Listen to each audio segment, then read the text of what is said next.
till we on top. Quit, I think not. Coming hot for the #1 spot, yeah. No key, got the game on lock, ayy. Big threes when I take my shot, ayy. On the rise and we ain't gon' drop on the grind. It's our time, just watch.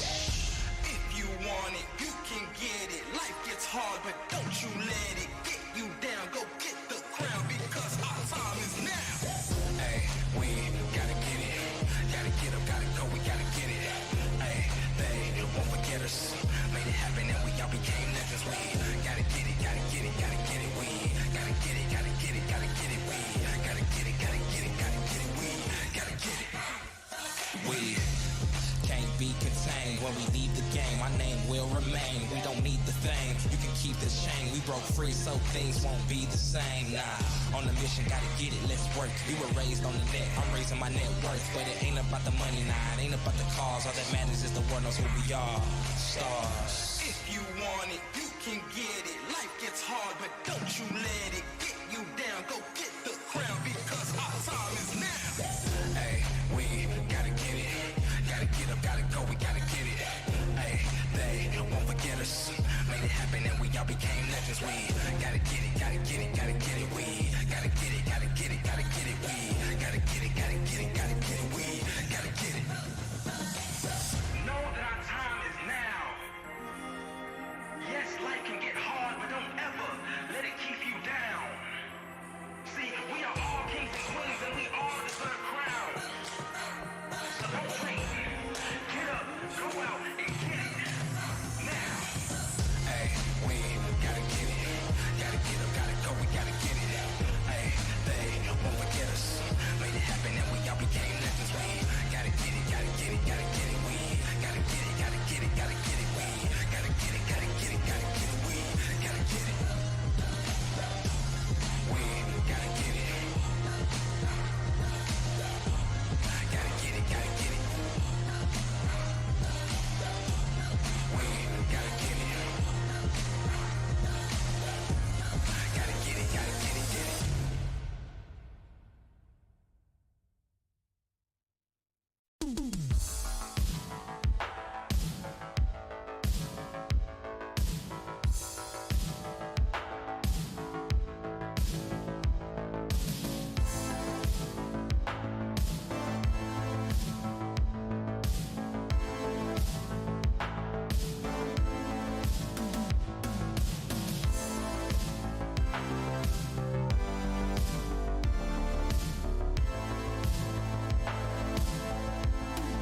Wanna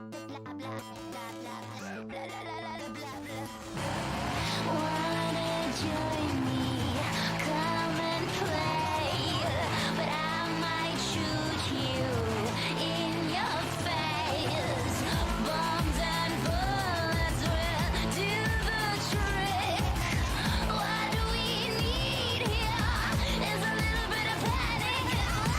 Do you ever wanna catch me? Right now I'm feeling ignored. So can you try a little harder? I'm really getting bored. Come on, shoot faster. Just a little bit of energy. I wanna try something fun right now. I get some people calling that again. Let's blow this city to ashes and see what Papa thinks. It's such pathetic neatness, but not for long 'cause you'll get jinxed.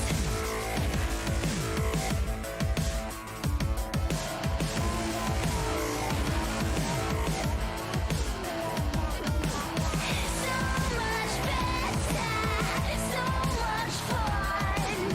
Let's start from scratch and blow up the sun.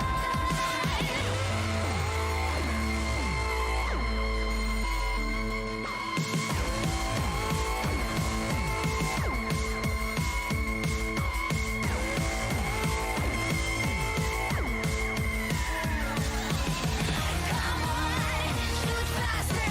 Just a little bit of energy. I wanna try something fun right now. I get some people calling that again. Let's blow this city to ashes and see what Papa thinks. It's such pathetic neatness, but not for long 'cause you'll get jinxed.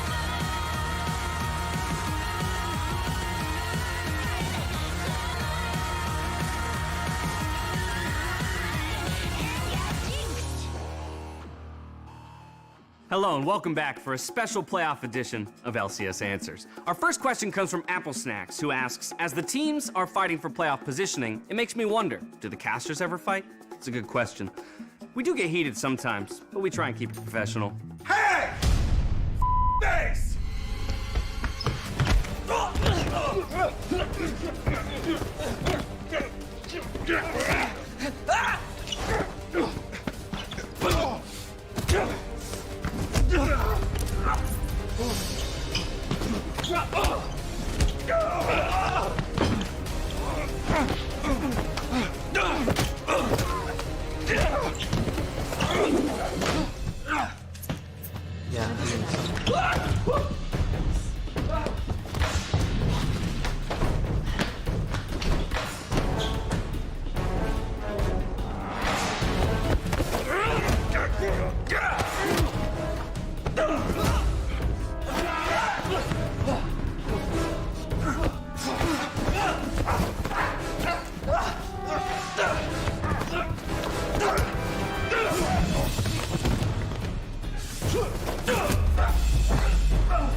doing this, man.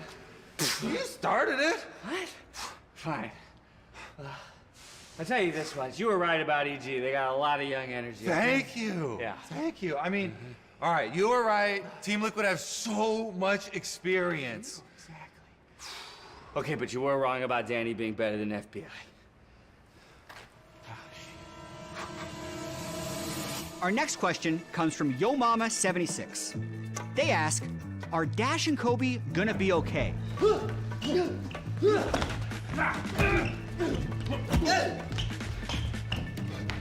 Yeah, they always bounce back.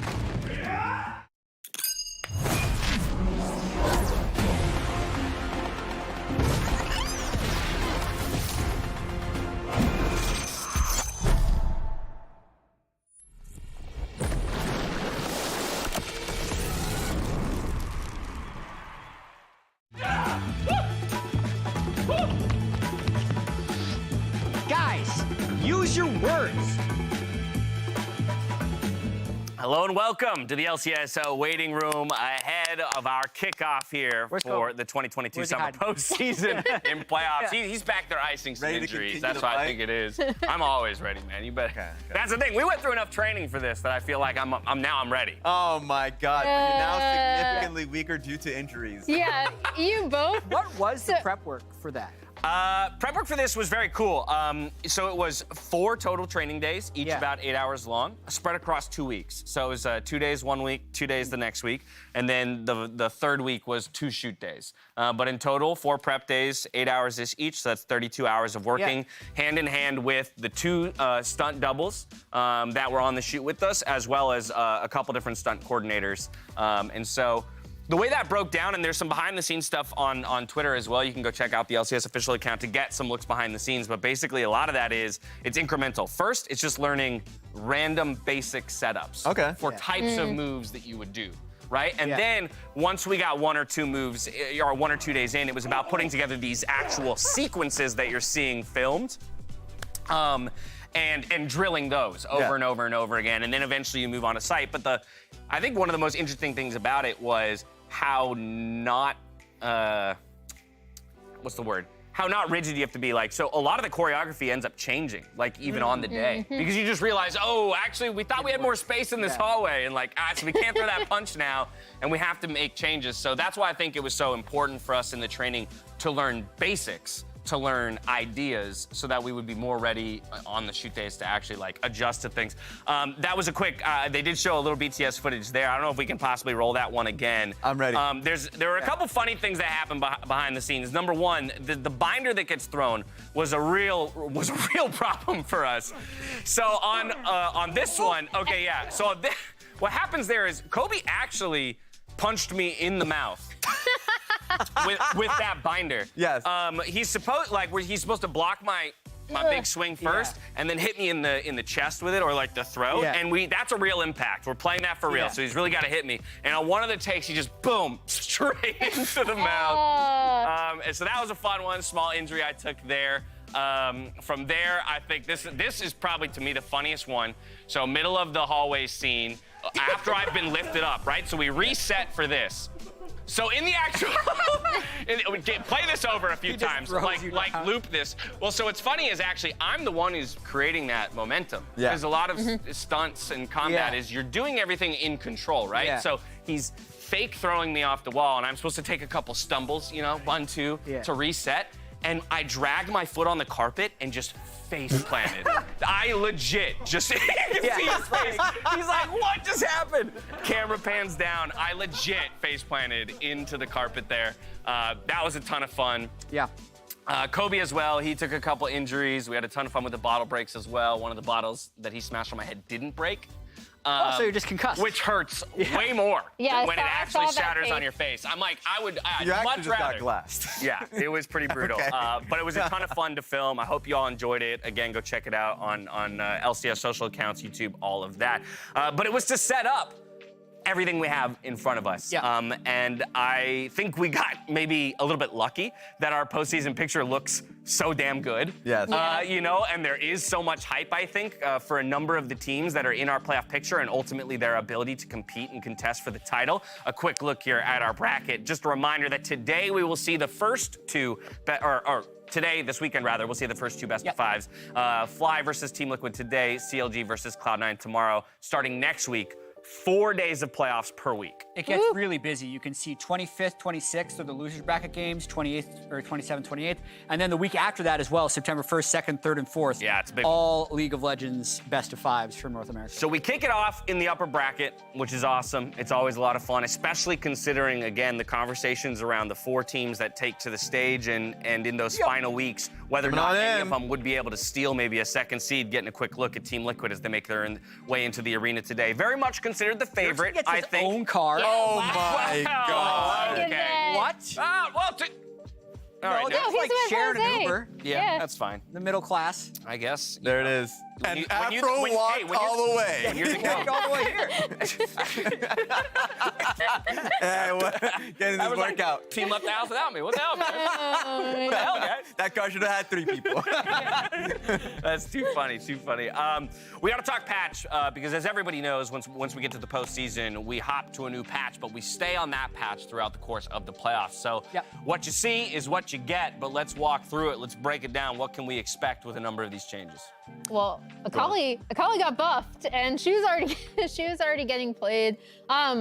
A thing that we didn't see a lot because of changes that happened in 12-14, I was kind of expecting to see more, was the Renekton. If you look at across both in Proving Grounds, in LPL playoffs, which is on 12-15, Renekton and Kennen are both back with a vengeance. So I'm wondering if we're going to see that from some of our LCS teams as well, especially with both Someday and Impact being massive Renekton enjoyers. Yeah, I mean, these patches, just as a conglomerate, have been like small tweaks on specific champions again and again, Renekton being one of them, Kennen being another one. So we've actually been able to see some Kennen globally. So that's been nice to see. The damage cap to camps being increased for Lilia makes me wonder if she's going to be played more frequently. So that one was interesting. And there was a champion that was up What do we there. make of that? I'm going to remember later on, but yeah, there it is. What's this? Boom! What do you make of that? Lane Nocturne. Yeah, Explain that. So this was played by Doinby, who's obviously going to use any Sure it wasn't excuse- Vedius? Any excuse. Well, it's funny because obviously Vedius loves it, and then they talked about it on the dive, actually. I think it was Kobe that brought it up with the initial changes. Kobe or Mark, one of them brought up how they wanted to see like, oh, Lane Nocturne, like it's viable, it could come back. And then obviously you see Doinby getting a triple kill with it here, but. Yeah, what's funny is I actually think Kennen is a good pair with Nocturne because you black things out and then everyone groups up and that's when Kennen uses the ultimate. So you want to run a lot of AoE with the Nocturne. I also think something you want to do is you want to have an AP jungler and 2 AD solo lanes. So another use of this could be what Raz just mentioned, Lilia. With Nocturne. I don't necessarily think we're going to see much Nocturne though. I think that is going to be a Doinby special. Too much too soon, you think, at the very least? Yeah, I think it's too much change because you have to fit in kind of whole comps around it and also learn all the matchups. I'm wondering if we're going to see Thresh. Ooh. Because that's it's not a big win rate buff, but the Q got 40 damage at rank 1. Yeah. So it went from 60 to 100. And normally what Thresh is he was able to outrange the melees and have kill threat on the squishies, and he's been pushed out of the meta because everyone's playing Enchantress and he has no kill threat. Right. Adding 40 damage might change that, and all the top supports know how to play Thresh. I was going to say, the two today, Afro, Mukor, JJ, both very willing to play Thresh. Yeah, and a lot of ADs right now, Thresh just pairs with a lot of ADs. A lot of Exactly. So I expect that to be the case. The one change that came through that works really well with Thresh is Kalista, and she got her base damage reduced.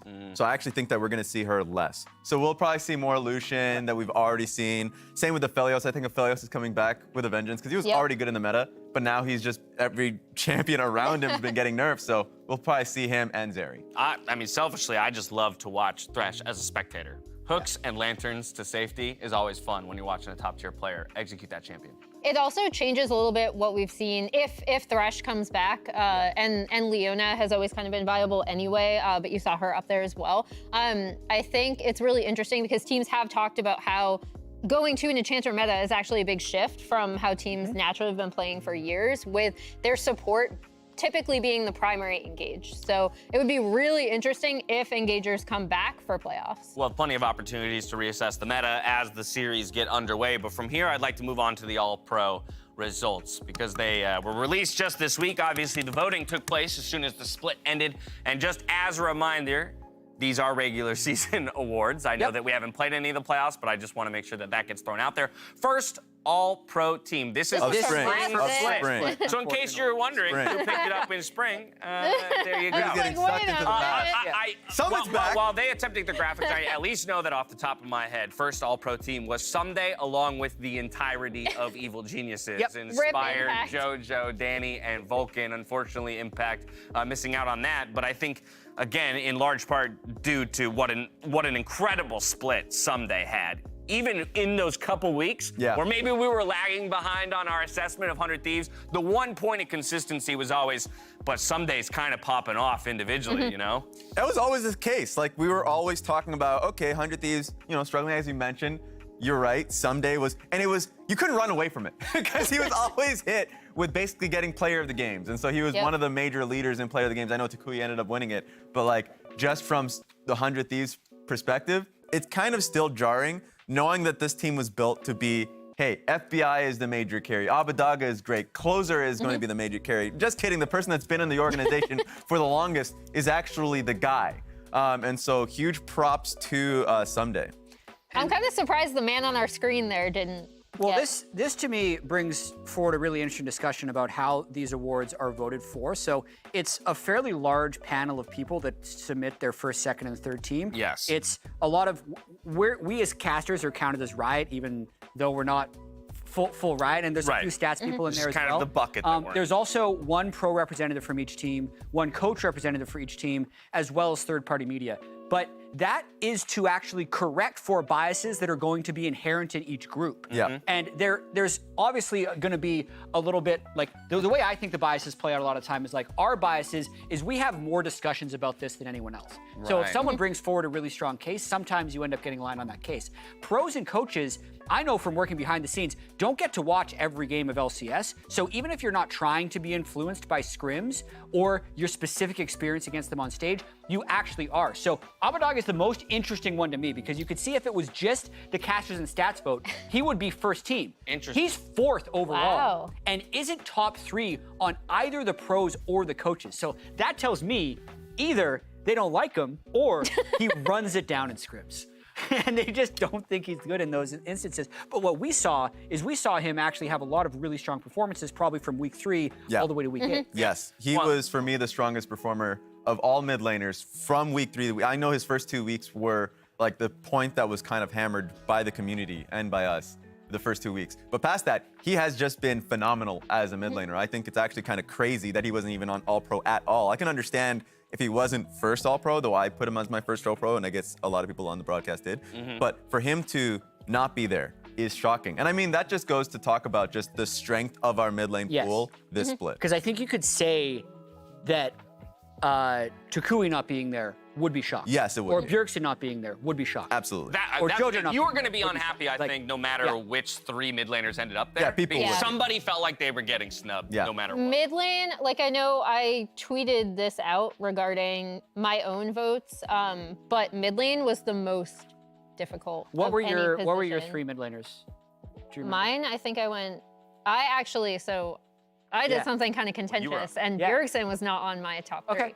Okay. So it was JoJo, Abba, Takui. Okay, JoJo, Abba, Takui. Yeah, mine would have been JoJo, Takui, Abba, but that's I did JoJo, Abadaga, Bjergsen. Okay. And I left Takui off, which was really hard. Already 3 unique lineups, and then I didn't have JoJo on my list. But 4 unique, so There there we you go. go. That's like, if that's not evidence enough of how difficult the mid lane was specifically here, I think it's also important to call up, as I do believe we actually have the correct first All-Pro roster, so we'll just kind of line that up for you again. Here you go, Someday Inspired, JoJo, Danny, Vulcan. I think it's important to note that the roles that seem the most decided, at least when it comes to the first All-Pro, was Inspired and Vulcan. The jungle and support positions had kind of the biggest delta between first and second team. As we flip on over to that second team, just to see who it is, it's Impact, the last of the EG members, gobbling up that slot, then Closer, Bjergsen, Berserker, and Core JJ. So a little bit more diversity here through the second team, and then we'll roll ahead to the third just to get that out of the way here real quick. Whippo, Santorin, Takui does make it, FBI, and Huhi. So, I mean, I think a lot of it tracks that our top three teams, the majority of members, made it in, and then you have a couple kind of curveballs like Takui sliding into the third All-Pro. The other thing that was really difficult, I think, was support. And that's where I've seen a lot of chatter in the community, because you have 4 names in the 3 that made it, and then a support that's about to play today in Aframu, Who would have been 4th had it gone down to 4th. And people were already kind of on edge from, if you remember, the top 5 supports of all time, where Core made it into #1 over Afro, and a lot of people disagreed with that assessment. Yeah, this is going to make it so much more fun that this is a match that's happening today because of that reason. For 2 votes to happen again and again, where Aframu feels snubbed and Core JJ gets the nod. I do think All-Pro after All-Pro, there is a little bit of voter fatigue and community fatigue on Core JJ being as high as he was. I have him as top 2 simply because, I had him second, simply because I do think that regardless of, you know, a slightly worse split than the past, it's simply the difference of last split, he was ahead by a wide margin, right? Or last year, he was ahead by a wide margin. Versus now, where I do think other supports are much closer to him, he's still better. That's what it comes down to. Fair. Yeah. But then, of course, to Aframu's point, he just had a monstrous split in laning phase. Like, within the lane, him and Johnson have been smurfing, especially very highlighted, we talk about this a lot, versus Cloud9's bot lane, that they had, not in the tiebreaker, but the last time they played in the second round robin. So I just feel like these guys have really leveled up, specifically Afro, because he already had a huge impact on the map and how team fights go. But now in the laning phase, it's been a big change for them too. Look, another brutally tough call between the supports, but that's almost why I'm so pleased that we get to watch these 2 guys go up against each other today in a best of 5, because that's where the majority of the conversation was focused around, was between whether or not Core JJ deserved the spot or Aframu ultimately. I know the discussions around some others as well, but this is the time for you to kind of prove it in a full-on best of 5. You better the other, and you might have your case for we have Afro in 4th, Core in 2nd, and then mid lane we have Bjergsen in 2nd, Takui in 3rd, which is an even closer matchup between the 2. In the regular season, we did have Team Liquid winning both games, but if you remember, that first one was FlyQuest jumping out to another lead and falling back. And like, when you're comparing the performance of, say, Bjergsen and Takui, Bjergsen's stats would actually be like first team level stats. But the criticism against him would be, oh, it didn't necessarily feel like he was the reason they were winning these games, but I'll tell you, he was never the reason they were losing these games, except maybe the very last game. Well, I was gonna say, and from a stats perspective, though, it's only that last game that even made him look like immortal. Where he was at like, what, 11 KDA or nuts something on like that. social media, they mentioned that last game, he was playing remote, his hard drive was full, so he was having some frame drops. Oh, there it is. Bjergsen, come on, Delete buddy. those VODs. Yeah, too many replays. Too many replays. Too hard. Too many replays. But then Takui actually was the almost not the sole reason, but player of the game more than any other player, and carried that team in a number of situations. So I think it's a great matchup, especially with the history between these 2 guys, of Takui being inspired by Bjergsen and them being so close in skill right now. It's going to be really cool to watch. And it's really difficult for a player that's either on the middle of the table team or on the lower table team to look good in any game, especially in League, because of the snowballing element. If your team is behind early, then you just almost never get a chance to play. Takui is such a playmaker, and I think it's beautiful to see him on a team that ranked 6th in the split, but playing through him, finding success through him, and even when they fail, he is still doing well. So it's really impressive, especially if a player is able to win that many pogs or get that much positive sentiment from the community and your peers just from your own personal performance when your team isn't the top 5 team in the split. We've said this so many times on Desk, but like, first of all, he's #1 still on player of the games of any player in the LCS. But then secondly, this FlyQuest team has benefited so much from how strong he's been. I think it's actually super, super important if FlyQuest are going to be able to withstand how strong TL's early game is, for Chikoi to have a good performance, and then simultaneously for Jose Diodo to be able to build off that. And I feel like that melds perfectly with the point that Jat was making around how, for Team Liquid, they don't need Bjergsen to be the reason that they win, right? He can kind of just do his job. But for the side of FlyQuest, given the number of player games that Takui came away with to be number one, sole possession of that title in the league, it's very clear that FlyQuest needs him to get some stuff done in order to come away with at least as many wins as they did throughout the split. We're going to be talking more about this matchup in just a moment, but we've been talking this whole time about a bunch of players who have veteran status, who have been where they are right now before. There's, in fact, only one player out of the 10 players who are going to step on stage today that's never played in a playoff best of 5 at the LCS level. Let's get a closer look at FlyQuest Philip. Philip, it is the little brother. I don't know, it's like the annoying little brother, it's not like the one that does everything perfect. He's the one that fails. When he fails, he's the first one to say no, I messed up, oh, this guy is gapping me, we lose this. Yeah. Oh, not the penta. Not the penta, that's your penta. That's right. That's my bad. But he's trying to improve a lot, so you try to help him a lot, Start, let me start. Oh, you started. I'm coming now, I'm just gonna crush him off. Yeah, I'll just crush. Okay, not the worst. Not bad. Yeah, I'm Yeah, gonna he has miss. QCS. I think if I start, you don't die, but it's okay. I tried to not give him the same problems that I had when I was a rookie. When you're a rookie and people has expectations towards you, you're like, oh my god, these playoffs, I gotta perform. I never had anyone that will tell me that it's not like that, you need time and all the stuff. Philip, he only has to work in not getting pressured, Go back. So, back. Play slow. You're gone. Oh, nice try. Remember, guys, need to play slow. If we go in, we're gonna lose. Yeah. Philip, we give him a lot of space to fail, and I think that was really good for him, being this rookie and having this window to fail and still getting wins on stage. I think it was really good for him. In playoffs, players that probably definitely feel the urgency and the game being more important, right? Because your year could end right there, So yeah, I would think that would make some players a bit more hesitant, right? But I think for me, for this whole split has been about no expectations, right? Just play with no pressure. This is going to be a pull that works. Oh, It he's does. hitting it. It's going to get him, and now it's going to be impact falling. Will not matter. The semi-revive. He'll kill him anyway. Philip on the board again. 3-2. FlyQuest in the lead. It's a Philip angle, man. And for one, I think that helps with my play in general, right? Just playing with no hesitation and regret, not being afraid to go 0-5, on stage, and just hope I can keep bringing that non-hesitant gameplay on stage. And I'm just gonna tell myself, just go for the plays, don't be hesitant even if it looks bad, and maybe that's gonna be the key to winning the series. Gonna find a bit of a knockup. Everything else gonna be in range. He'll come across as well. The dunk to follow through, but Kennan's out of range. Should it be enough though? Ulti for a heal, and Philip still claims the kill. Such a good setup, Jose Diodo. There are rookies that they might don't get to playoffs, and he's one of them. So I think he should learn a lot on how different is the game compared to first stage of the split. I believe in him, for example, as a player, as a person. I have all my faith that he will be good enough later. Probably, maybe not this year, he won't be the best player, but he might be one of the best. But for me, his future is gonna be bright if he keeps going this way.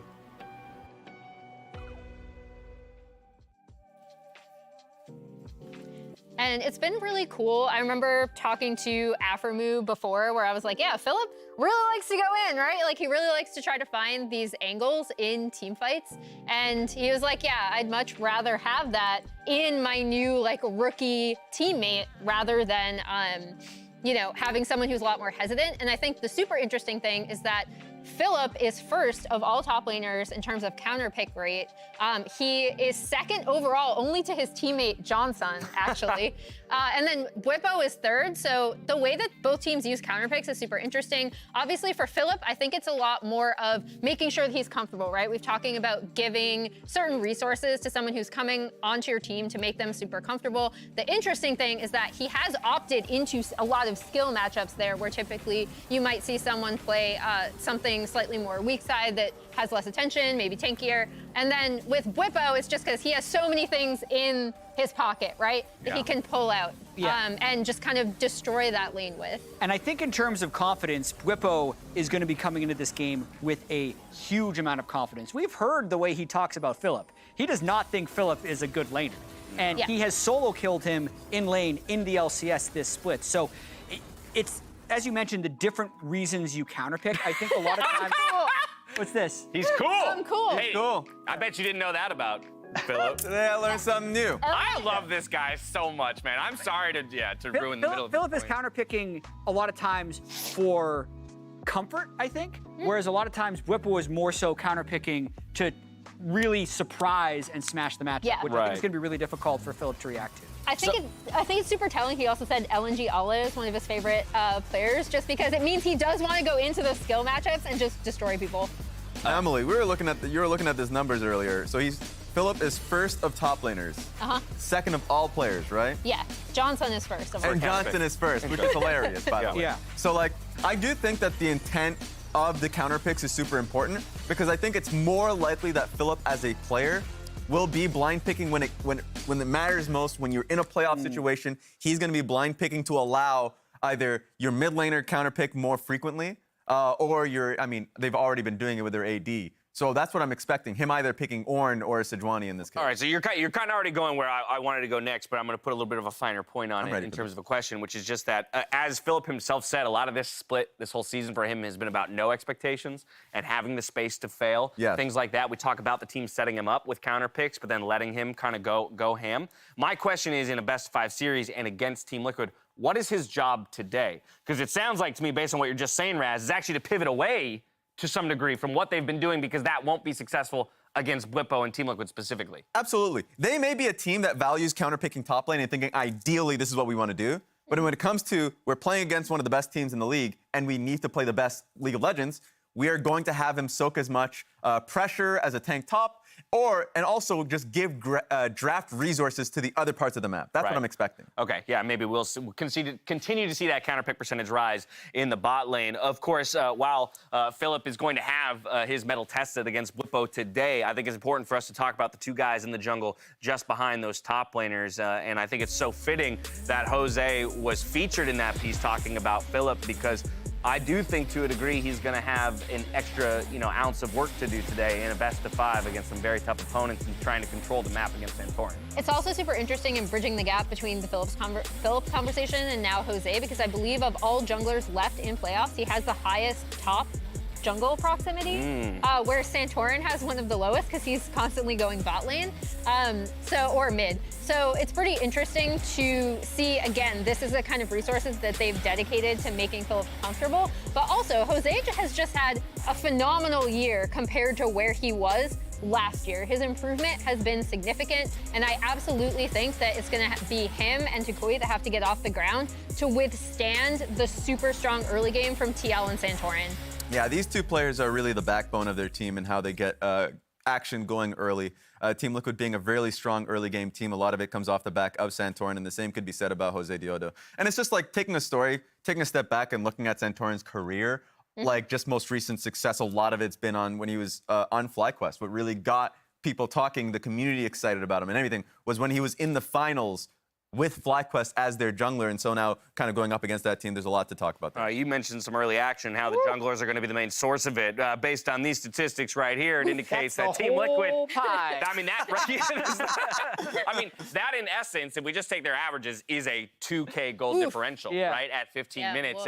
And in most cases, we'd call that game just about locked up if we saw it agnostic of players and, champions and comps. And a lot of that is from Santorin, right? Like, as this thing from Cedric says, it's partly his jungle lane communication, but I also just think he has such a really strong eye for the early game, which is kind of funny because I feel like his reputation is kind of steadfast, slow, doesn't make a lot of mistakes. But if you see, he gets a lot of early ganks off, in particular in bot and mid, which is a huge part of why TL has been so strong early. Yeah, and what knocked EG's teeth out in the game they had was his early dive top lane working with Blippo. So you have to be afraid of Santorin. All right, less than 2 minutes to go until we get into this best-of-5. I want to know where the three of you stand, but as well as some of the community and the rest of the talent, I believe. Let's see, fly it up. Who are we looking at? There it is. Just like we did with spring, with spring playoff predictions, we decided to pull more than just the broadcast team. So you see up top there a couple of our wonderful influencers, I Will Dominate, Double Lift, Yvonne, and Cutie Cinderella. It looks like they're all... This is 16 predictions. They're all in lockstep with the rest of us. 16 predictions? Or is I'm pretty sure we just have 16 predictions. You want 20 predictions? 30 I'm predictions? just wondering, is there like another page of No, if they're not flipping, there isn't. I think what's wild about You want this. 100 no one was predictions? willing. Well, I'm just wondering, like, no one was willing to say FlyQuest. Well, no one wanted to call the upset. So I think that this is very representative, obviously, of the expectation of the series. What's even more interesting to me, though, Jad, is that no one even went 3-2. There's That's not fair. even a 3-2 believer. Wow. Yeah. Every single person thinks it's a knockout 3-0 or they're given one game to FlyQuest. FlyQuest social media is going to have a field day if they win Yeah. the series. Yeah. I was gonna They say, got a lot if of people to if go they for. win, I hope they just screen cap this. I hope they on do the too. team. We got those hilarious gifs as well Hey. of FlyQuest and TSM beating, or FlyQuest and TL beating each other up. And I love the initiative FlyQuest have here, by the way. They still have, they're planting trees based off the kills they have. If there are ocean drakes, calling that one out as well. And if they win a game, there's a lot of trees being planted. Look, how many Off times the corpse of how Team many Liquid. times I got to The tell big you? environment? Don't mess with the big environment. That's the big environment. Emily guesses. She's been paying attention. All right, that's it from us. Let's have the fun begin. This playoffs, I think this is probably one of the most competitive splits in LCS history, I would actually say. There is too much pressure, there is a crowd always, there is the people that expect you to win. I think in the past you could always kind of guess like which one or two teams is really going to win LCS. This time around there's multiple teams that could actually go and win it all. Holy shit. Can I just say playoffs is gonna be super exciting. Well, I think people view FlyQuest as like weak teams.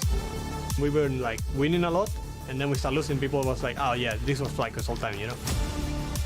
Which I think happens all the time when you're like on not a winning team, like TL, for example. Oh, there is indeed blood in the bottom lane. Flash more! And he gets first blood already. We come from a downhill, and now we are like catching up. So I'll be down to do it, you know, to prove them wrong. Double kill for Johnson here. Look at that hit on Delotte. Look at that triple kill for Johnson. A quadra kill. Give him the penta. I think it's been like a slow ramp up for us.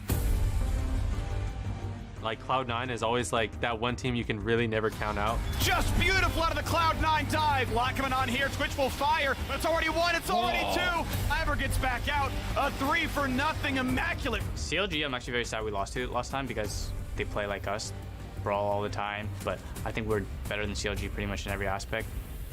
I have a lot of respect for every player on C9, and if we are able to win that series, then it'll give us a lot of confidence going in, thinking we can just beat anyone. There it is. The eyeball opens up for the last time. It's going to be smited down, but can they even pick up the eye? Revenge and everybody else in Immortals are caught in the fate sealed, and 3 die instantly. I think everyone knows playoffs is the most important time of the year. You know, there's no holding back on things, that everything needs to be perfect and needs to be perfect now, or like you're just out. So this is where the fun begins.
Hello and welcome to the opening game of LCS Playoff Summer 2022. I am here with two of my best friends. It's the Doug duo and Kobe, all here, ready to watch an exciting match here. Team Liquid and FlyQuest. Got the bald cap. Darn it! We put him in the Doug. We can solve this quick.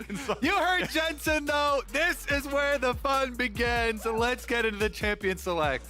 Yeah, I'm actually really excited to see what the first draft is going to be here, particularly for Fly, because they are obviously the heavy underdogs. We saw everyone predicting PL, not even anyone giving Fly I want to 2 change games. mine just because of seeing that giant wall of Team Liquid. I want one FlyQuest to be in there. Well, it'll be interesting, right? I want to see, do they have any sort of spice? Are they going to try to play standard here against TL and just straight up outplay them? They are on red side here for game number 1, so really interested to see who they're going to give their counter pick to. They gave it to Philip mostly during the regular season. Is that going to change at all? Or are they going to really try to go at Whippo, who has been such a cornerstone of TL's success? Certainly has, and especially with FlyQuest being at red side, should be able to get that counter pick. To me, though, with the Poppy and the Trundle banned out, I started thinking about the priority on Wukong jungle jumping up the list. Interesting that they actually prefer the Sivir here on 12-15 over the Zeri. Yeah, she was nerfed in the previous patch. Late game spell shield cooldown, overall damage down a little bit there. Ended up being a pretty meaningful nerf for solo queue. She has dropped priority in what limited pro play we've seen in 12-15 so far. TL, though, still the read. Now, Hansama, he's always going to be in control of this one. I like the Skarner, however, but I think it's pretty trash against Sivir. I don't want to see it. Yeah, definitely agree there. The Azir remains the blind pick mid laner for them as well. Are we going to get the Wukong? I feel it's going to come through. Generally, you can outrange the Sivir. Sure, a lot of his stuff you can spell shield. You know, sniper Q, pretty easy to go for at that point. But especially if you play an Enchanter, if you can get move speed advantage, you just kind of win those 2-on-2s. Your range advantage is way too big early game. Allows you to get early in control against Sivir. If that means your support can roam, if that means maybe holding line on to go for first strike, something like that. Definitely going to give him control early game and still good scaling. Yeah, and it'd be interesting to see, if they are willing to go to another Enchanter, because obviously the two kind of biggest prio ones are already taken off the table. Lulu and Yuumi are gone. Nami we only really see as a pairing with Lucian. There is Renata, as an additional option, but most people have been going with hard engaged supports. Leona obviously got some buffs on 12-15 and was already seeing some plays. So that is something we could see. Said famous Syndra, yo! Oh my goodness, this is a blast from the past. Yeah. Bjergsen's been in NA a while, but when he first came over, the Syndra was the champion that struck fear into the hearts of every single mid laner.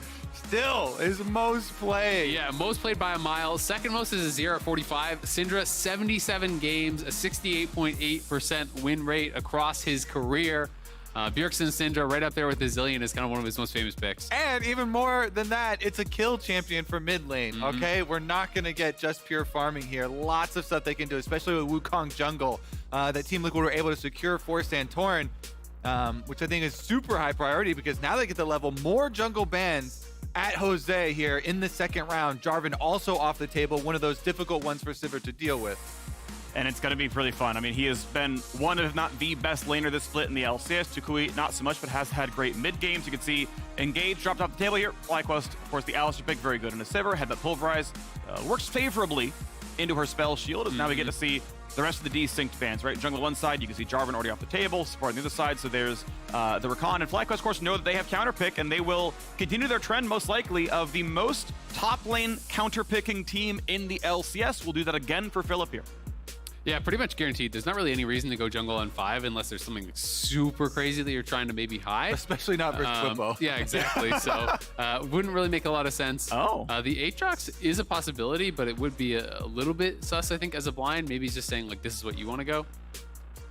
Yeah, I think there's no good counters out there, and it's like, yeah, if this guy blinds Aatrox, I have no Okay, he's answers. actually just straight up blinding it. Wow, I'm honestly really surprised because Whippo is one of the guys who is willing to play a lot of different styles of champions, so you would expect him to be comfortable answering this. This makes me so excited for what FlyQuest jungle pick is going to be, though, Yeah. because if you're hiding jungle till last pick, it better be something It's gotta spicy. be something. I mean, if you go 5th pick jungle and it's just Viego or whatever, it's like, okay.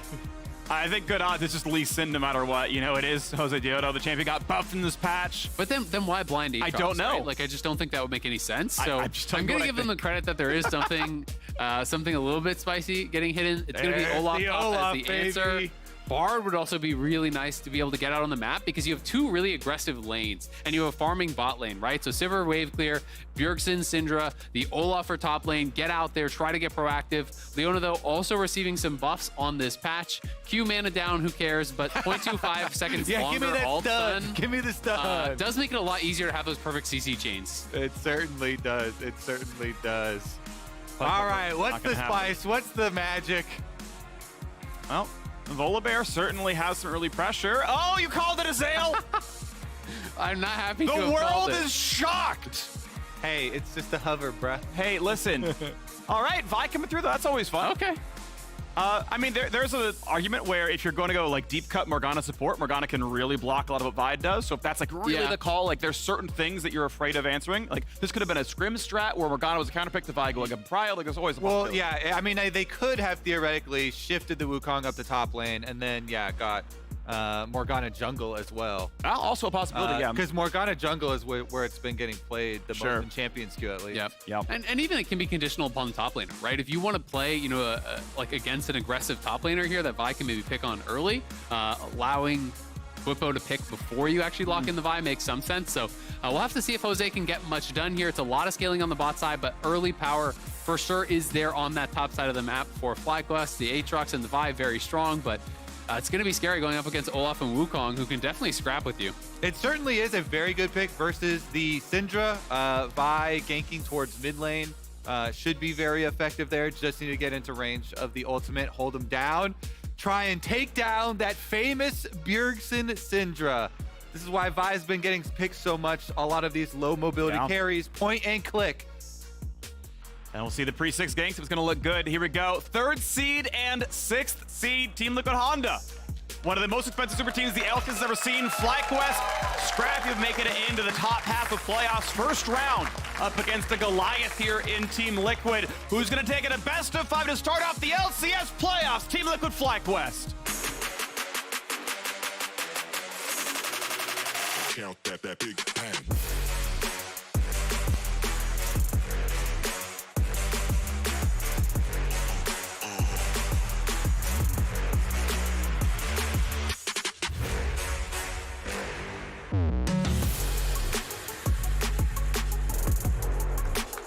We are on to Summoner's Rift for the opening day of the postseason. And as Bjergsen pushed them away, they actually sneak into the brush. I don't think, oh wait, Axton land, he's gonna be slowed. He may have to flash the wall. Axe number 2. That's gonna be slow. He will always get caught, burns the flash, and they decide no more than that.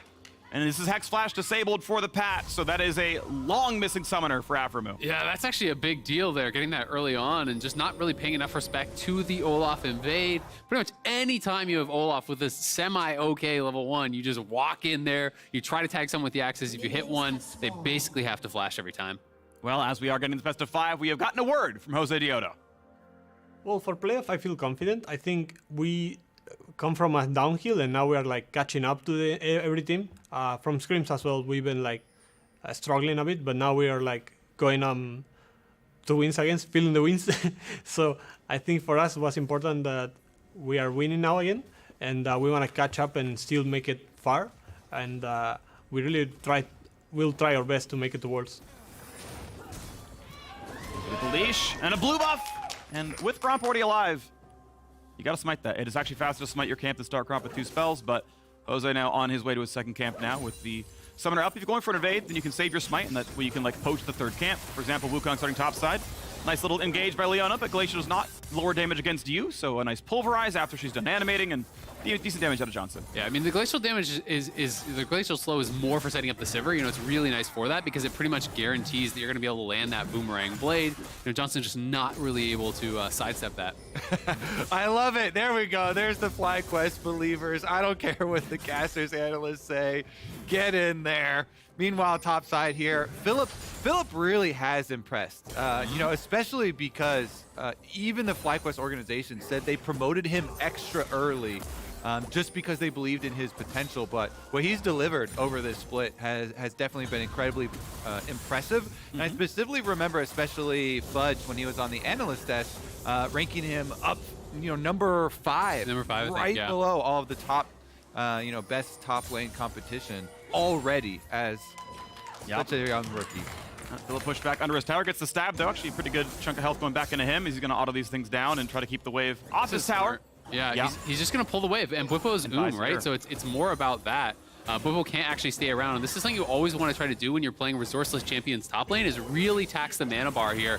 And now Bwipo has to stay around to try to reset that, but Takoi in trouble mid lane. Oh, almost blocked the jump backwards there. The WE could have been blocked by Wukong, just barely. Santorin not quite in front of him, but still, that is Bjergsen and the jungler forcing the flash. And this is something Santorin really prides himself on, is mixing up his jungle clears to come at you at a time that is not expected for pro play.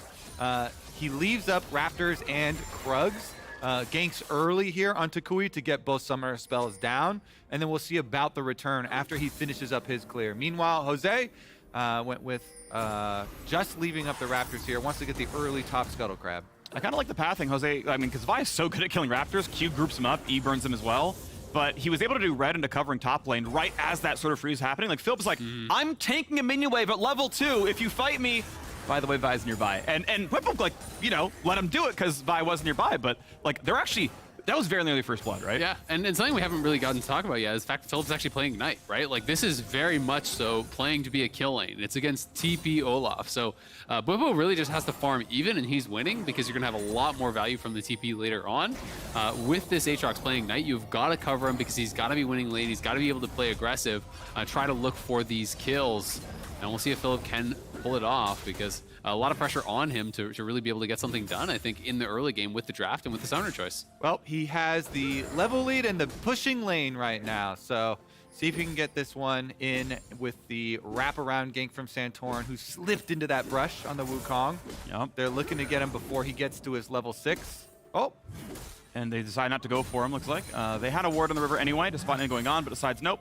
You're not going to freeze it. I need to get back to my stuff. Out he goes. Yeah, it is interesting because they even have a lane ward, right? Like, they even have that ward, you know, a little bit further back up, you know, the pink ward in that back rush. So TL knew that Jose wasn't actually there, but, you know, they decide to pull it off, you know, not going to be going for that gank. Philip's playing it pretty safe.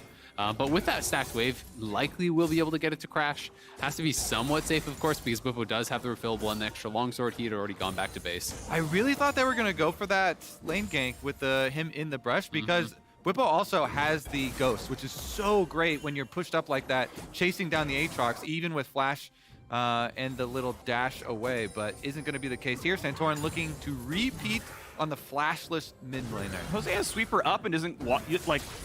Is there a reason to not covering? Yeah, I guess, but like, why not check for wards? Yeah, I feel like it's literally the thing you want to sweep when you're up there. But either way, Core today, sweeper up himself is like, I'm getting behind mid lane. Guess what, buddy? Flashless Azir, 3v1. Here we go. Flash, scoop back. Stun's gonna land and flash follow. First blood for Santorin. That Bjergsen Syndra play around it.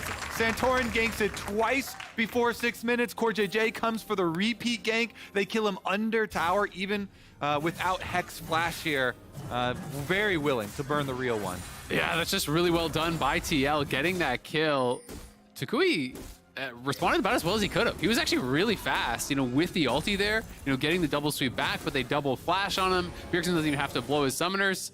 And this is getting really awkward now for FlyQuest. We can see this one more time. Takui obviously just sees Core JJ now. Great buffer on the ulti, but with the Zenith Blade and Sun landing, it's an easy setup for Scatter of the Week. Everything comes through from Bjergsen. They get that kill.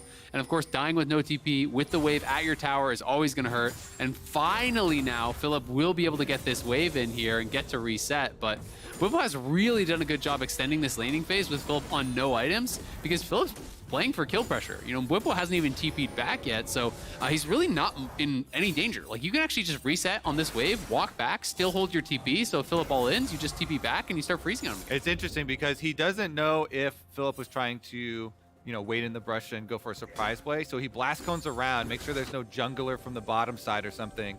And because he had the control ward up behind the middle brush, knew that he didn't flip around. Yep, waits out the stun, cleanses it, gets the root, because Afro's on the way over. Keep in mind, Core JJ burned his flash in the previous fight, but they don't think they have the damage to kill him. Leona W, though it was down, I guess there's not enough damage in the pickaxe, and they let him walk away. Yeah, and I mean, Hans is 6 already, so it's very unlikely, I think, that you'd be able to lock him down long enough. Already having used that Gravitum Q, you know, Sivir just pops ult, and you can kind of back right out of there. It is going to be Bwipo now, having reset the wave. He TP's back. He's got the early executioners here, so really prioritizing that heal cut. It was kind of... TL got a lot of criticism, I think it was against 100 Thieves, for actually just ignoring heal cut in that game, and now seeing the kind of pivot towards a really early buy on it here against the Aatrox. And both top laners equipped with Grievous, both top laners self-healing, so they're going to be equipped for that fight specifically. And we have a solid 700 gold lead for Team Liquid as Santorin. And now that the recalls have gone through, you mentioned the items coming in. Looks like they got control of the top side. It's pretty good for Olaf. Obviously, Bjergsen has a lot of control, and so that's going to be a solo Herald. Yeah, exactly. This is one of my favorite things right now, too, with the extra 200 gold on Rift Herald. He has pushing mid and top, like you just said, so it's very easy to slip in there and kill the Herald quite quickly. Bwipo even going down to that Rift Herald to accelerate that process. And Hansama misses like a couple CS on his recall. He's got Noon Quiver, Zerker Greaves. Attack speed now actually a great stat onto Sivir. Nice headbutt pulverize and does not go for any more. Though Aftershock was on, didn't want to take the return blow. Yeah, so far so good for the bottom lane. I mean, Han's able to get that recall off here pretty early. He is playing Ghost, so is going to have a lot of prio on that move speed. And I think it's going to be very difficult for FlyQuest to actually close on him.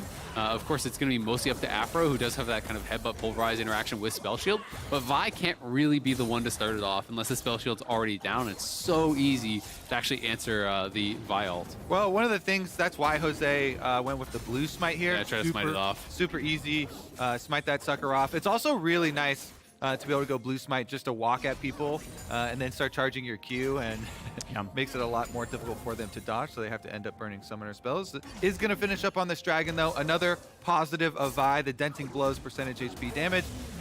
Helps him take down these dragons. Woo! There we go. Infernal Brick scales incredibly well, and they've got 4 good users. Not every comp gets to get 4 champions who really love Infernal Brick stacks, but you love the AED. It's functionally better than the AP, since it scales your base stats, and no one has base AP. So FlyQuest actually comp well suited for the Infernal Drake. If it goes late, it's gonna add 1,000-something gold to their coffers and stats. See if it matters. Top lane fighting yet again as they trade blows. Gonna land Q3. Just Whipple gets pulled right in. Could have ulted to break that. Decides now I'll take the damage. He'll sustain back up.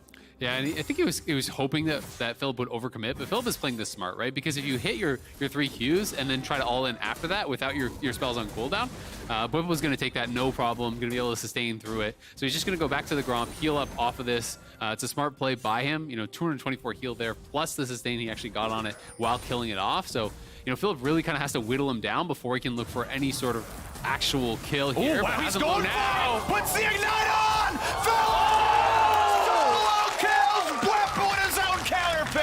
Straight out of Academy, baby! The rookie's getting it done in the top lane! Man, what a calculation there by Philip. That was so close to him actually dying and the faceplant coming through, especially if Bubba was playing Triumph. Like, if he actually dies to the tower and Triumph comes across, that would be devastating, but he does get the solo kill under the tower with the ignite here. Bjergsen TP's top to actually answer, so Bwipo will likely head out towards mid, but instead TL is actually moving their bot lane mid, sending Bwipo down towards bot to catch that wave.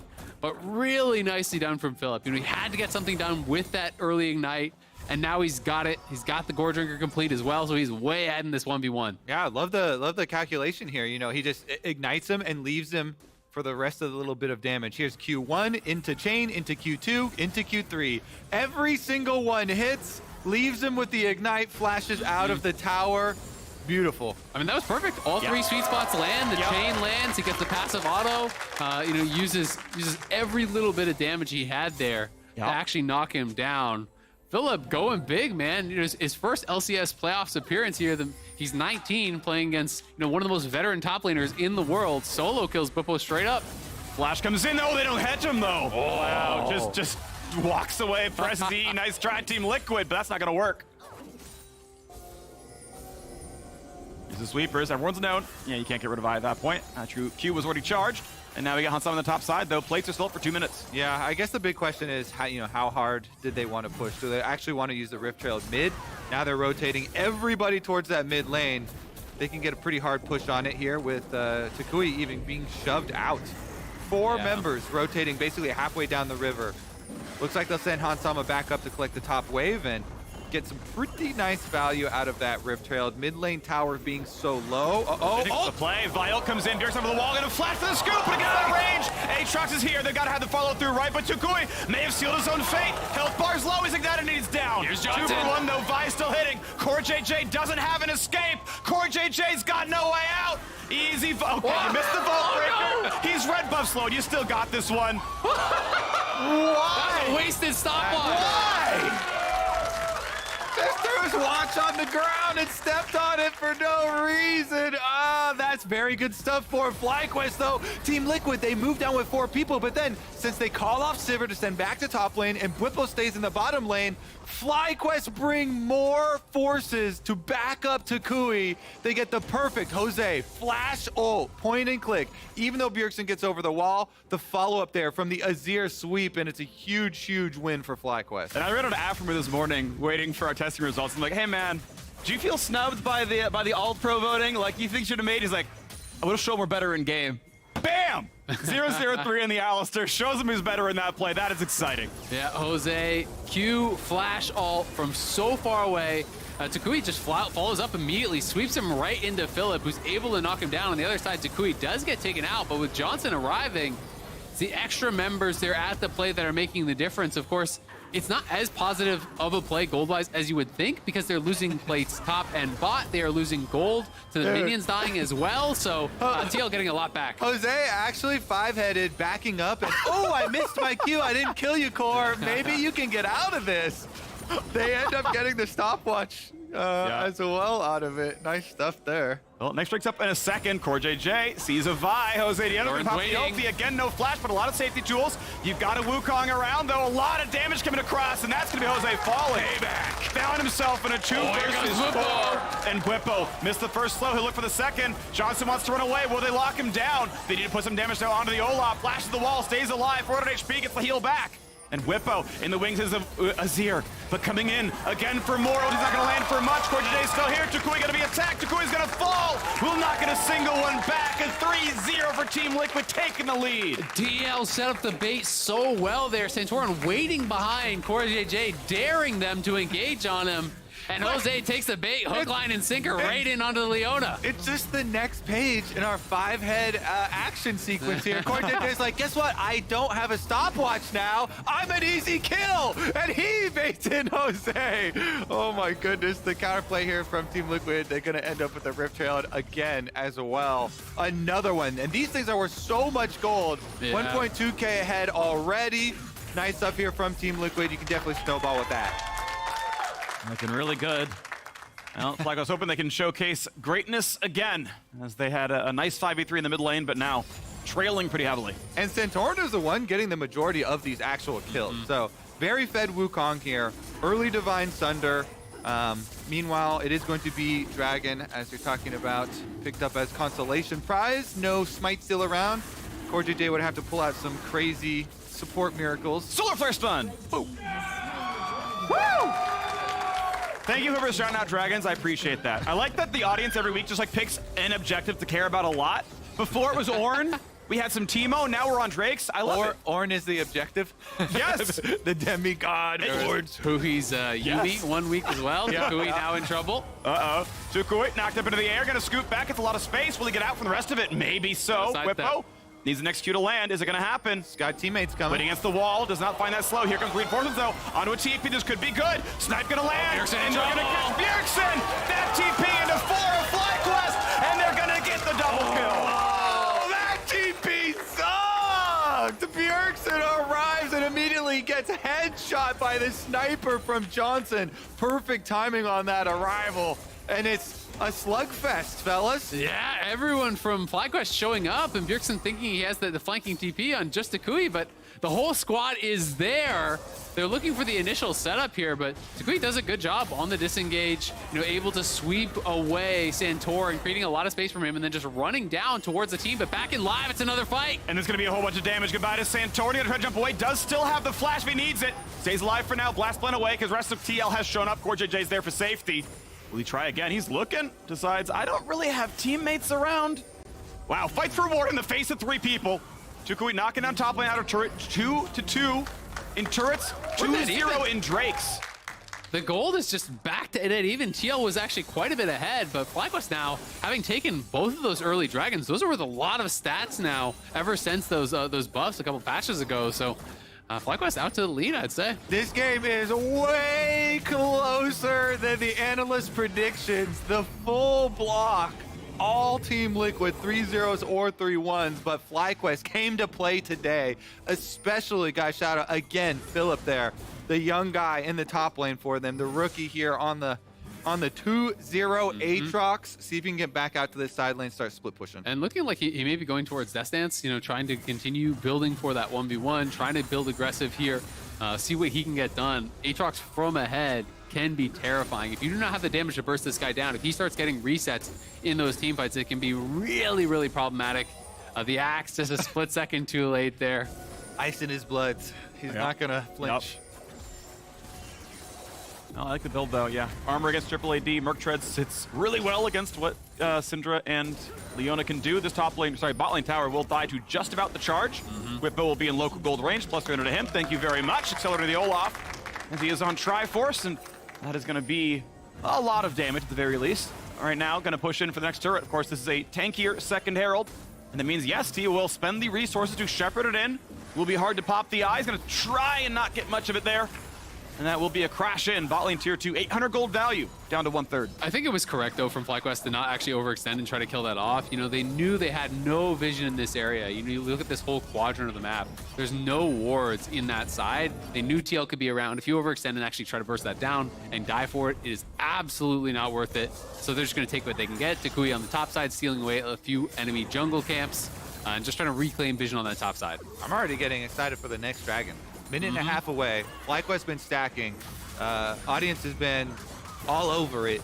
Dragon number 3, Cloud Dragon. They've been stacking. They've been stacking. They're building up. You thought the first 2 shoutouts were big, Freak. Wait till get ready. Hear the third Oh, one. now you put the pressure on. Uh-oh. Counting on you. All right, I'm looking out at all of you. This better be good. 70 seconds to go until the Drake spawns. A couple of wards are down. Whippo spotted taking Krugs. He is counter jungling more than Jose Dioto does, I feel like. Oh, he 32 even gets gold. the big one. To be fair, the small ones have all the gold, so like that's 4 small Krugs from the big one. Ward. They don't have 32 of the gold, Freak. They don't have all of it. Yeah, I said most. I think. You said all. Oh, okay. That was called hyperbole. It is a rhetorical device to explain the value of something. Hansama. Wow. Millions of gold from that ward kill. And they're ready to go for this Drake. All important third Drake of the game. It looks like FlyQuest isn't even going to fight for it, though, to be honest. I think that they're looking like they maybe want to just play topside. Unless Takui is just finishing something, they're now moving down, but they have no vision in the area. I do think it's pretty difficult to actually reclaim vision against this Syndra. So they're going to try to play through mid, get the push there, and then walk in afterwards. Whippo did show on that bottom wave, but that is also pushing for TL. So it's going to be a difficult one, I think, for FlyQuest. And yeah, I'm not certain if they're going to fully commit to it. I mean, he might, yeah, he's TPing in. They are going to try. You don't burn the TP unless you're willing to play for this fight right now, but it has spawned and Centaur's in fog, which means Centaur could be soloing. Roger Day tries the first engage, doesn't get any cooldowns out. Thought maybe I can get after ult, I can get someone to flash. And Banshees is done now for Takui, so that's why they actually were waiting for that, giving him extra camps on the top side to get his 2 items spike, and they're going to look for this. Afro, headbutt, pull, but no one's in range for anymore, so ult walks away, but gets really low in health. They're going to burn him down. Olaf practically solo kills the man, but he knows his own life. He couldn't get back out. FlyQuest forced down the top laner, and in a 4v4, this could be the team fight. It's an item diff really here for FlyQuest. Both their soul leaders are on 2 items, and neither one on TL. In the pit, jumps in, looks for the knockup. Will they delete him in time? The back line. It's a 1-for-0. The scoop gets nothing, but it forces the disengage. Drake claim for number 3.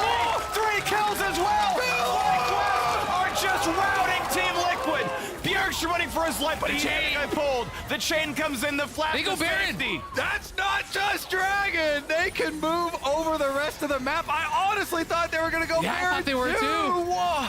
Man, they started walking up towards it. You know, the Aphelios with the white gun plus the Azir might have been worth the risk, but they decide, no, the game is going well. We can play for Soul Point. I think that's the call. Let's play calm, cool, collected here. They're on 3 dragons, but they win another fight here. Afro going very hard early on.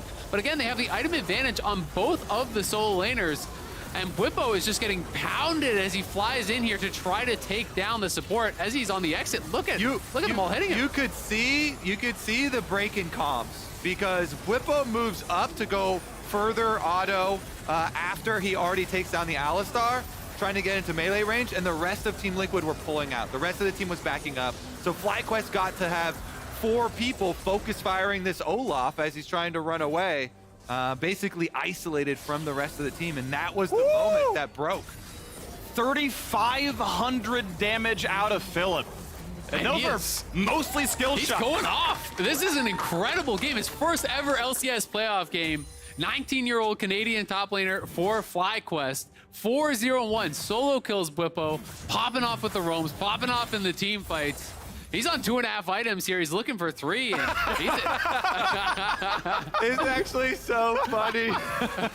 Philip with the rent-a-girlfriend choice got a lot of criticism online. And he got counterpicked. People are going to see, Philip's such a good top laner. Maybe they need to reconsider. They're going to be checking out the show. Yeah. All right. It's gonna be an exciting one now, man. A lot of pressure on TL to be able to actually stop this next dragon here. Don't want that Dragon Soul to be going over. Cloud Soul is insanely good for Aatrox, by the way. One of the absolute best. The flat move speed, incredible. The move speed burst with the World Ender move speed burst is just like, you are not kiting this guy. So it is definitely one that would be really big for their most fed member. I like when your ult is become Rammus. Definitely feels good. We've got a chem tank done here for Aftermove as well. I saw his Bombi Cinder earlier on, so not the sort of more common, cheaper Locket or Shurelya's kind of version. He's going to be tankier, and it's going to get him more damage as well. It is interesting, right? You see Even Shroud sometimes too, so not one of the more common mythic options, but really prioritizing that little bit of more tankiness here, because he is really the only true frontliner. No one else is building tank items. Of course, Philip's going to be drain tanking, so we'll give him a little bit more durability outside of the ultimate. Still gets that move speed to help engage. And the slowdown as well, so we'll see how it works out for him. 1,400 gold lead. And on Soul Point is Jose Diodo waiting in the wings. Will there be big pressure towards the mid side? Pull back on a Core JJ, but still tanky champion. Santorin forced to claim his own blue buff. Look at this split push over on the bottom side as Bwipo's gotten up to the low health turret on the bottom, answered by Takui, and it looks like they are going to pull off, but several members of FlyQuest are kind of hovering around that bottom side, see if they want to do, try and pick him off or something. It's low health turret right there, so it is a possibility. The TP, of course, is up for Bwipo, and because Takui... They're pinging on him. Look at that Vi heading down. All right, look for the 2v1. Of course, you can way always... far out. You can ult the ult, and you can ult while CC'd, so you should be immune to most of this. He's also got Ghost. If you just ult and Ghost away. Okay, gets the first punch coming in right now. Blue Smite for a bit of a slow. He wants to save the ulti to immune the other one. There's the Q coming in as well, just trying to burn him down. He's got ulti, and it forces the flash to Jose Diodo. Yeah, his idea there, try and trade 1-for-1 with the jungle, not give up anything else on the map, see if they can actually retake control of Baron Vision while that is going on. Doesn't get the extra kill, but it's just going to be a little bit of gold there for FlyQuest in the end. Yep, still nicely done. They get the pick off on the side lane. No ult, no Ghost. Of course, there's our shorter cooldowns than the flash on that other side, but Bwipo very nearly able to turn this around. And what I'm actually thinking about in this scenario, though, is using the flash here when the Dragon Soul fight is coming up in 50 seconds. So you do live as Jose there, but you're not going to have your flash for the quite possibly game-breaking, most important fight of the game now. And like I said, all you actually got out of that was the money for killing Bwipo. Yeah, it's definitely a trade-off, but at the same time, now the enemy top laner has no Ghost. Can he actually get onto the back line without that additional move speed? That's going to be a big question. So we'll see, which ends up being more impactful here. As FlyQuest have the earlier setup, they took the scuttle that is about to expire, but they're pushing out mid lane here. Bot is already pushed up for them. And look where Santorin is. It looks like he's trying to set up some kind of a flank here coming from that bottom side. I mean, Afro got chunked out so hard. He's got to have to go get some more health, go back to base. He's going for the recall right now. As you mentioned, he does have the turbo chem tank, so he can stampede straight back into the fight, and he was not seen recalling, so Team Liquid don't know for sure that they've got the numbers. A lot of stopwatches on both sides as well. 3 stopwatches for FlyQuest, 2 for TL on the top side, and now Core is the one poked out, and if he bases here, they're going to have vision on it with those deep wards. Poke on supports is so effective. That's 50% HP off of a frontline member. They want to force him over the wall. They want to make him burn W to safety, and it's going to get him out. Actually, burn flash. Yeah, I think his W may have been down right now, so that's a lot of room. And look, they're just giving it. Everyone's running away. I think they know this is just a guaranteed Cloud Soul. Cloud Soul, one of the souls that is given over the most if you're not willing to take the fight. They had a disadvantage setup to the fight with the big jump. Oh, good flash from Hansama, gets away from that one. Santorin, yeah, he's gonna be fine. It's the clone. But I think in this particular case, I talked about the most fed member on the team. This is one of the best souls in the game for Aatrox. This is gonna be so hard to actually deal with this guy. They have an incredible Baron take, and now their turn is that much more powerful with the Cloud Soul here. So I think that they're going to be playing heavily for this, but Afro will be able to walk it out, has the Swifties. He's chilling, I think. Yeah.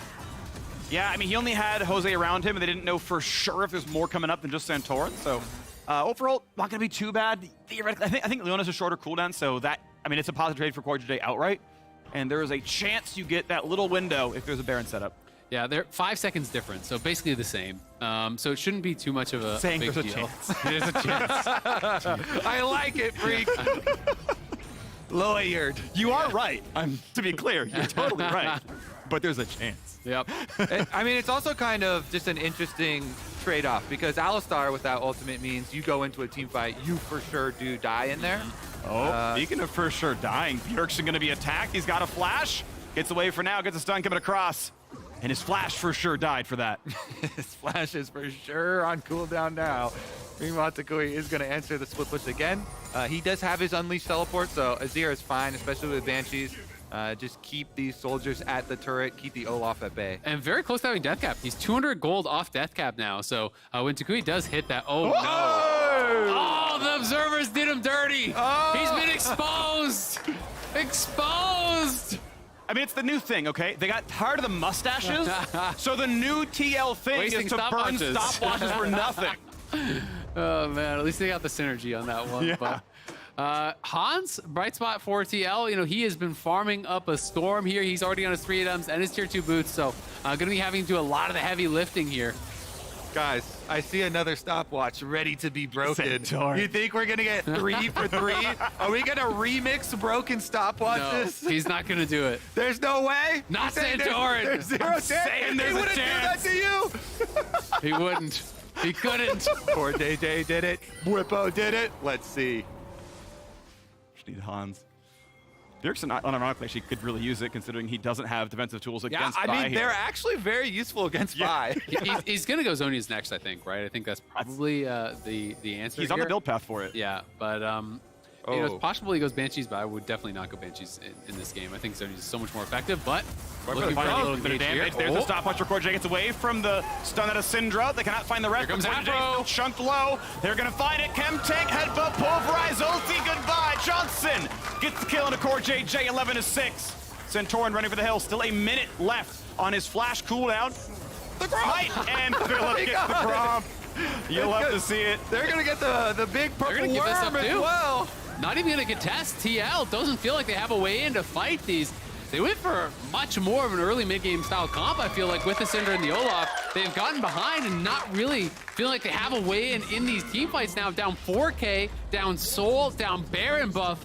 It is FlyQuest really surprising us here in game number 1 and coming out playing like the favorites. We're going to have to get a review of the prediction graphic on the analyst desk after this one. Oh, he's on a ward. He's on a ward. He's on a ward. Hold on. Uh-oh. All the 3-0 He's got a predictors jungler. sweating. But how can they act it correctly? Can they act it correctly? They don't want to know. Here's the headbutt puller. It's really good stun. But Philip's coming behind them. He could go for the long chase here. They do have the Cloud Soul. Afro, no flash, can't get over.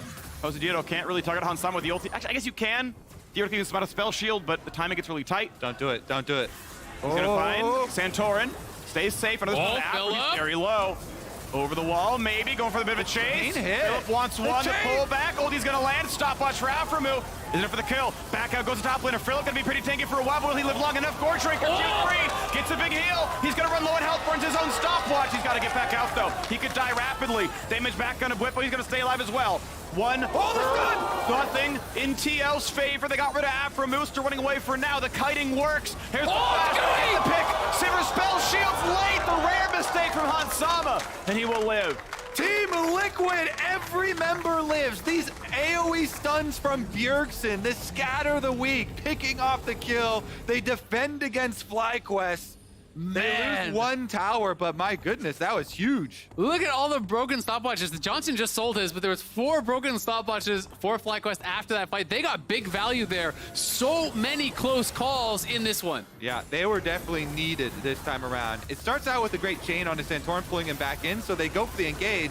Then you see Aframu have to use his. Johnson, look at Johnson though. He's going to use his to immune this ultimate from Syndra, so he doesn't die. These are all so necessary. Philip as well would have gone down for sure, and he's just able to flash dash out. Exactly. The FlyQuest one's saving lives, and still, Team Liquid with these guy of the week, they pick off the extra one. More early. Oh, if he gets autos, he can keep the duration on. He has to fight, or he'll get CC'd and killed. They're going to find Q3, and they're going to get the kill all the same. After the win, get ready for the re-engage. Corjay should be a freebie. Ulti's going to land. They'll lose their jungler, but they've got Alistar in the way, and they're going to try to find the next stun. Vi is down, though. 2 for 1 so far. Still a positive FlyQuest. I mean, not quite as many as they wanted. I mean, it's an Elder Dragon, though. It's only 13 seconds No jungle. on Elder Dragon. You can 4v3, but you can't smite. Yeah, this would be really risky. They have to keep vision on Santorin and look for the turn here. You just try and bait. Mm-hmm. That's the brush. Santorin knows he can W to safety. They're on Probably. They're hitting. Blue Trigger spots the brush trap. I like the placement of that one. Pretty smart by, I think, Hans. Philip can always jump the wall, doing what he can. He's going to see Santorin, knows that was the clone. 4K health, they're going to zone him out. Finishing. They got soldiers as well. Can they get in at all? Elder Dragon gonna be claimed! And FlyQuest have gotten every objective this game. Perfectly played by FlyQuest. No jungler, no problem. Philip and Afromu play bodyguard there, giving Santorin no shot to get into the pit without his flash. He would have had to walk up to the wall without using his W, then get in, and there was just no way he was going to be able to do it. Now FlyQuest have everything they need to try to close out this first game. They're playing so controlled here. Afromu and FlyQuest on the big stage again. Afromu very deserving, I think, of a high ranking from the LCS all-time 10-year award. Hoping he can get even higher. This man always such a good in-game leader for every team that he is on. And the combination here with the young talent from Philip really proving successful for FlyQuest. Now, with Elder Dragon, they come to finish the first game versus Team Liquid. He just done a Cinder, but it doesn't matter. Mid lane gonna drop now. No Baron buff. Good. Really well-timed spell shield by Hansama. Gets the shutdown. Goodbye to the Vi. And that means there's no fight to be had. Turret, I mean, maybe you try 5v4. That was a big mistake because you're the ones with Elder Dragon. You don't need to force way past towers at that time. It's on Team Liquid to have the pressure there. So that was a very, very, very beneficial play for Team Liquid. Over-eager Jose trying to force too far away from the rest of the team while they have this mega buff, the execution. That's one of those where it just feels like you got blood in your eyes, right? You thinking, we can end the game, we got Elder, like, let's force. But Hans timed his spell shield so well. Yeah. He waited till the last second there so that the blue smite was used, I think, before, then he spell shielded, then the ult hit him. So able to win that little mini game. Yeah. I understand the thought, right? Flashless Saver, you can try to smite spell shield, but again, Hans played it better. Nothing but credit for how well he did this one. Quick lock comes out of core to make sure they can block the ulti out of Aphelios. And that plus the Elder. That's it for Elder. Kill. And they don't really get much damage done, right? You know, they've had their first crack with Elder, with Baron, with Soul.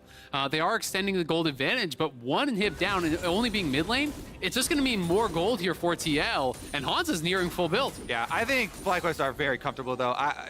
Yes, they could have played it better. They could have gotten more out of this Elder, but they are in such a dominating position here still in this game, coming back with that Cloud Soul. Now they just have to split push, get their 4-1 going. They're actually even sending Takui out to the top side. Again, he's the only member with the teleport he has had to answer all the Blippo split pushing. Yeah, both teams going to be pretty well set up for this fight, though. You know, the GA is coming off cooldown for Blippo, so it should be 2 GAs on both sides. Hans is 5 items plus a stopwatch, 5 items on Johnson. You know, everything really coming through here.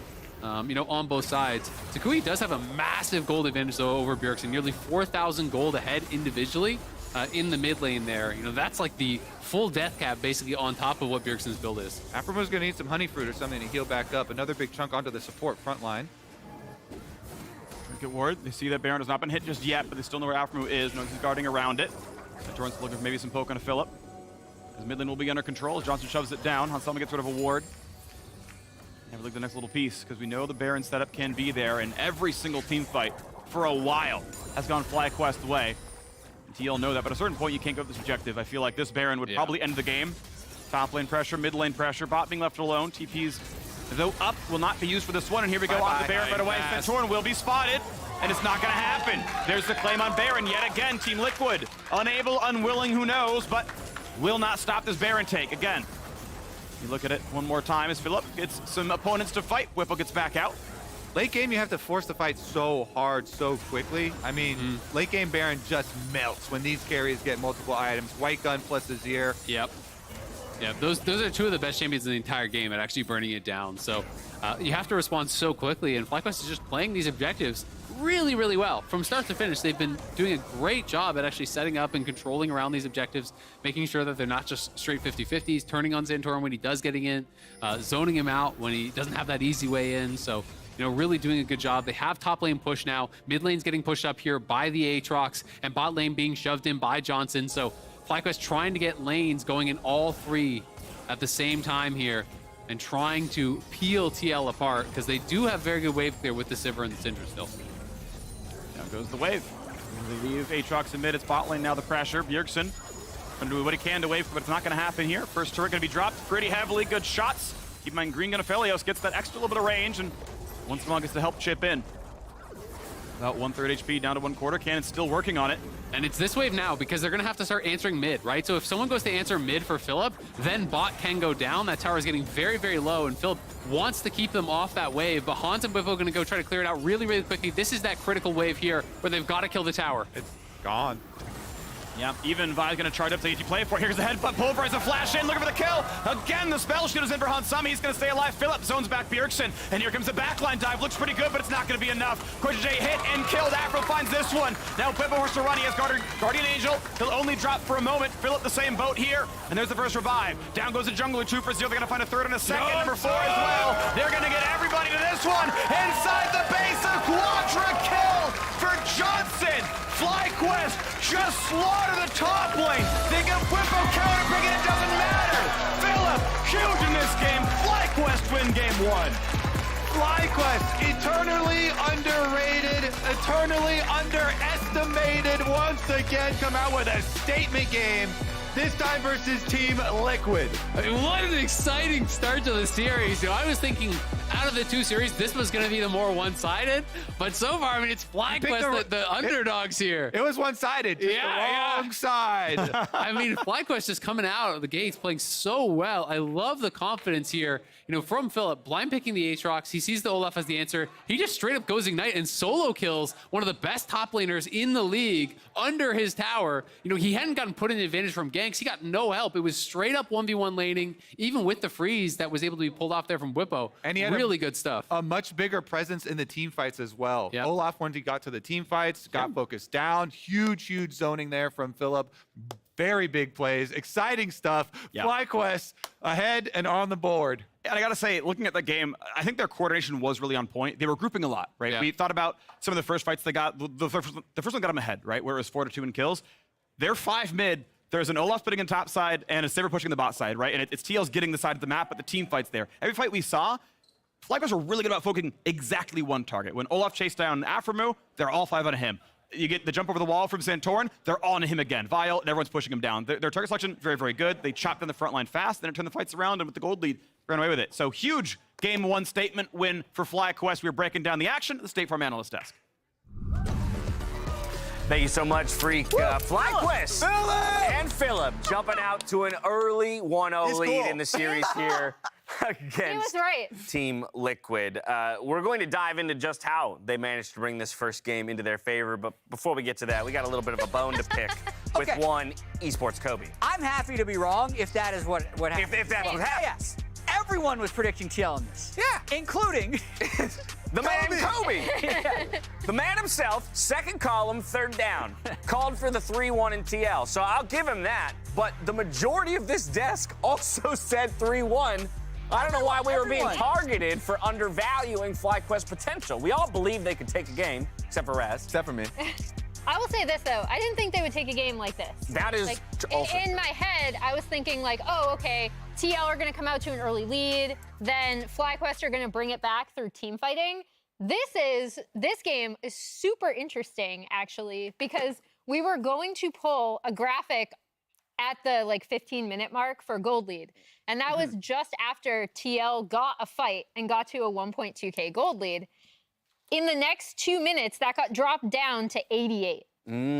So FlyQuest kept it super close in the early game. Philip popped off. And I thought that was really interesting because if we'd flown the graphic, it would have been completely not serving our point. But FlyQuest hung with TL really well. It was a scrappy game. Yeah, and I want to mention a few things about this draft because TL, you have the week to prepare for this. They're the ones with side selection. If we can get the graphic back up for the draft as well, that would be really good. They very clearly wanted the first pick Sivir and banned away the Enchanters so that Zeri just would fall through because they thought unpairing Zeri. This is the 19th time in 21 games that TL has blind picked Hansam as AD.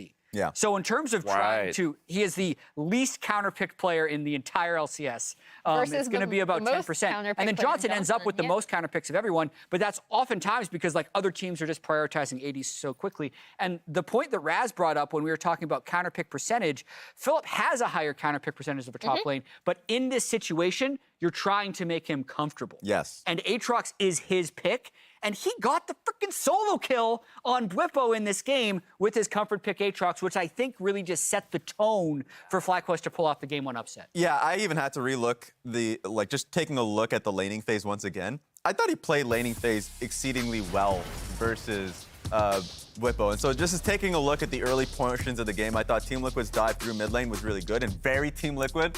I think they're the only team that really consistently aims for mid lane dives. But then this happened. I just want to call out that quite literally, 8 seconds before this play happened, Oh, yeah. Jat just like, yeah, I mean, you know, it's too bad he didn't really create much of an advantage in this league or whatever it was. It's like, boom, solo kills Bwipo. Like, okay, now it exists. His face didn't even change. Not at all. He's cold-blooded killer. Yeah. He's cool. He's cool. As we now know. Things we did not know before that.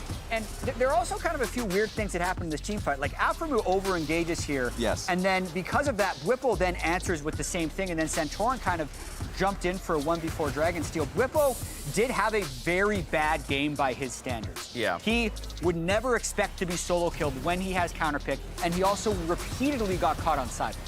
Yeah, that's, for me, the biggest highlight. There's even, you know, a small portion of the game where they highlight him just, like, stop watching nothing. I'm not sure. Yeah. Maybe it was, like, He's probably just trying to move the item. I was just saying, literally, he's just moving the item in his inventory or something. So there were a few mistakes being made from FlyQuest side, but I think the biggest positive that I noticed from them, this was their best game yet of the split and how they set up around objectives. Yes. So like for so many times we would watch a game and maybe you didn't get a chance to really talk about it in a post game or something about FlyQuest. But a lot of times like they would have the intent around setting up around Dragon or Rift Herald or something, but then somehow butcher it. Like sometimes for the most part I would look at it as like, oh, it wasn't super clean, or oh, they messed up and it was like an unforced advantage or a situation. This time they were focused on it.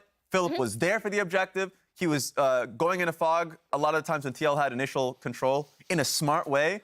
This is just their best game yet at being able to fight for objectives. And even earlier than that, they had on the first Herald, they basically traded for plate bot side, and it was like, okay, this isn't looking that good. Then they recognized that Vi could come in, take that Drake off of the bot side pressure, and that kind of started the dragon stacking for them, which I also thought was really smart and not necessarily something I would have seen from them in the split consistently. When TL take the first punch and we see them huddled up there, we already have side selection for the second game. That always interests me when a team takes their first loss in a series. Are they going to stick to their guns or are they going to hop sides? And in this case, Team Liquid is sticking to blue side, no substitutions. I don't think that's necessarily going to surprise anyone. But FlyQuest probably going to be pretty happy getting to remain on red side after stealing that first win. Yeah, can we pull up, if we have it, pulling up the game one draft again, because this is going to be interesting to see what they decide to change. Their strategy in game one was to get rid of enchanters and have Core and Afro in a melee versus melee matchup. But the curveball they threw would definitely have been the Syndra pick. So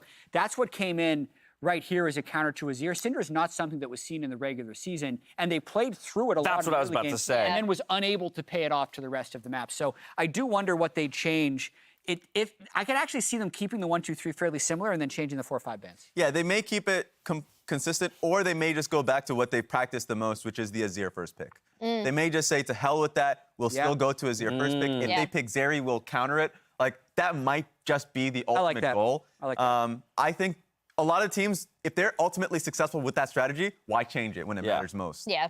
Fair enough. On the side of FlyQuest, then, like, what are you doing as you're trying to counter-strat that, right? Keep it the same. I mean, you can Really? respond. Keep it the same? You can respond. Okay. And I didn't like the Vi pick in that situation. Neither did I. There it is. But I think... But it got the W. Exactly. If it was successful, keep to that strategy. If they take away Azir, then you go for Zeri. I think that's probably going to be the takeaway. All righty. FlyQuest out to a hot start. We talk a lot about player comfort picks during Champion Select when we're in best of fives. And recently, Aphromoo shared one of his favorite comfort food picks delivered by Grubhub. Take a look. Why does soup remind me of home? My mom, she makes the best soup. She'll make, tortellini soup. She learned gumbo from our great grandma who passed away. And, it's just, for me, like comfort food. One of the types of soup I like the most would have to be sundubu. It's like a tofu soup kind of thing. You know, you can get whatever spice level you want. You can put egg in it. It's got, you know, kimchi and stuff like that, and the broth is just great. For me, yeah, definitely when I have the chance to, you know, either eat soup with friends or whatever, or even, you know, go home and have mom's cooking, you know, it's a pleasure. In LCS, we have a lot of players from all around the world, different nationalities. They like, you know, different kinds of foods. And thankfully, LA here, you know, melting pot of all different kinds of cuisines for everybody. You can order anything you want.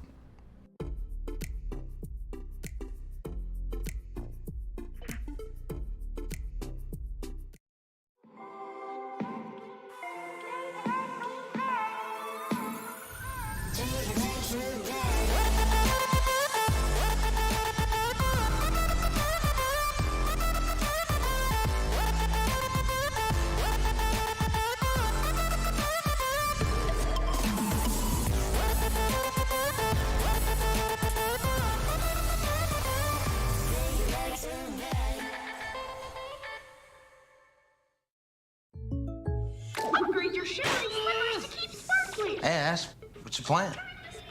A new and very serious game, Jake from State Farm, but these in-game purchases are wrecking my wallet. I can't keep sparkling, Jake. I need a sparkle. State Farm has options like combining home and auto, so you get a rate that fits your budget. Very nice. The gameplay is really strategic, I swear. For surprisingly great rates that fit any budget, like a good neighbor, State Farm is there. Call or click to get a quote today. Dragons will rule the Seven Kingdoms for the next 100 years. Everything that House Targaryen possesses is owed to it. They are restless and chaotic. Without them, we're just like everyone else. This infighting must cease! The Dragon's Saddle is one thing. The Iron Throne is the most dangerous seat in the realm.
everyone. Welcome back to the Caster Desk. I just want to do some pro player poses.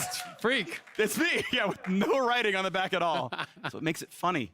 Explaining the joke does it too. Yeah. It is now. It's all funnier. We're all the longer you go. If there was a lot of Keck W's in chat right now, I promise you. Either way, we had a banger of game one. Whippo, that man was given counter pick. That man got solo killed by Ignite Aatrox. And Philip, the rookie coming out, was just a huge difference maker for FlyQuest. And I want to see if this team and that player keep it up. I just think it's so cool, right? It's his first ever LCS playoff game, and to have a performance like that.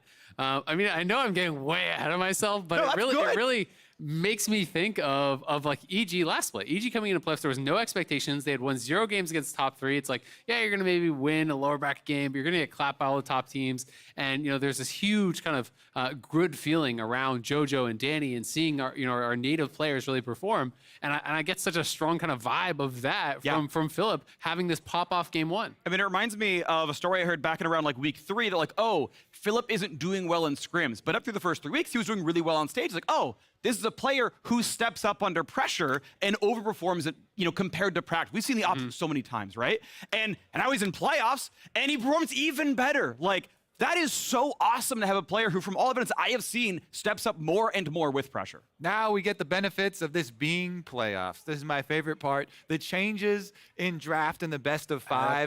The composure of these players on stage. This is where the veteranship of Team Liquid should really come to shine. This is what they need to prove. All these players have played for so long on so many big stages, dealt with all this pressure. Best of 5 scenario. How do they bounce back? That is the biggest thing. And I know it's something that TL is actually specifically practicing for. I was watching a Travi Gaffey interview with Bjergsen, and Bjergsen was talking about how that was one of the things they thought they failed at last split was their adaptation within playoff series. So he said they were trying to set up these circumstances in their practice of how to actually, adapt and change and react to different picks and react to different situations game to game to game. So this is an exact skill that they've been practicing, and now they need it because game one did not work at all. So I'm really excited to see what the changes will be. We know that they're going to be on the same side. There is a little bit of a delay here. I'm not sure exactly what it is. We'll give you more information when we do find out. But they've got to change it up now. The pressure is on them. Great work there, Ben, on stage, getting both hand warmers ready for Bjergsen. Prepping them up. You don't even have to prep your own hand warmers. That's important. That's the TL difference right there. Yeah. When you have a big enough budget, you have a hand warmer guy. Just That's all his job. That's all his job. Just make sure he's just the hand warmer guy. The right number of hand warmers, not 3. Yeah. Right? You got to. Oh, and he's only Bjergsen's hand warmer guy. Yeah, of course. They each have one, obviously, if they like to have one up there. Don't want to share your hand warmer guy with someone else. Come on. What if you need hand warmers right then? You have to have someone on call for it, right? So makes a lot of sense here. Somebody get a hand warmer guy for Aframu. I voted for him for first place for supports all-time LCS. Yeah, I think so. But man, this guy really deserves so much praise. He's been on so many teams, raised up so many young AD carries. Yeah. He's such a good in-game shot caller. Yeah, absolutely stellar player. I agree with that one entirely. He also, I think, performed incredibly well in the regular season, right? Like, I had him in my All-Pro voting. I think he was definitely deserving of a slot. Played really, really well individually. And doing it on teams that aren't, like, star-studded rosters, right? I think that's one of the things that's really, really impressive, is there's a lot of players who look good on a good team, and then they get traded to a lower half or middle pack team, and they don't look good anymore. Afro has consistently looked impressive throughout his entire career, no matter who he's playing with, no matter what team he's on. That level of consistency, I think, is insane. All right, I think Team Liquid need to make some adjustments starting in draft as well. The priority on blind picking Azir, I think, should align with the rest of the regions. Get a blind pick Azir for Bjergsen so you have DPS mage coming for later, because one of the things Team Liquid have done really big early lane leads, really big early games, and yet they haven't been able to transition those.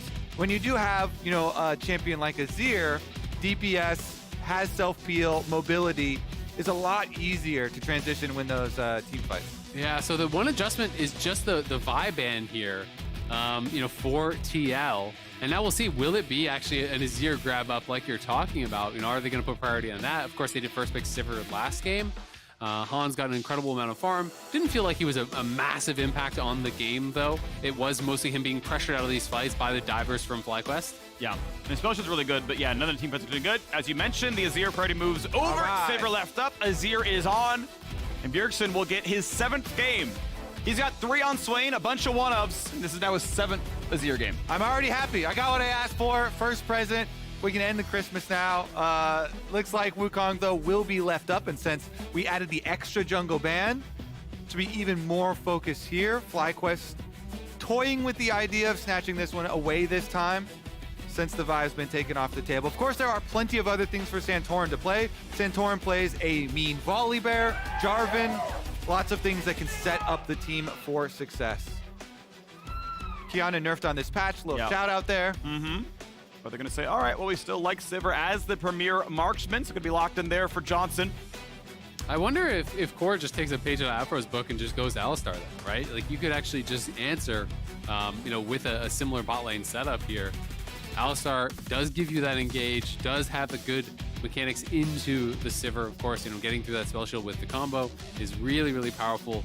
Just interested to see if it's going to be kind of like an inverse situation, but it is the Draven. So very aggressive here. More of a lane counter coming out from Hans. Will be interesting. So it is the Alistar, but they're swapping up the marksman. It's not going to be the fellow. It's not as much the scaling option. They're looking for a kill lane here to really punish Johnson. And now we have to see what can Afro actually pair with the Sivir to try to keep himself safe in that lane. I'm so excited to get another Hans Draven here. The legendary pairing. Feared for his Draven. Let's see it with the kill lane.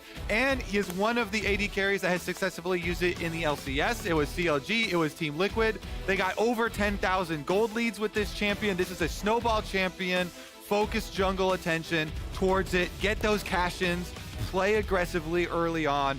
And is quite strong into the Sivir. Now, the Tukui counter pick here in mid lane, though, does put a little bit of caution in there. If the LeBlanc gets opened up in mid, if you get a gank from your jungler, you get to push out the wave and get to roam, you can definitely put an end to an early snowballing Draven. So I think FlyQuest are going to rely on other team members to help out with that scenario. And Takui's LeBlanc has been one of his best champions. He's 17 KDA on it this split, pretty ridiculous across 3 games, has really been a big impact in all of those 3 games that he was playing for FlyQuest. Waiting now as the rest of the bans come through once again. FlyQuest going to get that red side Ornn ban. Going off the table for Team Liquid. Is it going to be Aatrox, or does Whippo say, I've got a different option here? Solo Q win right buys, looked it up actually. It's slightly Aatrox favored, that one-on-one. Solo Q is not pro, but we did see him smack the lane as the Aatrox. So maybe it was the round pick this time for Whippo. Maybe you would have to say, we've got a better option. Decides, no, we'd rather not let you play Aatrox. We'll look later. A couple of respect bans, honestly, from TL. Banning out what Philip played, banning out what Jose did play. So trying to force them to show us something different. I do think we're going to get support on 4 this time around, and we're going to get the 5th pick for Philip. I just don't think it would really make sense when the full bot lane is already showing. That it's going to be Draven Alistar. But we'll see if they do surprise here. Braum would be much more of kind of this negation pick, just trying to slow them down, stay alive, look to play it for farm, keep this Sivir safe here. So it is going to be Whippo blind picking this time around. I'm going to have to find out what Philip can do against what Whippo is going to bring out. He does have a lot of picks here, that he likes kind of dip into. GP is a really popular one for him. I think it's potentially his best champion, but he has gone beyond that with the Set, the Mord. We've seen the Swain. We've seen all kinds of different stuff, even his Graves. So Sejuani would be very, very meta as far as just a blind pick top laner, and it looks like that's what it's going to be. Allows them to be solid in top lane. You can, of course, win the lane. She's actually pretty solid early game, but it lets you play around Draven Alistar. Of course, FlyQuest saying, well, we know your strong side is Draven Alistar. Braum will help keep bot lane alive. We'll just try to hold up and see if they can answer everything well enough. This Team Liquid need a jungler around at the composition. They've got plenty of engage. They might want a little bit more damage on the team. With both Sejuani and Alistar, they've got a very beefy front line, so get a little bit more damage from jungle too, just to buffer out a couple of these carry threats. And Viego has really good synergy with Sejuani. You can proc the stun so quickly with this champion. So I always like that pairing. So if Philip wants to go for a real side lane answer, you can look to things like Fiora, right? It's one of those things that you can get the scaling advantage. Renekton would be very aggressive early on here. Much more of a brawler, kind of like we saw from Aatrox, and it looks like that's going to get locked in. And Renekton has jumped up, actually, in champion priority, both across in LCK, LPL, as well as in Champions Queue. I'm very excited to see it. The Crocodile is making a return. FlyQuest Let's see if they can keep it going, or will Team Liquid's veteran players bounce right back in this series? And is Philip going to go ham for the lane again, right? Is it going to be like Ignite Renekton here trying to really go at him, get a kill, or the much more standard TP? He is on TP for now, so it'll be really interesting to see how he wants to play this one out, because it is, again, a matchup where you're going to get outscaled. You're going to have less value if you're not playing from ahead, so we'll have to see what they can really use that for, if he can get Prio when they play for Heralds, or if he is trying to look more for the 1v1 pressure. But FlyQuest setup feels a lot more kind of mid-gamey this time around, you know, with the Renekton instead of the Aatrox and with the LeBlanc instead of the Azir. Yeah, so we're a huge mid-game champion. Obviously, scaling is not bad. It certainly scales well compared to a Draven, but really does love the 2-item spike. Obviously, yeah, range is a big deal. So if you can get, you know, kept away by an Azir who can kill you in 2 seconds, guess what? You have sometimes a hard time auto-attack unless you can get onto the melees. And then, you know, you're staying out of range of the soldiers. It just depends how the fight's going to play out. FlyQuest shocked pretty much everybody with a Game 1 win. It was Team Liquid's second blue side loss of the split.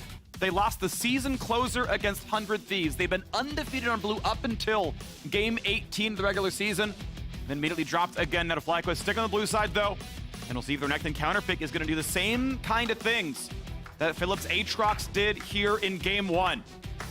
3-1 was the prevailing sentiment among analysts. Will it be true here? Does Team Liquid bounce back already? Or is it going to be the 0-2 angle? FlyQuest, can they keep the form we saw in Game 1? Or does TL take the 3rd seed seriously and bounce back?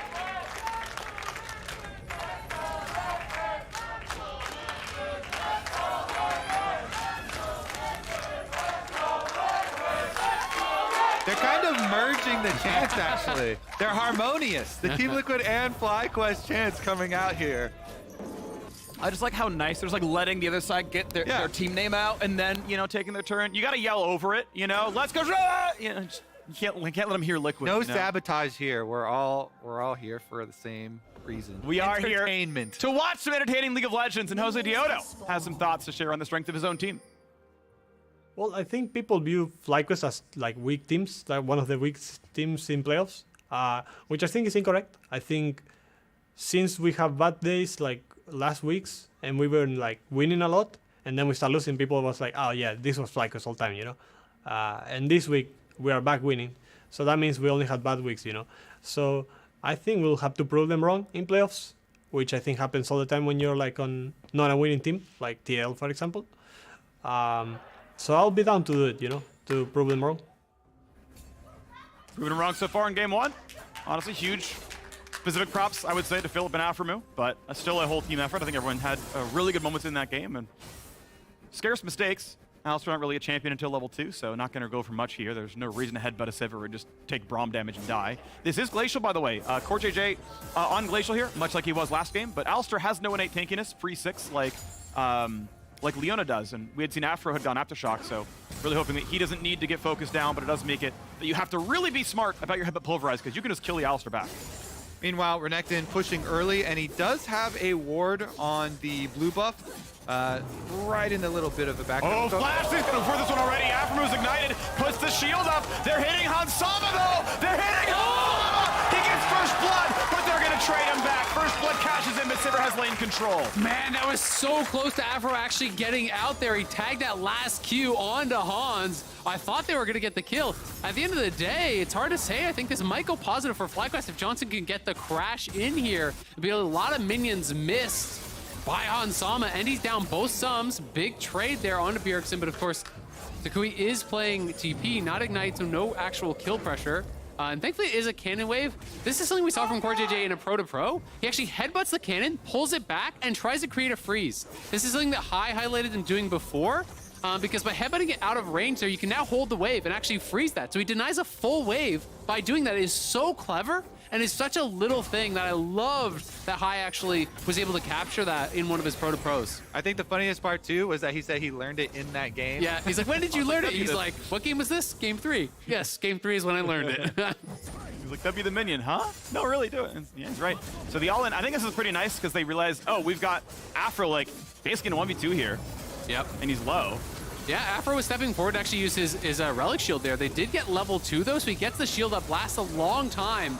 steps back to actually land that Q. I'm not sure if he ran straight out, if he could have gotten away or not. It would have been close, but they get the trade back, and they do get the wave to crash. And now Jose looking for the wraparound here. Hans has no sums. It's got to be playable. You've got to be able to land this one. They're going to wait till he actually pushes the wave rest of the way, and Saber playing correctly far away. She's like, yeah, my support's missing, you know? Zone me out, buddy. I don't know. Here they go. You've got to get this kill. You've got to be able to get this kill on a Hans Sama. I don't know how you're supposed to live this one. Jose Diedo. Yep. He's going to headbutt. Alistair into the toe. They're backstep, but he's stunned and turn right. That's going to be a solo kill. You've got to be kidding me. The number one thing you think about when you're playing against the Alistar is the headbutt, guys. That's rough, man. Core JJ puts Afro-Moo in the dirt. The crowd erupts as well. They're loving it here. It was looking like it could have been another FlyQuest kill down on that bottom side, and killing this No-Sums Draven would have been huge, but I think they weren't sure how to approach it, right? Because if you both come from the same side, then he's just going to walk out the other, so they kind of did this awkward split. You can see it in the hesitation, too, when they were coming around the corner. Exactly. They realized, well, if we both go through river, he just walks back to tower. If we both go through tower, he just walks through river. So it was kind of this weird hesitation, and they end up going opposite ways. Hans just walks out, and Core ends up killing off Afro solo. Not what they wanted here, as Santorin has just been farming. You're going to see the top side. Yeah, it's been chill. 5 CS difference, not a big deal, and no place taken, of course, in the bottom lane as Hans Sama is able to get his Serrated Dirk online. CS pretty close. Nooncorver's a good spike for the Sivir at least. She'll have some decent lane control to that one. But Core JJ just heroics here. Yeah, it's just really well played, right? They realize they can't both go the same way. So Jose starts coming around this way and tries to walk through over onto Core JJ. Hans is walking out the other way, and it's just a great headbutt in. Nice backstep there from Afro to actually avoid the pulverize. But the problem is the trample was stacking up on Jose. So Jose would have had to actually back out so the trample couldn't get fully stacked, because even though the backstep was there, the E was primed, so Core JJ lands this stun auto. Just really heads up stuff from him to get a kill. And really smart, and it means that you've got Team Liquid on a solid near 1,000 gold lead, and it's, you know, 2 kills split amongst the bot lane carries, and again, every other lane looking pretty solid. Tukui's had some nice trades, but Bjergsen has ultimately farmed equally. You can't really say it's anything special. He's actually gotten his first recall TP off. That got him some magic resist and a better buy overall. So honestly, looking very good for Bjergsen in the mid lane as well, and they're getting first Drake. Yeah, I mean, a lot of it is just the first blood, the additional gold there, plus 95 gold from the cash-in from Draven. So you get the additional gold on the first blood, you get that extra 95 there. It's really, really nice. Again, Philip playing the resourceless champion against the mana champion, trying to tax here. He did force out, you know, his own TP was already forced. He's now going to force Bwipo's TP, but he should probably crash the wave here and look for his own base, because you don't want to get caught in lane too long if Bwipo does go back for his own after this wave. He needs to feel safe himself, though, with his flash available. Of course, TP Ignite can certainly put some kill pressure out from Bwipo.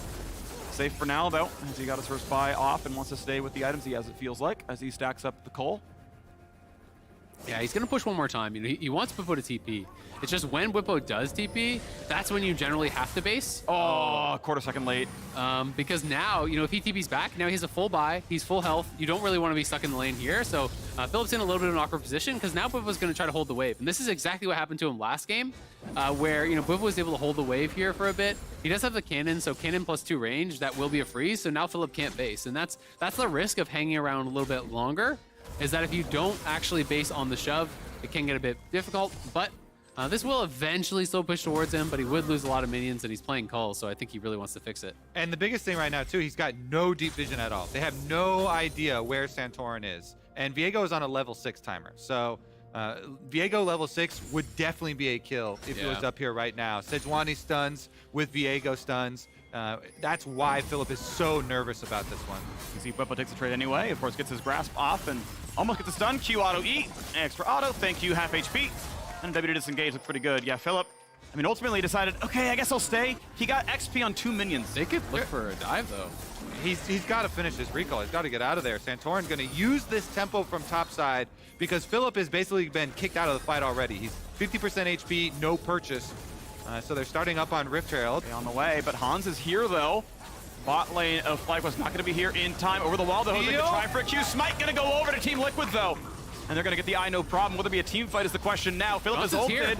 Jose Diodo may have to burn his ulti. Ults go on to Bwipo. Pretty good damage. Ignite there for him. And it's 1 for 0. Philip doesn't get a single heal. Everyone's out of range of the Q. A 1 for 1. And snipes Jose Diodo. Gets him with the ultimate execution, snipes it there. The extra kill for Team Liquid. They get top laner and jungler, and they got the Rift Herald.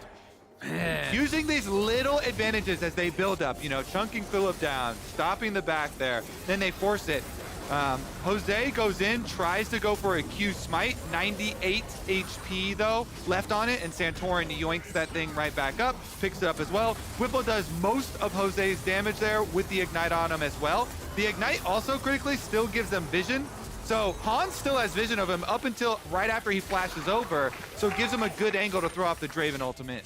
And that was a 400 gold cash in there. So now up to almost 500 gold earned from his passive this early on. He's way ahead of the pace of the game now. A good 800 or so ahead of Johnson, his counterpart, even though Johnson has 2 kills. And now going to be looking for this dive. The TP's coming in. They will just back it up. But a nice threat in there gets the TP out of Tukui, which means Bjergsen should have push mid here. Pretty good right now. Yeah, Wukong going to hold the wave, so Jose Diodo going to get his own bit of XP and gold as Philip wants to slink in. Spots Hans Sama, the same goes to him. 1v3, and he knows he's got teammates. Gonna have to flash it away from the Pulverize, does so. Philip stays alive, flash with support. Meanwhile, they still have Rift Herald, so only 3 turret plates left on this tower. You could actually just kill it. And they're staying for it. Oh, they're gonna let him base, and then they're gonna try to set this up on Tukui. He didn't actually know that Santorin was there, so Santorin just hides. Double Tukui dash. has to leave. He will be fine, but the tower is gone. Yeah, easy summon at this point. They're going to get it. Maybe they can... Yeah, okay, they're going to go for Herald. This will always, now at this point, kill turret. Will one-shot it from this low of HP, or just about anyway, as they can try to run away. If Core runs far enough, he won't get a plate. If he ever touches the turret, does still get a share. And ultimately, first turret does go down. 4-2 and a 4,000 gold lead. Yeah, the gold is just massive now. Yeah, one of these things that we've seen all split long from Team Liquid. The best team, early game, giant lead, snowballing out of lane phase. And this one, 3.6 thousand gold at 11 minutes is massive, massive from the veterans. Again, this is what we highlight coming into this best of 5 series. The veterans' ability to back up on stage here as this top lane fight kind of... Actually, can still die. Just gets... Doesn't even need Ignite. Whipple holds the summoner and just kills him through his ult. The grass proc on the stun proc as well from Bwipo. Everything going Team Liquid's way. They waste no time in trying to put a stop to this momentum FlyQuest we're building in the series. I mean, I think Philip saw that Bwipo actually used his cooldowns there, popped his ult to go forward, and then maybe got some comms that they could be coming for you, right? Because they had no vision in that bottom side, and now Jose is in trouble, no flash. A bit of damage across, ulti not available, doesn't want to burn it, takes him down. Hansama again cashes in, 3 kills on a Drake, but guess what? Second Drake. This is the Team Liquid people expected, and why game number 1 was an upset to those expectations. 5,000 gold lead, 12 minutes into the game. Dragon stacking as well. That's both dragons at just over 12 minutes. They will be in for a very early soul here for Team Liquid. And with Draven, you just keep snowballing with this champion. Yeah. That's why it is so popular in Champions Queue, in solo queue, being able to snowball ahead very, very effectively. And TL, you know, you talked about it, they have the best early game in the league. You know, on average, they're ahead about 1,800 gold at 15. Second best in the league was 800 at 15. So this is a team that dominates early, but this is obviously far beyond that. You know, 5,000 gold here at 12.5 with the Drakes in pocket. It's going to be a really long road for FlyQuest to have any chance of coming back in this one. Exactly, and this really highlights that composure in best of 5s. Not overreacting. That's the dash interrupted. He started the dash. That stun kills him. Killer Sejuani! Tukui is able to jump away a bit farther. Whippo ulti's up in about 5 seconds. He can go for the long-range snipe. Says, I'm not going to keep up with him. Gets him out just barely. Whippo making Sejuani look more fearsome than Olaf in these side lane 1v1s. Game 2 revenge of the Bwipo. He's getting his revenge here on Philip, on FlyQuest. You know, didn't have the game 1 he wanted. You know, Philip getting the best of him. This time around, it is Bwipo with the blind pick, Philip with the answer. But again, it's the person blind picking that's actually getting the better end of the matchup. And Hans now getting paid even more and more gold into his pockets. 2,200 ahead now of Johnson, who's the richest person on FlyQuest, by the way. You know, he's practically double the gold of Philip. Like, this is getting ridiculous when this tower falls. And he goes up. Here we go. 77. No, 70. Yep, there we go. Looks pretty good. Money, including into the pockets. So it's 2,600 gold lead in his lane matchup. And that's only 1/3 of the gold lead in this game. It is winning everywhere right now. Yeah, you know it's a giant stomp when at 14 minutes the objective bounties turn on, because that's the earliest that they come on. And you just get total gold there. I mean, it's funny, but that is commonplace now because Draven so often can, you know, when used effectively, gets the snowball leads and look like that. With the gold stacking passive, it even blows those numbers even up more. Afro dying, TV's coming around for a little bit more. Here we go. Good luck for Johnson. Gonna put some damage to core JJ. Philip has shown up as well, but he's in a 1v2 on the one side. That TP comes in to kill himself. Johnson gets another stun to his face. There's a slow from Sejuani. The E-stun there gonna get him as well. A double kill goes through to Bjergsen, and there is nothing FlyQuest can do.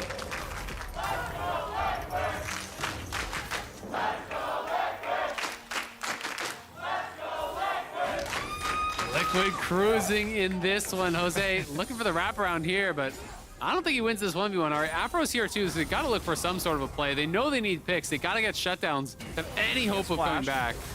Gonna jump right in, go for the ulti. Of course, the zero turret will help. It's gonna be a bit of a 2v2 for a minute. There, second sun's gonna come across, and he's gonna let himself drop down. Shutdown comes to Jose. He had a little bit of gold, but guess what? Hansama finds his 3rd turret kill of the game. As that lead's gonna grow even farther, and guess what? Second Herald gonna be a formality. Yeah, there's so much money on Summoner's Rift with the extra turret standing there, with the Rift Trail, that Team Liquid will actually get more out of this even than FlyQuest did picking up that kill. But here's another look at the earlier pickoff, where they were able to start with the support, then kill the teleporting in top laner, then kill the AD carry as well. This game is gone.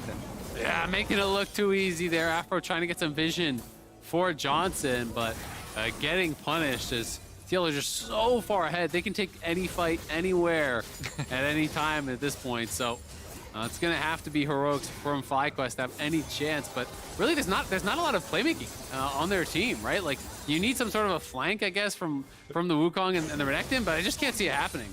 Every fight, everywhere, all at once. Yeah. That's what Team Liquid get to pull off. Pretty right much. now. 1 minute to go until the 3rd Drake of the game. More than halfway towards Hextech Soul at this point in time. And will you see FlyQuest even attempt to play for it? Or is it going to be cross-map? Top lane Adder is alive with a bounty on it. These are those games that kind of feel like work just to be able to finish it out. You're like, all right, I already won. I was thinking from the other side. See, I feel like, yeah, I'm on a Zale side here. I'm one of those guys, you know, we just win games so much. It's like, oh, jeez. But I will say it feels really good just be like on 2 items. You're like, I'm an item ahead. I can take any fight I want. I see someone in the jungle. I just take the fight. See, to me, that's not work, though. If you're on the winning team, this is fun. Yeah. You want to extend this period. This is the fun. Exactly. FlyQuest, though, trying to craft a way to get back into this one. It is very difficult, but trying to open up some more picks for themselves. Takui trying to split the map, split push here against Sejuani, one of the champions that the Sej has more difficulty all-inning. Won't get just straight up a 1v1 because very difficult stuff there for the Crocodile, only on the blade of the King. I mean, he's so squishy. With Bjergsen and Hans both super fed, anytime you go in, you're going to die so fast. I mean, it's another 1,800 gold in pocket here for Hans. He's soon going to have enough for a full rapid fire. It does go back, you know, buys the components. Bjergsen going to be close to his Shadow Flame. No, he even has it right now. So they're just so far ahead here. TL cruising here in the second game, looking really, really good. And this one does feel like a bit of a formality. You know, it's about closing it out cleanly. You know, just destroying the confidence of your opponents. Yeah, exactly. Gets the ulti, gets the flash stun, but not gonna find someone in range. Only the slow from the ulti. Cannot get a range for E, and it should time out pretty soon. Gets away for a minute. Stukui in the same boat right now. Scoop backwards by some time. Rumble comes across, but it's still gonna be Jose Diodo dropping. Assists on the 3, a kill and a core JJ. His second of the game, I do believe, as we go to 8,500 in advantage. 3rd Drake already taken, but now top lane tier 2 under fire to grow this lead over to 9,000. Bot lane under fire. It will be a bounty claimed, so a pretty equal trade of gold as shots come in towards Whippo. They almost find the root, but not able to queue back to safety. Finally, a bounty is claimed. It's something towards FlyQuest, but so much more to do. It's going to be a long road if they were to do it, but TL looking really, really good. And do have a really strong bear take as well. It's double TP coming top here. Phillips looking for a bit of a flank, but realizes the response is there. Whip goes around. Can they bodyguard well enough? Bjergsen's waiting around as well. No ult. He can't do a lot to push people away. Tukui taking a bunch of damage from the soldiers. Well played, Bjergsen maximizing his damage, and Philip. I guess there's no DPS behind him. Whippo chases him off. Operation Save Han Sama. Easy for Team Liquid to pull off. Oh. Good. Yeah, that was great by Han Sama. Tukui wasn't even looking. No. I think he thought it was going to return on the same path. Philip doesn't even tell him or anything. Like, I'm not sure. I would actually love to see the pro view from Tukui to see if he A, didn't look, the comms, please. Or B, just thought it was coming in and out the same path. I didn't realize. Because Hans obviously threw it and then is just running down the river, so the return path is different and it gets him on the bounce back. Yeah, you always got to expect the Draven player is going to try and move it. Yeah. Yeah, I didn't look at minimap like, oh, I got to move. Like, that's going to hit me probably. And then, you know. So, yeah. Great stuff from Hans Great there, stuff by though, Hans. to Great stuff by redirect the pullback. Maybe a lazy recall. He's got 3 items now and a stopwatch. This is a toughie for sure. All right, let's see it one more time. So did he actually see it at all? Yep, he did. He saw it. Yeah, I think he just thought it was going out the other way. He's like watches it go back. He's like, Draven's down there. He walked. Honestly, Draven Noir. Yeah. Taking chat. Got his ulti. Oof. Doesn't really matter. I mean, this game is so very Team Liquid favored, and they have come out swinging on this one. Philip gonna have a hard time. His dash is interrupted, flashed away from the pulverize. Well done. Couldn't go much other. Could have maybe left back a bit farther again. Spot. It was I know. Whirling Death claims another victim, aptly named. FlyQuest.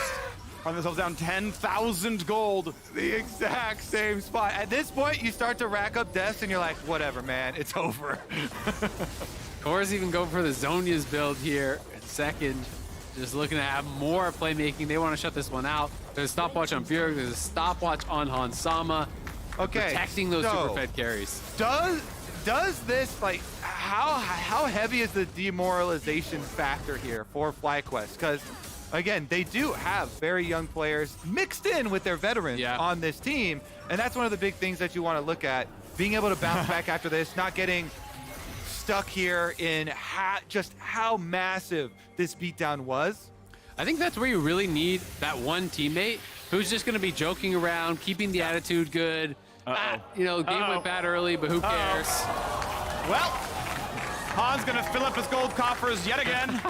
And this is just one that you have to just be able to shake off. And you have to say, it went bad early. The rest of the game doesn't matter. And you start talking about the next game, start joking around, try to keep the attitude light. Because I agree, with those young players, if the attitude gets bad, it can be a lot of pressure. And that is kind of one of the big advantages that TL has, is the massive amount of experience. Yeah. FlyQuest will also get side selection, and we're presuming that they'll go blue. Almost everyone wants to play blue side. So, stealing away one on red at least does mean that they can just have to win their games with side selection for the rest of the series to presumably win if they were to. All I can think of is Perks playing playoffs in the LCK last night and now in the LCS. His Renekton lives on in various parts around the world. It's good to see. We had that joke came from Reddit, but I wanted to, reference it. That wasn't a stolen joke. We're just advancing. On to Hextech Soul now. Again, this is the kind of point where it's like, all right, we're just gonna wait through this game, man. You can't fight for Drake. It gets worse and worse for you. You still always want to try for the cross maps. You see Tukui TPing top lane is smart. Wants to get a bounty. I would like to see more people going, but he can't get the turret remotely low as Bjergsen TP's in to control it. I like from Team Liquid side too. Pick up everything on the map. From the other point of view, the point of view of the winning team, you want to really hammer home to your opponents. Yeah. We stomped on you this game. Guess what? There's nothing you can do. Watch us as we take everything off the map, and you cannot do anything about it. And I mean, for TL, I'm kind of looking bigger picture here now at the series as Tukui potentially going to get chased down here.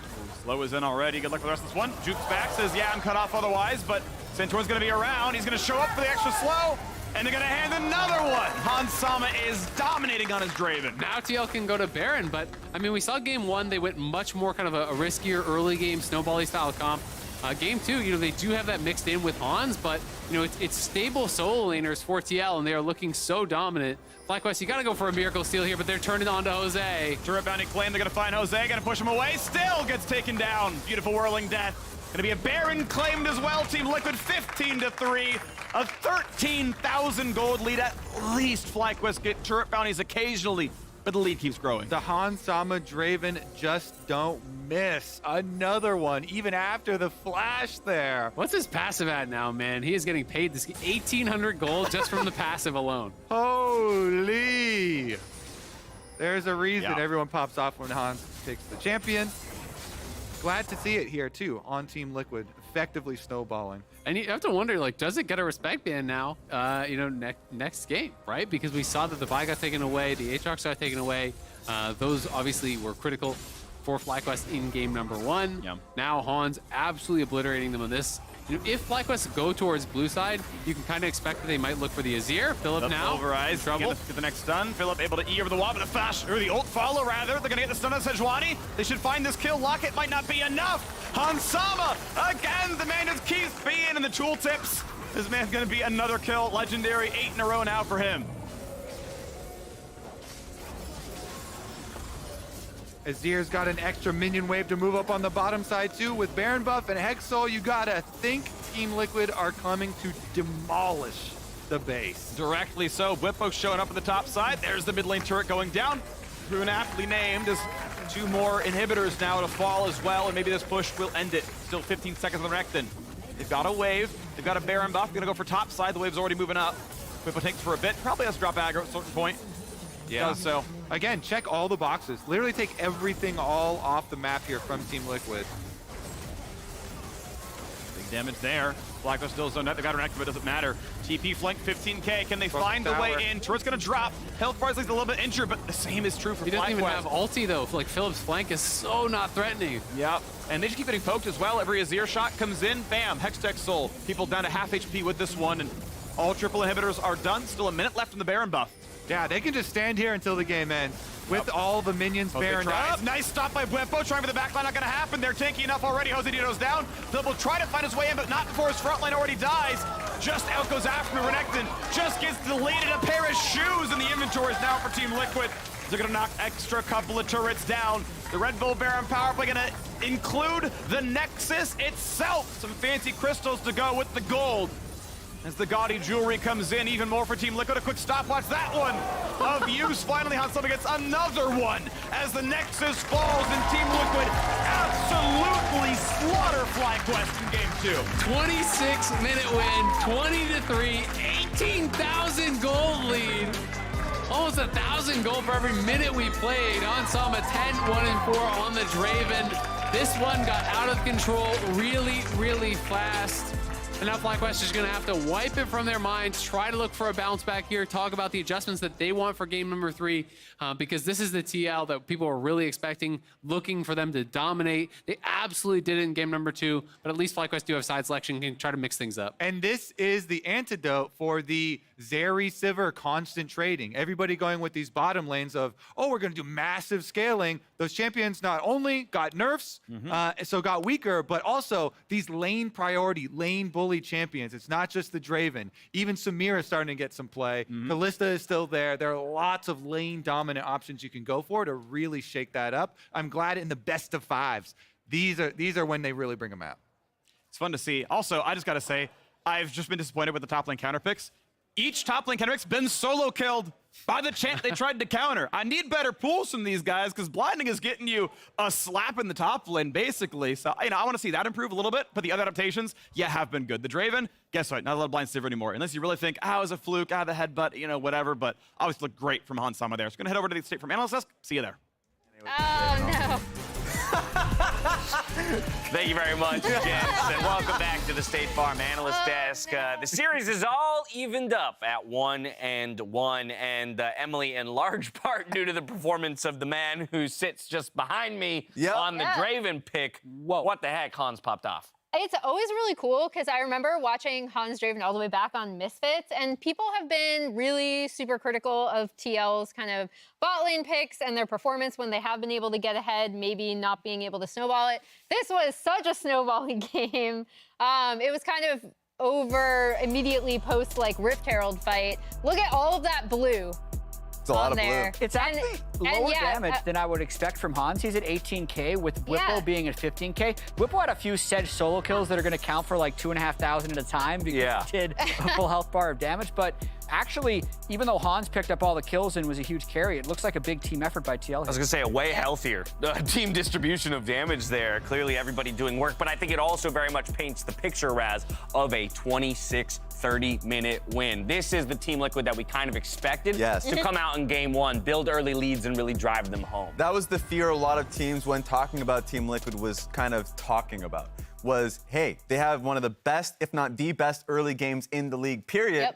And the only question is whether they can convert it in the mid game, and they did that clearly. They absolutely did. And when people are talking about those 3-1s and 3-0 score lines in favor of TL, this is the version of the team that they were predicting would show up on the day. And Raz, when we talk about predicting, I think it's time we give you some credit where credit is due. We talked about the adjustments for draft, and you straight up called it out. You said Azir first pick. Oh, thank you. It looks like, what have you just been awarded with? What's it say? It's an award, draft trophy. I will say, well done, Raz. I will say the Azir one is very easy to call out. They've done it all split. Raz, can you hold it still for the camera? Like they can see it. Look. Well, they can see it less when you're waving it around like a maniac. I'm rubbing my... let's push it up against the microphone. Yeah, exactly. We can all hear it. Yeah, I love it. Was in my ears. I think there's a couple things. Number one, love that you called out the Azir first pick, and they did go for it. The other thing I'll note, Jat, is in fact that it was a counter pick for Hans Sama. Again, being able to bring out that kind of signature Draven, but after seeing his opponent's pick when he held the lowest counter pick rate of all ADCs coming into the series. Yeah, absolutely. And you can see Sivir's going to be a priority pick this series if the bans don't change for Team Liquid. When they ban 2 Enchanters, Sivir becomes the #1 power AD carry. And some of this does start from the early game. It's not just this solo kill that they were barely able to get before trading it back. It's what CoreJJ did afterwards, where he punted the cannon minion to freeze the wave, allowed them to be in good wave positions, and this was a disaster. The wave got too big for them to pull off what was, they were trying to cheese gank this because they think if they can cheese gank, get a double kill here, then Sivir can tank over the game. It backfires in the most hilarious fashion, loses them all this time, and they were behind in tempo for the rest of the game. Yeah, and then following that, obviously, FlyQuest does decide to contest this and kind of go for a steal. And this to me is where the game really breaks open for TL, right? Like after this is where I was like, okay, the entire game is going to be TL here. Yeah, largest goal difference at 15, all split if you compared this to the regular season. So it really got out of hand. And it's that kind of a gold lead for the team that we had come into the day saying they already averaged close to 2K up at 15 minutes, and they more than eclipsed that here, Raz. Yes, and I think it, much like what they're doing right now, goes back to the draft, going into the next game. I thought the change up to Azir was great, but as the draft was going on for FlyQuest, I'd love to see that on the screen once more, it just got worse and worse for the anti-Azir fans because it made it easier for Azir to play the game. Now, of course, when you're playing, they picked up the Sivir, recognizing going back to the fact that they didn't want to play Zeri with no enchanters on board. So, like, once again, the greatest enemy that Sivir has is the ranged of Azir. The Renekton, the Braum, all of it really worked against what FlyQuest wanted to do. So I think either they ban it and take it off the table entirely, or change up how they end up drafting and give themselves more range. Zoe has actually been one of the biggest champions for Takui throughout the split. Perhaps that could be the change. Though LeBlanc was good here, too. Yeah, one other small pivot I liked from Team Liquid was simply banning out the A-track. Yeah. Just putting Philip on something that he's a little bit less comfortable on this big stage when the pressure is being applied. But from here, we move our attention towards game number 3. FlyQuest now being the loser of the previous match gets side selection for the first time in the series. And so they will elect to swap sides and go over to blue. Emily, where's your head out on this? So that's super interesting because now I'm wondering if Fly are going to stay with the Yuumi Lulu bans, right? Because as we talked about, that's what's keeping Zeri off the table thus far for Fly, and we know they play it. So the blue side first 3 bans is going to be the most interesting to me because I don't think FlyQuest are going to stick necessarily With those enchanters. with what TL have been. Raz, you have the draft trophy. What's happening? Yeah, They what's will going on? not ban enchanters. This split, they've done a really good job playing into Zeri and Lulu or Zeri and Yumi. They've gone towards Twitch or just added more range. I think that they've been so confident going into Zeri, they will not ban enchanters. I feel like they've done a good job of that. Yeah. So if they're not banning enchanters, or sorry, you follow I mean, up. Go ahead. TL's, I think, going to continue to ban enchanters. I think if they get into an enchanter meta, Core JJ versus Aphromoo, they lose their advantage. I think Core JJ is so active on the map and so important in engaging team fights. And only if they then prove to carry a game with a power pick like a Kalista that might get through, a Trundle that might get through, or another first pick Azir, that's the only thing that's going to force Team Liquid to change. But I think they actually have to lose to that first. Well, because that was going to ultimately be my final question to you, Draft King, is we need to stop. Right? Look, we're all about extremes here, so I just want to set you up for an incredible amount of success or a very, very big the whole failure. draft, Mr. Plasm. Well, so my question becomes, right, in this conversation of like, if FlyQuest is electing to go over to blue though, and we think that they won't follow the same ban strategy of Team Liquid, what does blue side afford them that red didn't? Like, where does the advantage come for FlyQuest on blue side? Why do they want it? They can either first pick the Azir, and that's their advantage. I think that's been ruining them in the last game. Or if Team Liquid ban it, because they obviously value it, then even though I said they will not be too unhappy about a Zeri pick, maybe they just first pick it themselves because they think it's really strong themselves. So that's kind of what I'm expecting. From that point forward, I think they're really flexible around what Jose Diodo wants to pick. So they might drop him to 4-5. Fair enough, fair enough. 1-1 stands the series score as Team Liquid strike back in dominant fashion. Tomorrow night, though, the Age of Dragons begins again with the premiere of House of the Dragon. Check it out.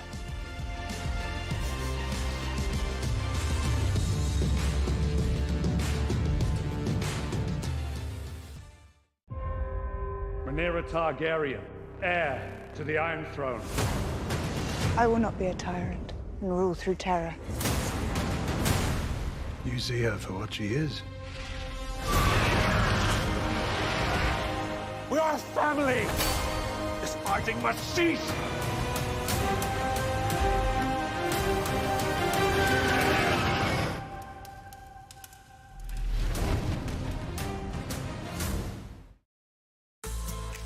We're spinning back into Assist of the Week, presented by State Farm. With 100 Thieves down 2-7 and falling behind to Team Liquid's pressure, Closer single-handedly turned the tide of this team fight when he unleashed Cyclone on Team Liquid. Well, but Abadaga's gonna be safe for now. Wukong gets the knock of a shove back, and the shutdown comes in. The 1-2 punch from mid-jungle. And Bobo cannot quite get it done. He'll drop as well. Closer stays alive. And Team Liquid could not, with a gigantic gold leap on a team fight victory.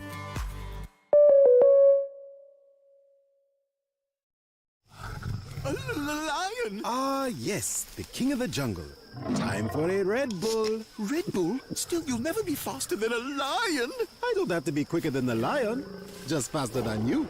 Red Bull gives you wings. What you playing? A very serious game, but these in-game purchases are adding up. Oh, State Farm has rates to fit your budget. Mega Sparkle! Like a good neighbor, State Farm is there. Call or click to get a quote today.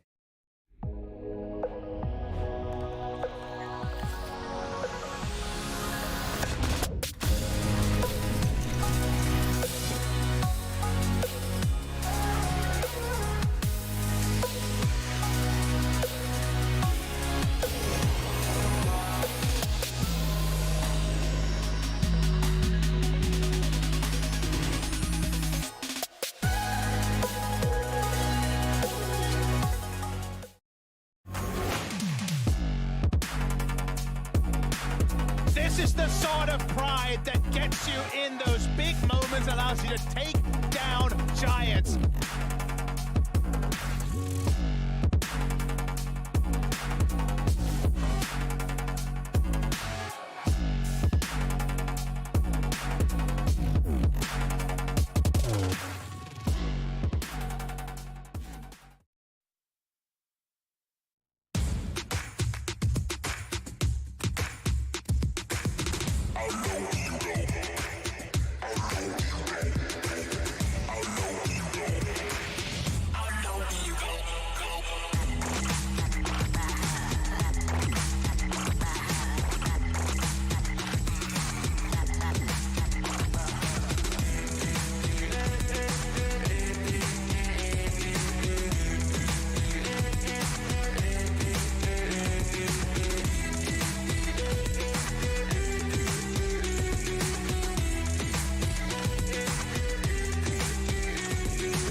Hello, everyone, and welcome back. We had the largest gold lead at 15, all split long, and it was Team Liquid from start to finish, just crushing FlyQuest. So now I want to see what happens in Game 3, because we've had some very big top diffs. Solo kills in each game so far. I want to see how this one goes.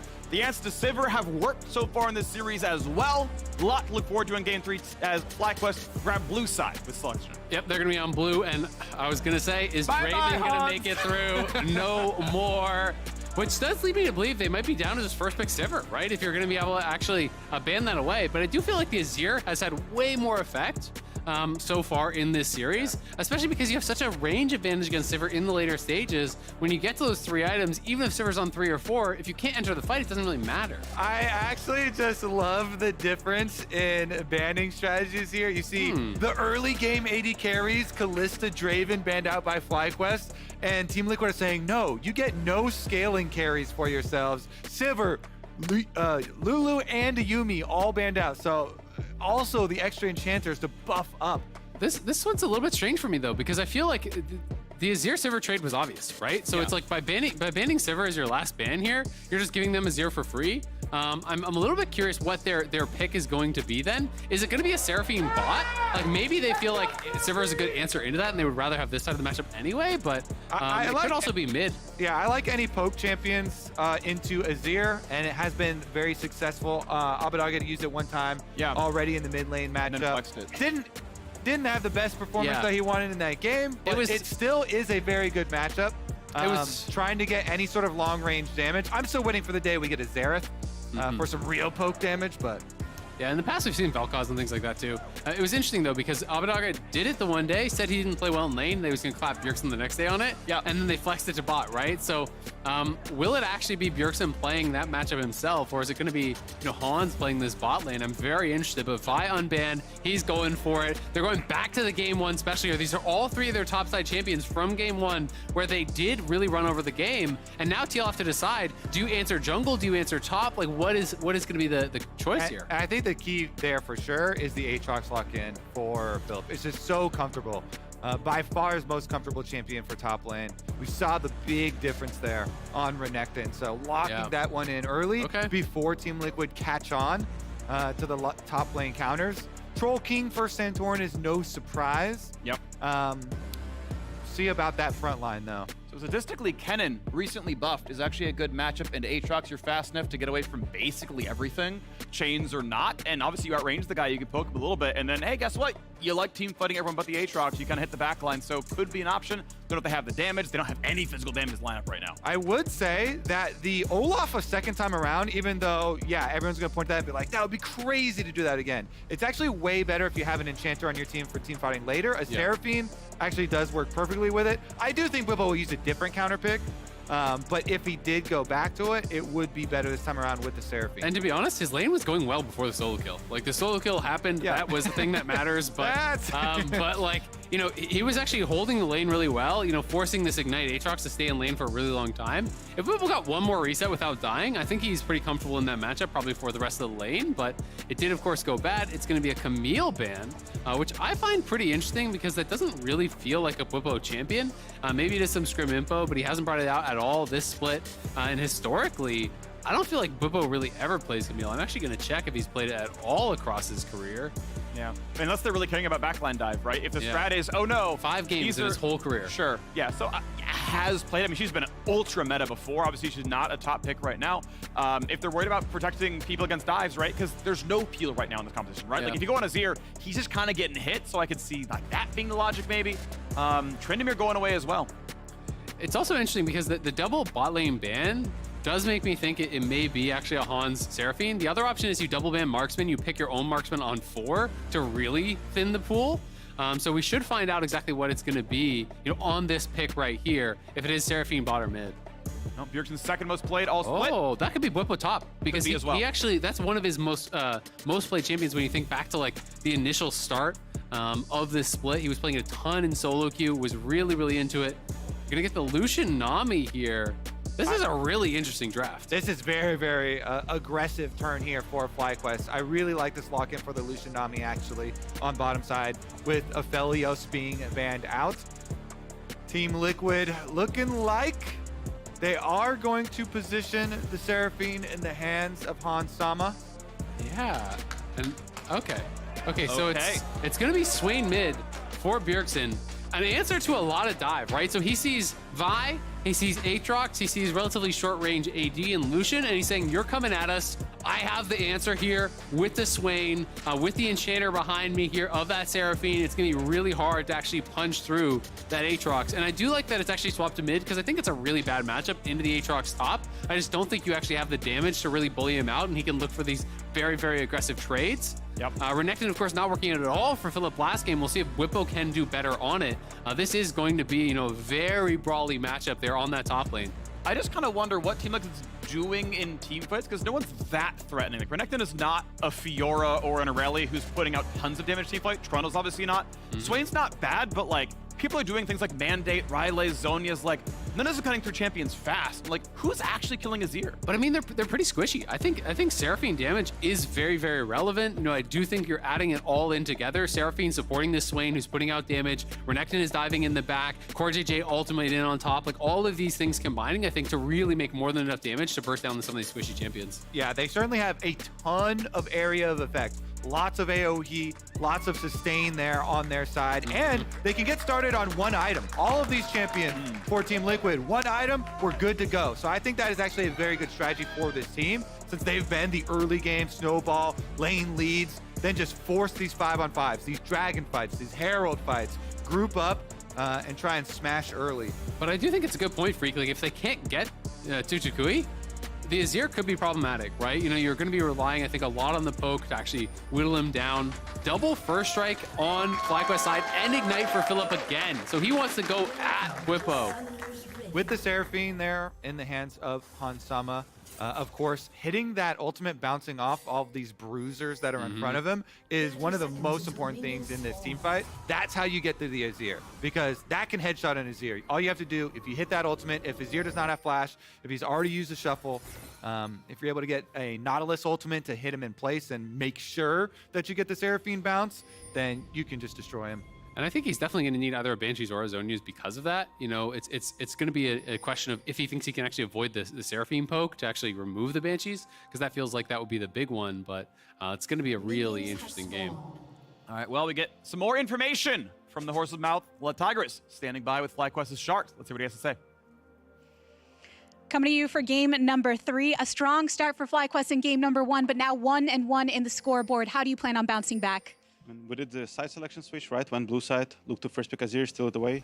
So we're going to see how this game goes. Looks like enemy team opted into punishing our Vi pick with a lot of, beefy frontline champions like Trundle, Swain, and Renekton. So we're going to see if we're going to be able to use our pick or not. Yep, some firepower coming from Philip as well, bringing Ignite, a strong start from him. How is he handling the playoff pressure? So far, he did amazing. Game 1, got his first solo kill in lane, so I'm really proud of him. Yeah, thank you for the insight. Back to the casters. Yeah, it's going to be interesting to see. As Sharks was talking about, he feels that their draft strategy really was more punishing the Vi, right? Not giving good ulting options. You don't really love ulting the Swain, the Trundle, the Renekton. It's pretty much only Hans that it feels like you want to dive in onto that backline for. So Philip's going to have to be there to really kind of get on that backline as well. Because it's very difficult to actually dive through a Swain and through a Trundle with the slows and the ulti and everything. So I think that's going to be the trick here for FlyQuest, and it'll be interesting to see if they can actually kind of circumvent those problems. Meanwhile, for Team Liquid, for Santorin, I'm looking for some early objective control. Trundle very, very good at these neutral objectives. And then, of course, as we mentioned, this team can operate on one-item power spikes very easily, so they could naturally try and snowball and group up for those. But a half camp lead for the Trundle right now as Vi paths down to her Wolves. Wants to make sure there wasn't going to be an early counter jungle, and then looking to play towards the bottom side. I mean, Lucian Nami obviously can be so aggressive. This is airy for the Seraphine, so she doesn't have a lot of innate tankiness here. A lot of times the Seraphine support can work as, or any other Enchanter is, I'm running Guardian, like we're going to be fine there. Pretty nice trade out of Whippo, going to feel really good at this one as he can just always jump right back out. Renekton definitely favored this matchup. Yeah, Philip just didn't have the angle there. If he had the chain from straight on down the lane, then you can't just dash out of it so easily, but it was kind of a side-to-side chain, which means Philip can just dash out back very, very easily. trying to look for these aggressive trades here. Every time the electrocute is up, drop the E on the Lucian, dash in, get a little bit of damage down there, and see how much you can actually farm with first strike. But they got him rooted up. They're going to look for a kill. Q cleanses away, so thinking some damage. Won't quite die as the Ignite was cleansed pretty quickly. I can't get back too much. Afro running out of mana as well. Can't get that much healing. Vi is coming down the river, but seen by the ward. So that's why Afro was trying to keep CoreJJ interested. If it wasn't for that ward seeing Vi, maybe they're able to bait somebody back in, but it is going to be unsuccessful move from the Vi downriver. Team Liquid coming back to try and push this wave in, get the full crash. Interestingly, FlyQuest, I think, made the thought that, oh, it's not going to be a very aggressive lane. You're not going to trade against Seraphine too much. It's the Relic Shield star for Afro. It's why he's out of mana. It's why he can't sustain Johnson. But I'm just surprised you picked Lucian now. I mean, you're not expecting to trade. Yeah. Oh, he's just dead. He just gets hooked in. That's got to have been a hook from CoreJJ. Afro just gets hit in broad daylight. It's probably one of those, oh, go into the brush, fake that you're recalling, gone back, and he just nails the hook. CoreJJ. Back-to-back games where he's had Afromu's number. Headbutted him into the turret last time around on the wraparound gank. This time, off-screen hook. Anything could happen. Yeah, and I mean, you have to think Afro was trying to pull the wave to freeze, and like you said, fake a recall in the brush, land the hook, and I think that's why he was going for the Relic Shield. He's potentially worried about the all-in on him. You know, maybe thinking if he gets locked down, they could follow that up. But just looking for a little bit of harassment. Oh, what's even in the bush? Yeah, it just turns back around. You gotta flash those, Afro. Yeah. Hanzo's gone, and he's like, if it's just the Nautilus, I live, but yeah, you got someone else there. Cure the wall, maybe? Yeah, goes for it with Sweeper on. Information known, though, and it's pretty easy to dash away. A nice attempt towards topside. Farm within 5 CS, and Philip has the wave moving toward him. So with 4 extra to kill, this lane is actually relatively close right now. Okay, so first Dragon is coming up too, though, as Philip kind of groups up this wave. Yep, won't get the interrupt, but that does turn my eyes towards that bottom lane. Because they do want to start stacking pretty early here.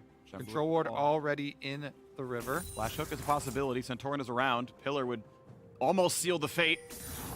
Anchor, good dash away and doesn't catch anyone else. But Centauran, gotta find a face check, decent damage. You Pillar. Now they have no hook to follow it up though. But can he walk far enough away? He might have to burn his own flash. He does. Doesn't want to run left through Centauran. I think he would have died if he'd ran left, but I choose to get over the wall. It's a tough call, man. I don't know. Like double longsword already. You are very squishy at this point when you're slowed up. Yeah, I don't know if you have double. Yeah, it's hard to say. You know, maybe he could have done it. At the same time, he definitely couldn't have run right because he would have gotten killed off by Hans and Core. But good pressure down on that bot side. The pink ward denying vision of Centauran and, you know, getting Afro punished again. And that's very meaningful for my question of the early Dragon stacking because no support flash there makes it very tenuous now for FlyQuest to answer. And as I said, Trundle's super good at just starting up these neutrals, can easily solo them if left alone. Push on bottom lane here for Hansama and CoreJJ means he does start it up, but mid lane push means Azir moves first. Can Takui be the difference maker? Josea's flash, he wants to go for broke. Q over the wall, look for the smite. It's a possibility. Smite? Yeah, I believe it's up for the Centauran now as well. Jose, he's gonna try for it. Flash, so he could. Yeah, he could YOLO it. And decides, I don't want to guarantee to lose my flash just to have a chance at Drake. Yeah. And they get rid of the ward in time anyway, and it's not going to be a good possibility. So claim on the Dragon, Team Liquid. That's why you always pull the Dragon out. If it was still in the origin point, then there's not as much of a risk there of trying to go for a little yo-yo play. But with CoreJJ there and the Dragon pulled out, you get hooked in, you can't get back over even to the wall to flash. And Hans was even holding his empowered spell. So like if you go over, you get passive autoed, you get hooked, you get rooted, you're gonna die, right? You're very unlikely to be able to get back. You can even use Pillar to actually push you away from the wall so you can't necessarily flash over it very easily. Really good start here for TL, but it is not a massive gold lead by any means. First strike probably helping a little bit with that for FlyQuest. And you know, Philip looking good, just trying to shove in this wave here. Takui roaming up, trying to get a little bit of a threaten on this dive, but CoreJJ is already hovering here. He has the read. If they go for this and they don't see Core, they could easily die. Whipple has ult. Q not going to land at the start. Here's the Ignite for aggro, though. He's got to kite back a little bit. Did he have the damage? Scoops him back in. Core flashes in, flies, and does not find the kill, but you've got a very low health Whippo. Pull back in onto Jose Dioto's going to stay alive now as well. You can't stay around. There's going to be more reinforcements from Team Liquid coming up. Yeah, and you got Swain coming around, Trundle coming around, healing enough for Whippo. He's going to stay alive. Yes, he's out of flash, but you can always TP to fully heal back up. Almost stops the recall. The instincts to take the correct brush. Philip gets out. A play like that does have pretty big costs. So that was a very important read from Team Liquid. Good communication. Whippo and CoreJJ talking constantly there. Core comes up, he hovers just out of the Fog of War. Great vision toggle there by the observers to see it. And it gives Team Liquid the extra presence here with all the extra health bars and the recalls. They just start up this Rift Trail. They've got the members. FlyQuest coming a little bit late. Smite's gonna claim it. There's Herald on the inventory, but they could go for a bit more here. Corjay level 5, get away from the first slow. Wins the ulti coming across there. He is 6. Will there be a fight? Bjergsen with those is gonna be really hard to fight though. Aatrox buying a bit of time, getting another 1k health. I mean, this is honestly, he's pretty much ultable. Dives in with the flash, gets over the wall. Does he have the damage? Jose Dino takes down one, but he trades his life back for it. Santorin over the wall, but CoreJJ doesn't have an easy way out. He was slowed. The Soldier's gonna claim it. A 2-for-1 in favor of FlyQuest. And now Bwipo, without an ult, without a flash, takes the culling, finds his stun. But how do you get away from this one? He's not gonna find it. Double dash, it's not gonna matter. Who gets the red buff? They're gonna try to give it to Johnson. He claims it. 3-1 FlyQuest. FlyQuest battling back here. Hans is pushing on that bottom side. TL did get the Herald, but FlyQuest getting the kills there. Not going down without a fight by any means. And Takui has been so big in all of these scraps, getting there, chunking people down. You know, Bjergsen getting so low before the commitment to the engage. Philip with the double Q2 knockup on both the soul laners, and then over the wall, Afro E onto Takui gets him so far down. That was, yeah, beautiful setup there from Philip as he's disengaging. The Q2 into dash backwards, and he had the Infernal Chain on Bjergsen. That chain meant that Takui got to have 2 soldiers right next to him, autoing for a huge chunk on the Swain. Being able to burst him down takes out so much of this perceived giant team fight in the mid game for their neutral objectives that Team Liquid wanted to have. Yep. So if you take out kind of the heart there, the Swain, that big threat early on, then FlyQuest chasing down all those kills does make up for that Rift Trail cost. And while the Rift Trail still is in the inventory for Team Liquid to use, it's only going to be about 2 plates of gold worth for them, so FlyQuest quite happy. Really beautiful stuff out of FlyQuest. The Rose really played nicely. Bwipo will not get back, and that means he gets yoinked. Well done. Good trade by Philip, who's already feeling good about top side. And now he probably has to leave with Jose in the area, and he doesn't know the exact timer on Vi ulti for sure. You know, Vi about to have it, so he's got to wait around. He's camping this brush to make sure that Jose isn't wrapping around on him, because if Vi face checks you, you will win that with your ulti. So trying to make sure that he's not getting wrapped around on. Now drops the ward to cover and make sure that he's not getting dove still. You know, smart play there from Bwipo, and does have to pop the ulti, so I don't know if there's a scrap going on top side. I think he pressed it to just maybe get top lane clear, no problem. Didn't want to get maybe one shot by Philip diving with Ignite. I think that was maybe the possibility, just afraid of that one. But bot lane, plates worked down, plates shared. Of course, has to drop the solo gold, make sure it goes to the carries, and that is Team Liquid back in the gold lead now off of a huge Rift Arrow. The balance of jungle pressure here, seeing Vi camping top lane so much, Bwipo is earning his team presence on the bottom side. So full tower there for Team Liquid. First one of the game. You also get the bonus tower gold there. So in fact, much more than the expected just 2 turret plate value. Huge stuff. It also lets them get their reset off before Dragon. 13 seconds on. Perfect reset timing there for FlyQuest, or for Team Liquid, excuse me, as they can return with the full Leandries for this fight. Yeah, and the Sunder are done on Santorin as well, right? So both those guys, you know, completing their mythics off of the gold they gained from that play. Johnson does have his Gale Force, so you know, he's looking good as well, but it does feel like this is TL's for sure with the FlyQuest bot lane hitting top. Smart TP out of Bjergsen as well, made sure he was there. He spellbooked over and it's like, yep, I'm gonna have bot lane control. We're gonna make sure we have this one, and Drake is gonna be 2-0. And so far, Drakes have actually been completely correlated with the winner of the game. So though it is a close one, Team Liquid already halfway to Mountain Soul. And that's the plan from Champion Select. When you've got these 1-item power spike, team fighting giant AoE champions for Team Liquid, you have to stick to the plan. Even with the early bumps there and the blue invade up in the jungle, still focusing on the dragon stacking, now further invading, taking away red. They fully sacrificed that top turret. See Bwipo just farming Krugs. He knows, everybody on the team knows, we're giving it up in payment for this. And it would be devastating for FlyQuest Comp to actually fight into a Mountain Soul. When you think about Vi and Aatrox and these champions that are a lot of upfront damage diving in, you got to burst people down. It's already going to be hard enough to do that against what they are drafting here. Bjergsen does have exhaust. This is a tough go, I think.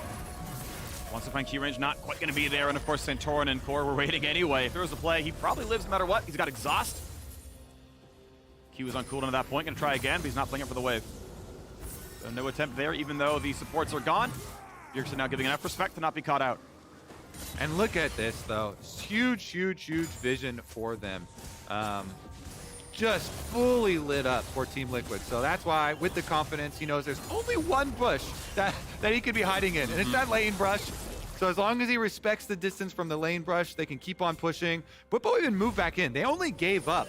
I believe it was at one turret plate already taken, so I think it was only one turret plate there on the top side, and Team Liquid got to take over the whole red quadrant jungle. So back to a pretty close game gold-wise right now. There are some waves to farm. I mean, that's 200 gold right there for Bjergsen easily. So lead is still there. Team Liquid side gold, as well as the Drakes and Centaurn coming around behind Philip. Flash ult all available. Gonna be hard to find a kill onto him. And next dash gonna be up pretty soon. Gonna go ahead and take the first slow. Running a bit lower on HP, does not get the pullback on a Centaurn. Burns his own flash, could be a kill. Q flash would kill. He doesn't even need it. Just walks in, takes a bite out of crime. Troll King, how many times does it have to happen? Centaurn again on this champion.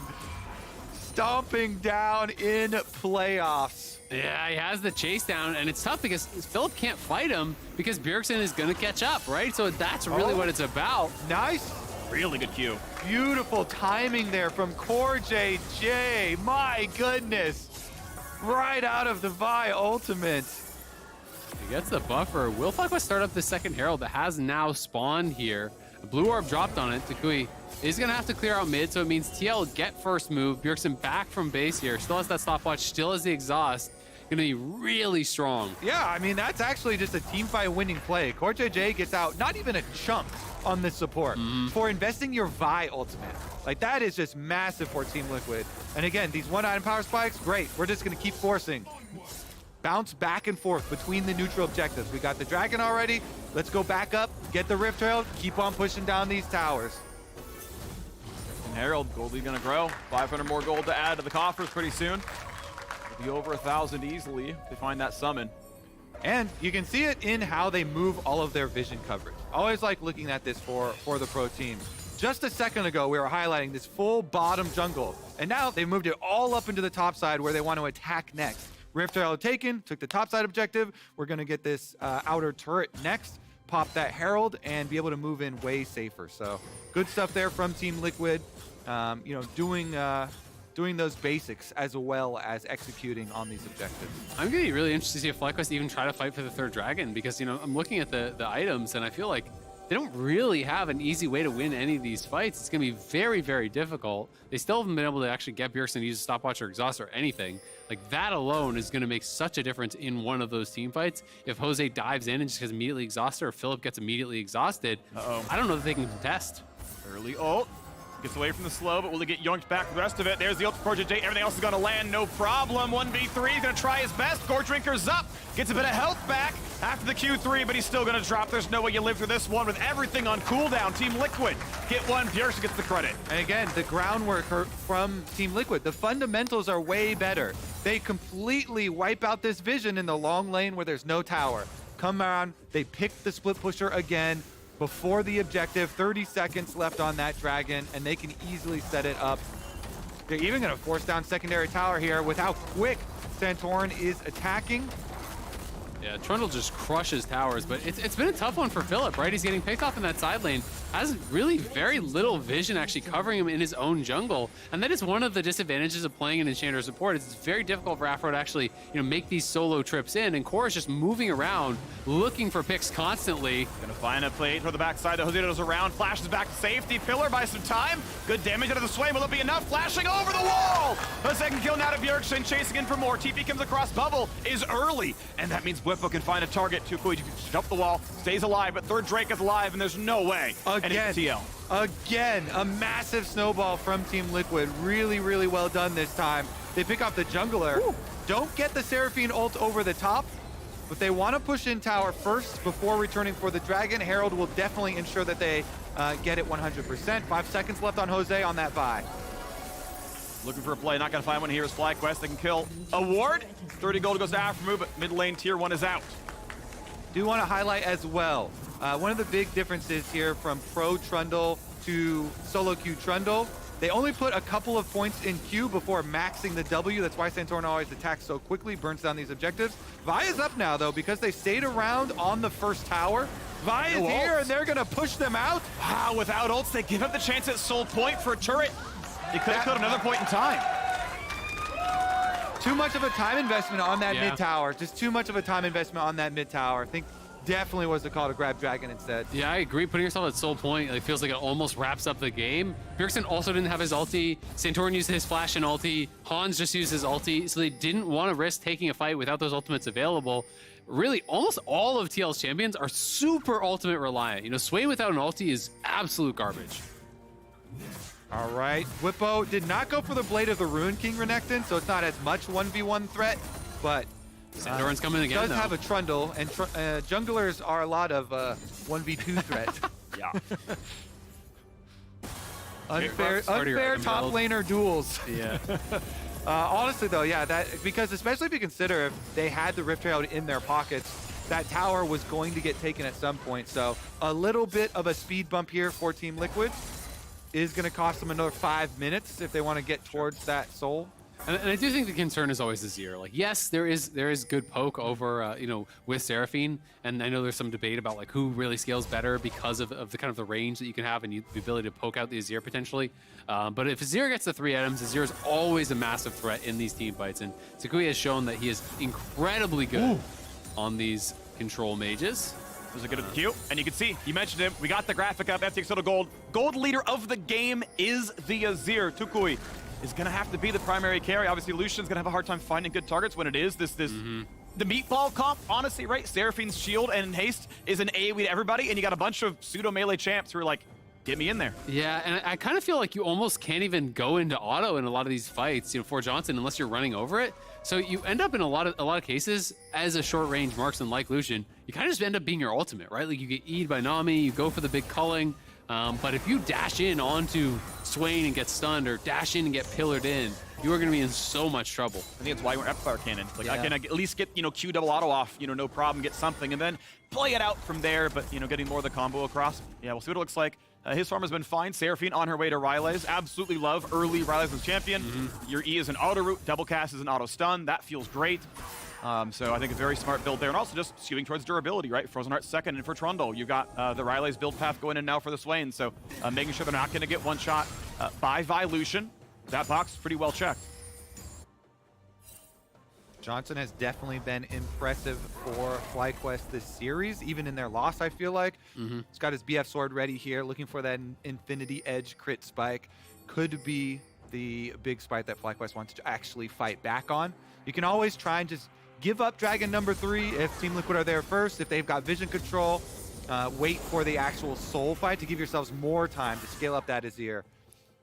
And a better chance at peeling the fight. And so he is going for the Banshees. You know, I said he had to go for Banshees or the Zonias. He does elect to go for that Banshees, but it means he's got to do a good job not getting poked off. Flash. Good flash, but also a nice force there from Takui. They are going to lose their top lane tower again. That W Max Trundle, you just crush through towers, especially with Divine Thunder. You have the Sheen proc, your Q works on towers, your auto reset, and you get all that free attack speed. So one of the best, if not maybe the best jungler actually killing towers. Yeah, I can't think of a better one right now. Jungle Tristana. Boom. Bel'Veth, you take Rift Got Herald. me. Rift Herald Bel'Veth, baby. Bel'Veth with our army of little void worms. Baron's getting burned down. Speaking of void worms, though, FlyQuest, they just need to check some vision here. Let's see if they can actually threaten it. Actually, they're fish. Remora, it's okay. Fair we got a enough. fight going on. Void fish? Philip, yeah. Remora, or I believe a kind of fish. I think they're still on it. Like, yeah, they are. FlyQuest have got to get in there a little Damage bit. isn't really that high, honestly. I mean, what is their damage on Baron? It's a Seraphine? Bjergsen cannot solo zone this, as you've got Whippo back in base anyway. But I really like this from FlyQuest. Just push them off. Takui is bot lane. They don't need to do anything more than that. Don't look for the hard engage. Just play it smart. All right, Team Liquid, again, need to get back to those fundamentals that were getting them ahead really effectively in the early game. 40 seconds left on the Dragon. Ooh, that's danger. You're gonna get pillared. I think you can live. He's gonna, smites it, okay. But it's like, ooh, you queued into the camp. That can be scary. And one of the problems with TL doing it, like they have a very safe Baron because of Hansama, but it's also a very slow Baron, right? Like they don't have any really high DPS champions. Swain is terrible at Baron. Seraphine is terrible at Baron as far as like actually burning it down. So, bought a lot of time for Takui. He gets solo gold, and now he's working towards his death cap here. FlyQuest are actually coming. I think they want to fight this one. They double recalled both solo laners. They don't want to wait for the Dragon Soul fight. They want to fight now, and Team Liquid do have vision control. Let's see about that Seraphine ult. Where Nautilus is, a little bit of poke damage only to the front line, but it's a good damage to the Aatrox. Needs the Gore Trigger, heals back up, all the way to full, and goes right back to safety, but double flash is down. Bwipo has arrived. The flash in, Bjergsen gets a slow, the pull back, the 1-for-0. Team Liquid just burned through the front line. They gotta wait out the Swain ult. Now they could actually potentially look for a re-engage here. They still have ultis on Takui and Jose Dioto. Johnson almost has his, so they might try to utilize this super strong Azir to get in there. Whipple's still gonna mark as well. No flash, no ult, but I mean, he's gonna be safe to jump the wall anyway, so it might not matter a lot. Jose Dioto has to be careful. And there is Spell Shield down, 5k health on the Drake. How does a 5v4 even look? Because Bjergsen running low on mana. In goes the Nautilus. That's Afro. No, it's Jose Dioto gone. Out goes John to the side. The scoop. But does Tukui find anything to kill at all? Fights Core JD. Needs the shot. Gets a 1. But already the kills are coming through. Team Liquid crushed this fight. It's 4 kills to a single death. And a Drake on top. They're right back on track, baby. Team Liquid full steam ahead. Dragon number 3 picked up with the extra kill money too. That is going to get them nicely to around that 30-minute mark. 29 minutes, Dragon Soul will come up, and we will see you back in the same position. Team Liquid, early positioning. Again, like we went over with the Fog of War. Seraphine ult right over the back line. Got both Philip and Vi stuck in it, so they both had to flash away. They try and kite out Bjergsen's ultimate here just with the 1 pickup. FlyQuest feel like they want to risk it here off of Dragon number 3, and they poke around. Takui comes over, spell shield down. Yeah, I think it was a decent opportunity because the ults were all missing from TL, and Takui is so strong at that point, but Bwipo goes in on the wraparound there, just mistimed on the stopwatch from Takui. He was trying to go in and sweep down Core JJ, kill him off immediately. Went in a split second too early, so he's still immune. Doesn't actually get hit by that Azir ulti, and then gets locked up. But look at all the damage from Takui. Let's see, how much gold does he have now? He almost has enough for his next large rod, so he needs, a good 1,300, 1,200 gold to be able to actually get his full death cap. That is when he's going to be really, really strong. But it's still quite a ways to go here, and TL are pressing on the map. I think the biggest difference maker is going to be Philip finishing Guardian Angel. Living 30% longer allows him the time to frontline for Azir to hit and get the first reset. And already it's Vi being attacked. No way you're going to look for that one. Whipple claims the kill credit. Looking for a bit more. Oh, that is a really good pillar. Johnson able to jump back away from Nautilus, but of course Jose Dioto had gone for the healing cut. Pimp up Chainsword, Squishy, picked off. Philip can jump the wall to the left, does so. Stays alive. I love that TL didn't overcommit ultis there. They did use a couple, but they saved Hans and Bjergsen, so there's no easy turn here for FlyQuest. They can't just push in and force him down. Bjergsen's going to be on the sides. They have no vision. Core and Bjergsen have to be lurking in the wings, you think. It dies slowly. That's the question is, okay, how much time do we really have? Bjergsen is on the wing. He's going to find really high damage in Aframu, and now looks for a bit more. Johnson will try stopwatch, and they're going to try to run away. But Santorin's already here. He's got a slow, and he's got a kill on Sama. Gets another 4 to 11, and guess what? We're still full health. Right back on a Baron. Juke there from Philip. Takui is still alive. The hope for FlyQuest is the Azir. Team Liquid all healing right back up, though. They can keep on starting this objective up. Jose is alive. Philip does not have much to do. Gordrinker's in for a bit of time, but again, they keep shielding, they keep healing, and the kills cannot happen. Tuk, does he have the way for the ulti? But the health bars, again, they're high enough. Hansama's okay. Azir poke does a lot here. Does someone get over the wall? Can they get anything else going on? Pillar, they get rid of the first little bit. The yoink back. Over the wall goes Whippo, but Vi can combo. Ulti comes in. Can they get this kill? Nearly. He's burning, and he won't quite die. The shield's coming again. Nami tries again. Ulti popped. Baron at 2,500. Leandri's getting low. Smite available, and a blast cone. Can it happen? There's no vision. He needs to try, but does he have the way in? Takui gets Core JJ. 1k health. He's not going to get the steal, but they will get the kill. Down goes 2. Now scoop back. Getting some space now is Tukui. Hans has no flash. He can't get out of the pit. They got to try to fight their way out. I mean, do they have the damage? They're going to try with Johnson. Gets going thin. Cleanses, gets back out. But does Tukui have the damage? Dives back over the wall. But everyone from TL still here. Santorino's the front line. Here comes the charm. Sidestep. Johnson doesn't have the damage. Nearly goes down, but Bjergsen's in the chase. Gets another one out of mana. And it's now 15-5. Afro, he's slowed. Afro will die. Team Liquid play the Baron bait, and Team Liquid come out with everything. What a long, drawn-out fight there. Takui just didn't quite ever have the damage to finish these people off. He had Core and Bwipo down to like 5% health so early. If he had the death cap before that, he could have potentially won out here. They tried to fight it out, but TL holding and waiting for so long until the Q had expired there from Jose, and he had no flash. Wasn't on the blast cone, so they go over the wall, they kill him off, and now Hans, with no flash available, they knew they had to try to fight their way out as a squad here. They couldn't just leave him. Yeah, Team Liquid, they know they don't have a lot of range or huge spike damage, but they do have a lot of sustain. And with the Baron buff, here they come. There's the root. Johnson can try to get away. Knocked up. Will it be enough for Santorin? Quick frontlining in. Jose Dito buys enough time. Turret is helping, though. They could lock him in place and try to go for broke. But they're still just too tanky. The shield is still there. DPS may not be high, but guess what? The heals per second are still there. Hans Sama keeps everyone able to get out. Yeah, it's the trade of flashes there. Philip looking for the Q flash onto Hans. He just responds with a flash of his own. But you can never look for the hard engage until Swain ulti is down, and Bjergsen is being so patient with it. It feels almost impossible for Jose to have an impact. 29 minutes, that soul is up. Dragon Soul available. We'll meet you right back here. Team Liquid gonna burn it down. Mountains have the most health. They will take the longest to kill. And there's no way. They're like, we've taken too long. They don't know what the health bar is, but like, it was too much fog. We couldn't find anything. So out they go. Mountains so claimed. You thought it was hard to kill Team Liquid already. Only 5 kills on the map so far for FlyQuest. It has got a whole lot tougher.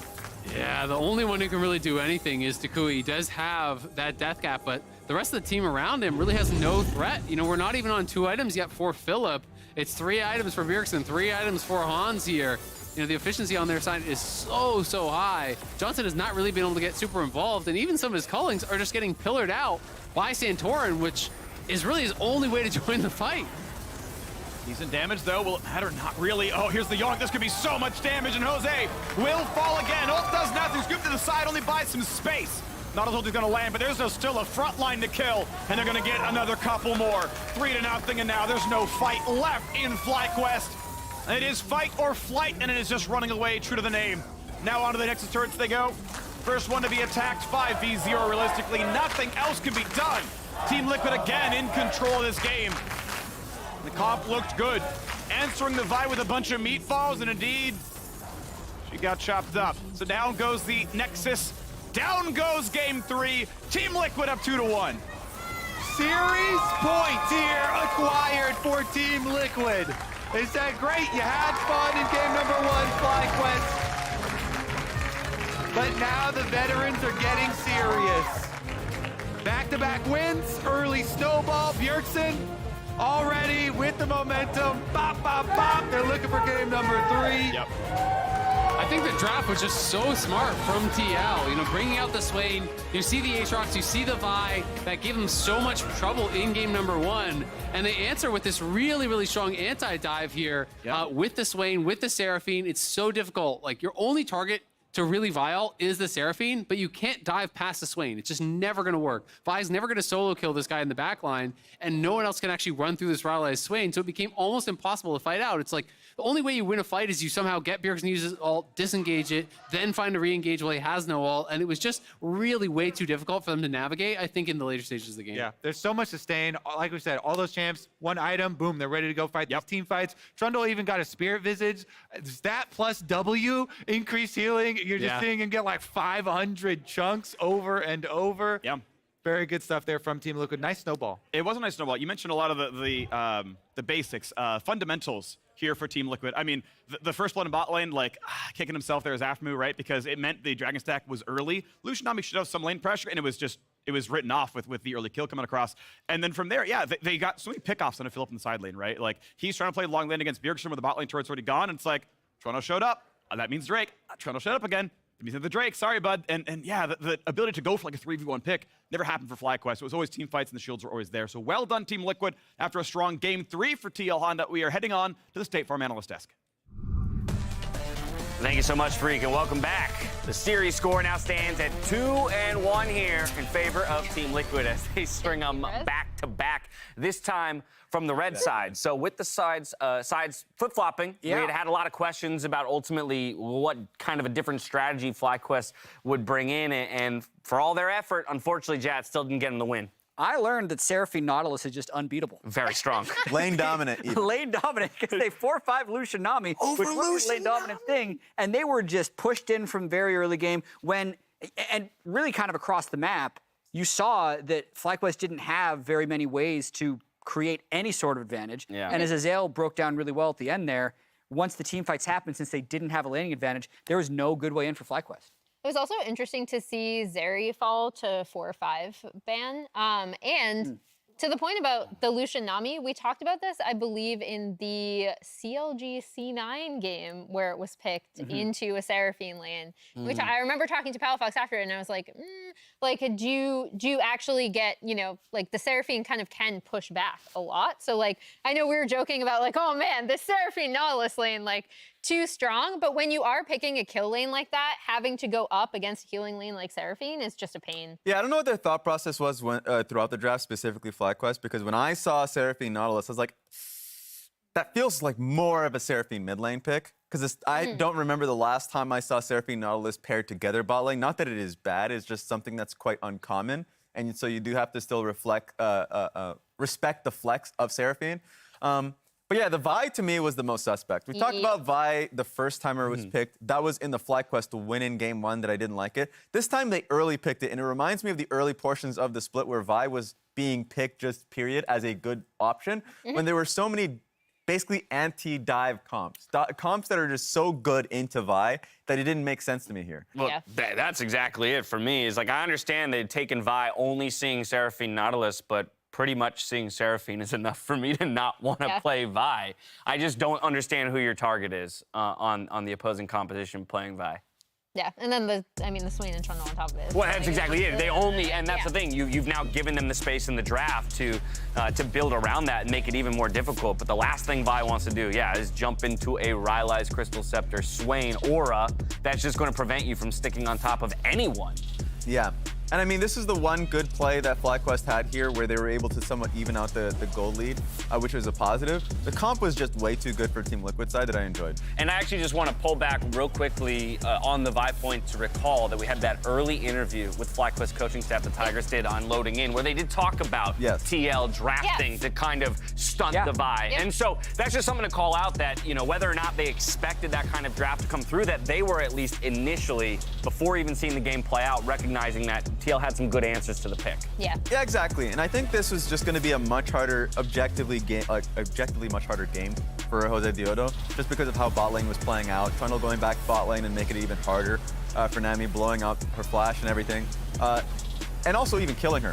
When they, I guess Nami thought the AD carry had based, or not, Seraphine had based, and so Nautilus got a hook on it, and this made bot lane's life a terror, which means that suddenly support's going to be roaming more frequently. Just a really hard game overall from bot lane perspective. And you saw it with when in game 1 we praised kind of FlyQuest for actually having good setups when they had control of tempo of the game, and even when they didn't, they were able to cross map intelligently. This game you saw how TL just made it so that FlyQuest had so few options, and a lot of the choices they did make had to be very risky, and it did not pay off, especially because of all of the stuff we've talked about with the way these two compositions go up. Now, this gold graph, not as steady and consistent a climb as the previous one, but Jat, 2 games in a row now where TL's basically in the driver's seat start to finish. And that's basically where I want to key off of Kobe's kind of final comment coming off of the game, which is the veterans seem to have found their footing. And now I worry about how you begin to shake a roster with the names, the 5 names that this Team Liquid squad has. How do you shake that confidence as they seem to have found themselves jiving here in the middle of the series? Yeah, I mean, with how much food they have on that table, I don't think it's possible.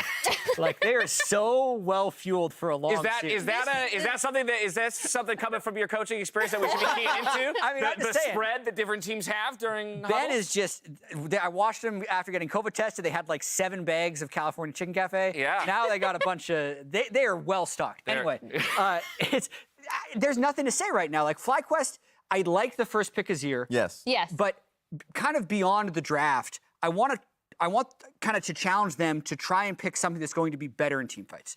I think they probably overreacted to getting ran over in game 2 by Team Liquid when Draven just got too many kills, because I don't think they're strong enough early game to overcome a strong Team Liquid team fighting team. So I think they should pick blue again. I think the Azir first pick is good, but then instead of a Vi, you can pick Wukong. You can still pick Zeri. You can just pick more scaling throughout the rest of the team. Step 1 complete. They chose blue. There we go. So the next question becomes, does the Azir come back through? Let's talk about a team. As much as it pains me to say that yeeting Vi to the bench is the right choice, I do agree with you. It's the right choice.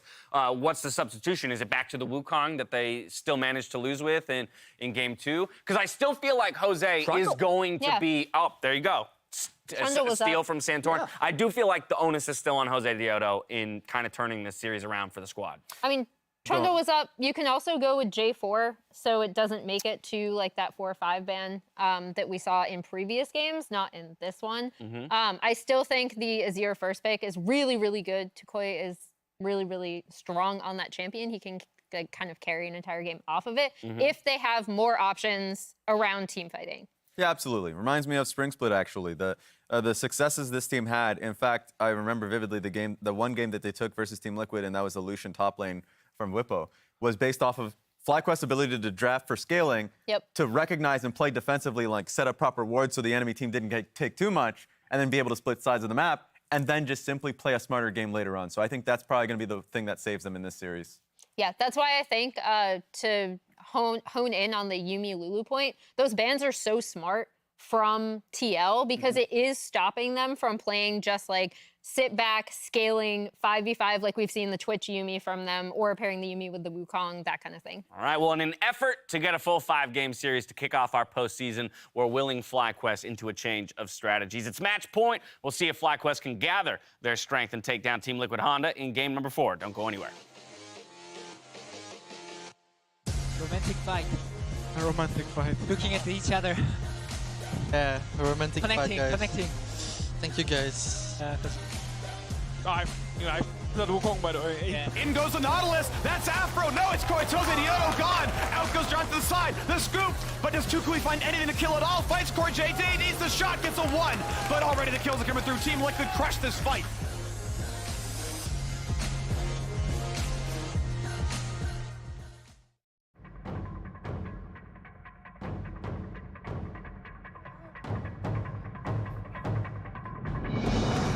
Day 1 was super fun, actually. We were just learning random punches and kicks, but when we started to put together the combos, I could really feel it. Disrespect this part. Ooh, yeah. So far, they're going easy on us. The focus today is very much on technique. As I've learned today, slow is smooth, smooth is fast. Punch and evade. Great. Grab it. Now, big body shot and turn your whole body and hips and foot. Boom. Good. Who do you think's doing better, you or Dash? Just so you know, I also said you, okay? Yeah, there you go. Okay. I give up. Looks too cool. Action! Camera rehearsal day. This is, oof. Is it the toughest day yet? What would you say, Kobe, to a degree? None of it was hard for me. No, okay, guy. Okay. Don't let your face get hidden. Don't be down here. Be, you know what I mean? Yeah.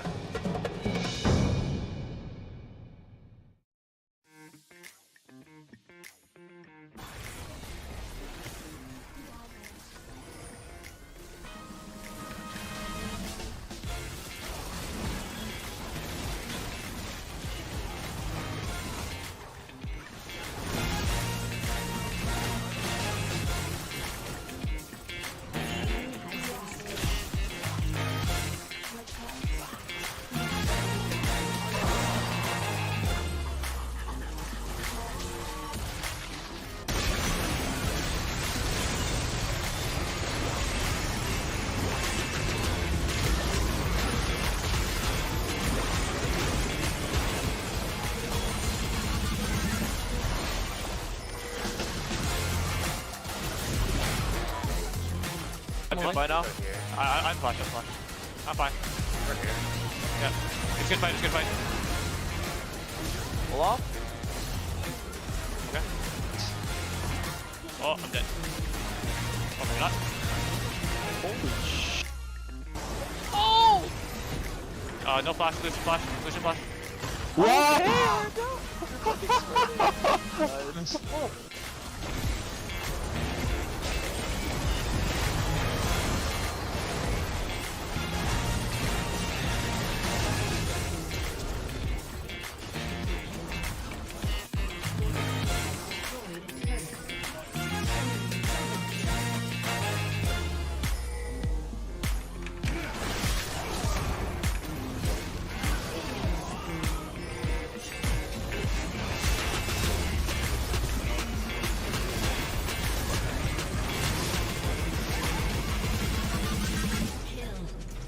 That's TP, that might be good. Oh, that's fine, and you need to leave. I'm trying to, yeah. They're double TP. Okay, I got him out. Okay, that's it. Boozy ran another way. Now chasing you. Nice, good combo. We can help him. Yeah, I can help, yeah.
Hello and welcome back to the show. This could be the last game of the day as Team Liquid have won 2 straight. They are on match point.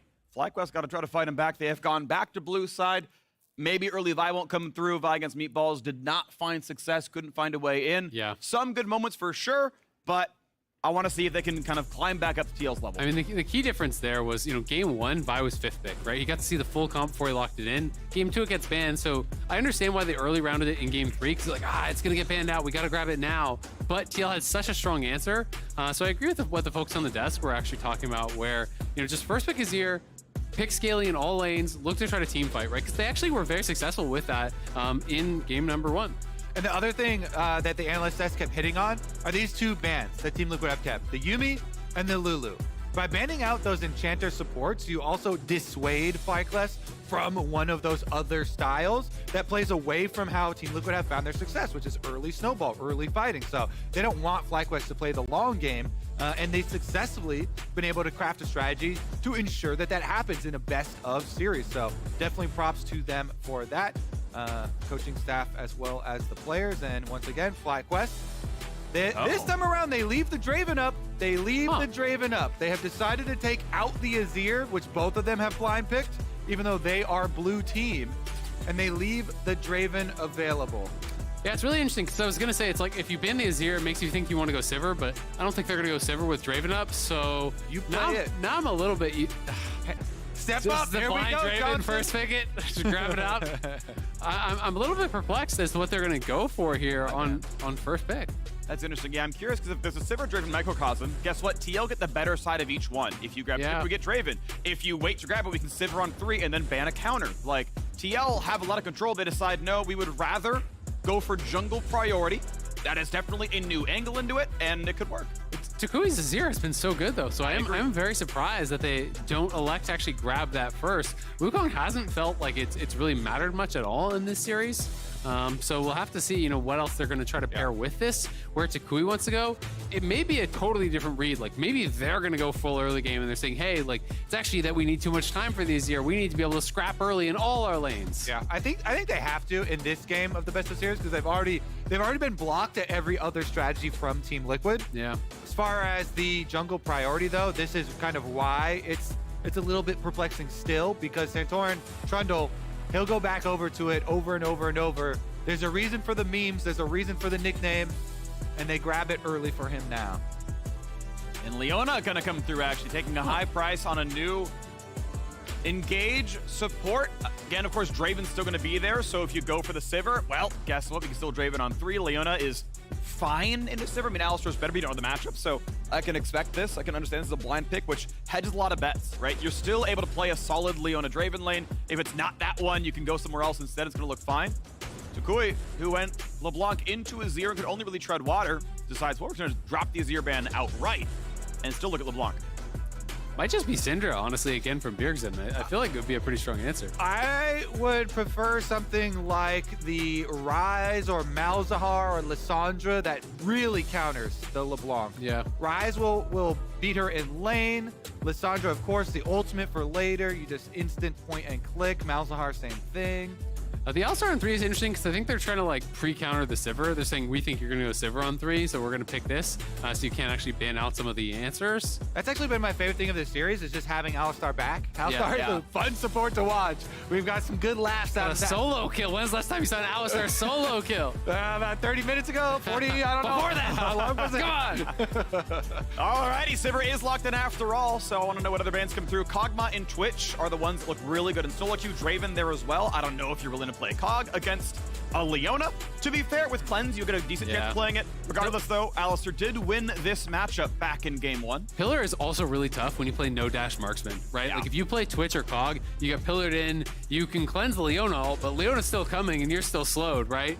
So it's very, very difficult. It's going to be respect to the Philip Aatrox. Obviously had that monster game 1. Last game, not really able to get much going. Yeah, I think it's just a respect to the player and champion comfort right there. Not necessarily, okay, last game, wasn't as using, but I think the priority there has shown for him. And he's probably got a blind pick this one, right? Like, as blue side, if they want to give you counter, you don't get counter. So Aatrox, one of the safest blinds. Ornn has been routinely a ban for FlyQuest. Goes on the list yet again here. Yeah, I mean, Bwipo was pretty effective on the Sejuani, right? So, people don't think of Bwipo as the tank guy, but really he plays, whatever he does think is best. Will be interesting to see, what the final bans here, if it's going to be more focused down towards that top lane, or if it's going to be a marksman ban, something like Twitch, as you were saying.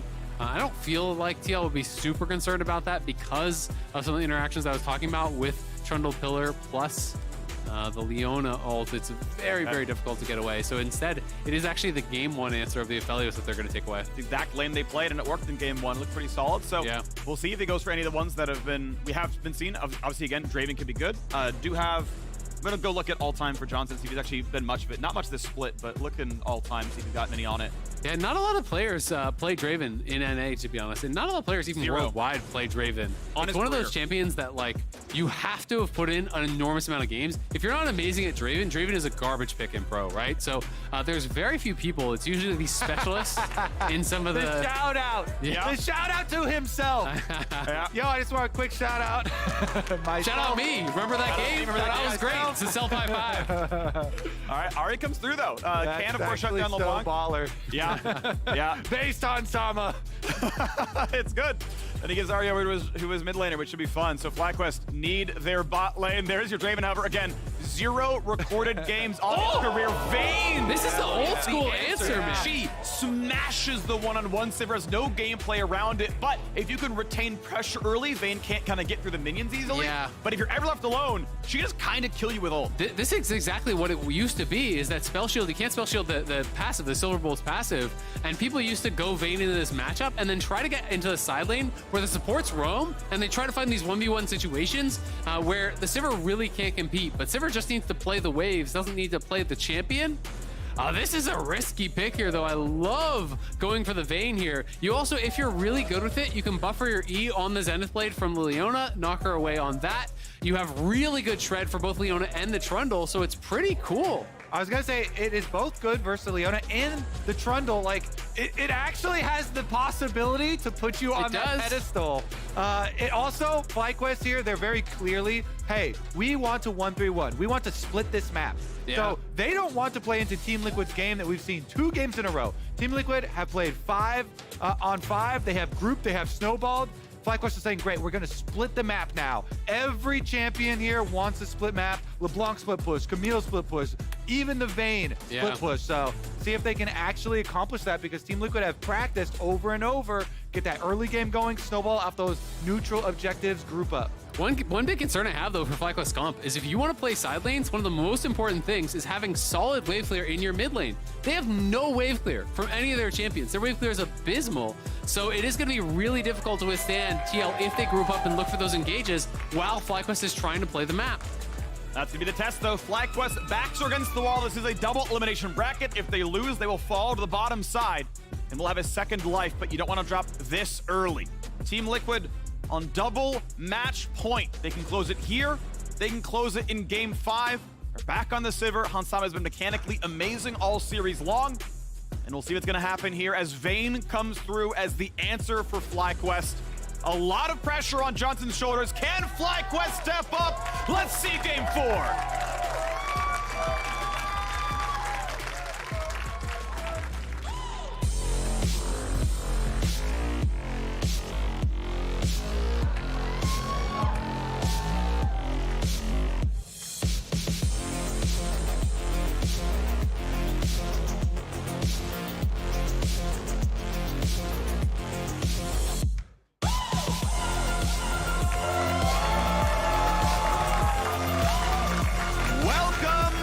Summoner's Rift. Woo! As Team Liquid look to push forward into the next round of the upper bracket, where 100 Thieves and Evil Geniuses await them and the winners of tomorrow. EG's choice of who it'll be. How good will they look? FlyQuest need to win 2 straight. Took the first one. It was really convincing out of Philip. He did so well. Afremu, I think, another standout there as well. And guess what? It's going to be about them again. Alistair and Camille, the best engaged tools his team has. I'm going to be really interested to see how Philip's going to be able to withstand Gragas up in the top lane. It's one of the most annoying top laners to actually lane against as a melee champ. You know, you can really kind of poke away at these champions who have so much sustain with the passive. First strike tier, you know, it's not going to be a tier star this time, but first strike plus AP rather is becoming really heavily the meta. You just harass them away, farm that gold, and make the lane stage difficult. Well, we've heard from FlyQuest off the Rift several times. We've now got a chance of Latagris grabbing a word with Team Liquid Honda's Giotto. Let's join them. Yep, I've got Giotto here. All right, what were you thinking when the Vayne came through? Is that something that you expected? No, definitely not. It's obviously something that is a surprise, but I think that just like any other team, whenever you're on a game losing point on a series, you're going to pull out some surprises. We were expecting a surprise, not necessarily the Vayne, but curious to see how he pulls it out. Yeah, definitely some strategies to be brought from both sides as far as getting the map split, getting these engaged supports in it. What is TL's overall game plan to shut this series down? We just want to be able to play our comp, make sure that we deny the Wukong flanks and the Camille engages, and then that we are just a bit more aware of the damage that Vayne can do. If we can find some good action with the Leona and the Gragas, then we have good possibilities of reaching to their carries, and if we do, then we can win the game, but it's definitely close. Yeah, definitely close and getting a lot of action right off the bat. Let's hop back into the game. Nice charm there, Bjergsen. A couple hundred health out. Also, I believe Centauran fully dodged the trinket ward coming down as he just took the sidestep out of the brush and took the blast point. Now he's going to get spotted, but got to hide a little bit longer. Yep, Takuya has been pretty consistent about his ward placement there. You know, gets the push, wards the Raptors. It's something that they're definitely anticipating, and Bjergsen's going to have the read anytime he steps away. But Bo taking some rough trades, but does have so much sustain with that passive. So Philip, his mana may become a problem. This look good though in the brush. As a jungler, I appreciate that ward from mid laners so much. The Raptor ward helps a ton. And Jose actually gets chased off of the Scuttle Crab, but because the pillar was used on the shield, he has to use the smite to break the shield. And since there is Core JJ about 3 seconds ahead on the support roam timer, he gets it. And I actually really like that core roam because it allowed Bjergsen to finish his base, right? Otherwise, Bjergsen can't actually base there. He has to cover because Tukui could come over and you could get that kill. So core making the roam protects the lane for Bjergsen, secures the scuttle for Santorin. It is, of course, traded on the other side, but it's a small thing, but a really nice one. Yep. Again, supports Aphromoo, knocking off the shield for the scuttle, handing it over to the Wukong, who also appreciates whenever the shield is knocked off by a teammate. Of course, it's a Torrance up a camp, right? He actually got almost everything. He's on Krugs now. Jose had dropped Wolves to be top side and realized, I can't really want to be one of mid pressure. So, you know, kind of flicking the scraps up now. They're both on Krugs, but yeah, down Wolves. We'll see the first recall probably pretty soon. As recalls come in, solid laning phase. Sheen recall, control ward in. Philip gonna try to get enough vision to keep himself safe in top side. And everyone's gonna know that TP is down with how fast to get back to lane with the everything else. Goes for Q auto, cannot get electrocute, and Bjergsen gets better at that trade. Absolutely does. Looking pretty good so far. Feels like every time we're panning back towards mid lane, he's just landing another charm. But it is top lane recalls on both sides, so not the tier start, but does grab the tier on his first base here. You know, wants to keep the mana up. As long as you have mana, you pretty much have infinite health, and you can kind of just continually sustain up with those low mana costs on your spells. Philip grabs the Sheen recall, so those Q3s are really, really dangerous, and you just have to play around them. You know, wait for those empowered Qs, try to allow that to expire so Philip can get those big hits in. Do want to shout out the bottom lane for FlyQuest for moving in and putting these wards. Speaking of wards that junglers love and appreciate. Alistar here, Aphromoo moving up when they had the push to get those wards. The blue Gromp ward especially gives a ton of information. So now they know that Santorin is bouncing backwards. It is going to be reverse clearing up towards the top half of the map. And here comes level 6. This is the wave spawning now. This cannon wave is the one that gives solo 6. And so Bjergsen, if he can get enough Vit, can always try for the play. Obviously, Tukui likely able to dodge away, but that's often when you can find the opportunity here. Similar spot right now is a good trade into Philip. And again, if no one dropped any gold, this is going to be the wave giving ulti plays. And honestly, Beppo trading very aggressively back across, but he knows he's a few minutes away from 6. And Philip isn't nearly one-shottable. Yeah, he is. He does have some biscuits. Has one running, so it is getting dangerous though. And with Bjergsen getting the push mid, you start to get really scared because if Bjergsen leaves lane, that could be terrifying. Trundle already looking for a potential wraparound here. Beppo is now 6, getting a little bit low on mana, but you know definitely if Philip gets shagged with another spell or two here, they're gonna pull off this dive. Jungle and mid roaming up. Yeah, here it comes. Fighting gets the minion for 6, but now comes the wave into the tower, and that's gonna tank it up for him. So as the wave gets pushed down, Philip susses out. This is getting dangerous, and Santorin going to put a lot of damage down. You can pillar interrupt if you do the right timing. And he gets him back, so it forces the flash, but Bjergsen's here. He's got the ult. He's going to land almost everything. Ult comes across for Philip. Still goes down. First blood again. Well done. Team Liquid coordinate the dive. They deny some of the minions. Tukui trying to harass as they escape. Yeah, that's a big kill there. You know, Philip getting chunked down, loses at least a full 2 waves. He actually lost so much off that play and dies. So it is really, really brutal. There was no TP on Tukui. Bjergsen gets pushed. Santorin's already up there. Just such a well-orchestrated dive. And that's one that as a top laner, you can't really do anything about. You need your team to cover you there. So I'm not sure if the communication wasn't there or if they just couldn't actually make the play up. As long as Santorin doesn't waste his pillar, there's no real getting out. Yeah, exactly. He's able to pillar and braid out of it. And the timing is what's critical there. Because you have the range, Trundle's actually one of the best junglers at ganking the Camille. As long as you go after he's already started it, you can knock him off, and does allow the Ahri, very mobile there from Bjergsen, to be able to come in and ensure that they get the first blood money. That plus the laning advantages for Team Liquid have them at another comfortable early lead. Good as mid goes down. Johnson got a wave into the bottom side. He's actually going to stay around, but now up against Bjergsen, he's not going to get probably one shot with cleanse, but yeah, those damages add up. And once Bjergsen has ulti, you can deal 700 even if you cleanse the charm. Yeah, he's just going to leave, and you pretty much have to, right? It is a little bit dangerous to be there in the 1v1 against the Ahri, so going to have to pay the respect to that. We'll see. Looks like he's just going to head out towards top side. Wants to be ready for a potential Herald fight, but I do feel like TL are kind of better equipped to take it. Beppo didn't use anything on that top side, and Flash plus ulti from Gragas is terrifying. Yeah, I think Team Liquid will answer this. They've already got Bjergsen roaming up on Ahri. Cooldown for Ahri's ultimate is close. Not currently available to help him close the gap, but Rift Herald does take a little while here. Eyeball is going to take another 2 pops to finish it.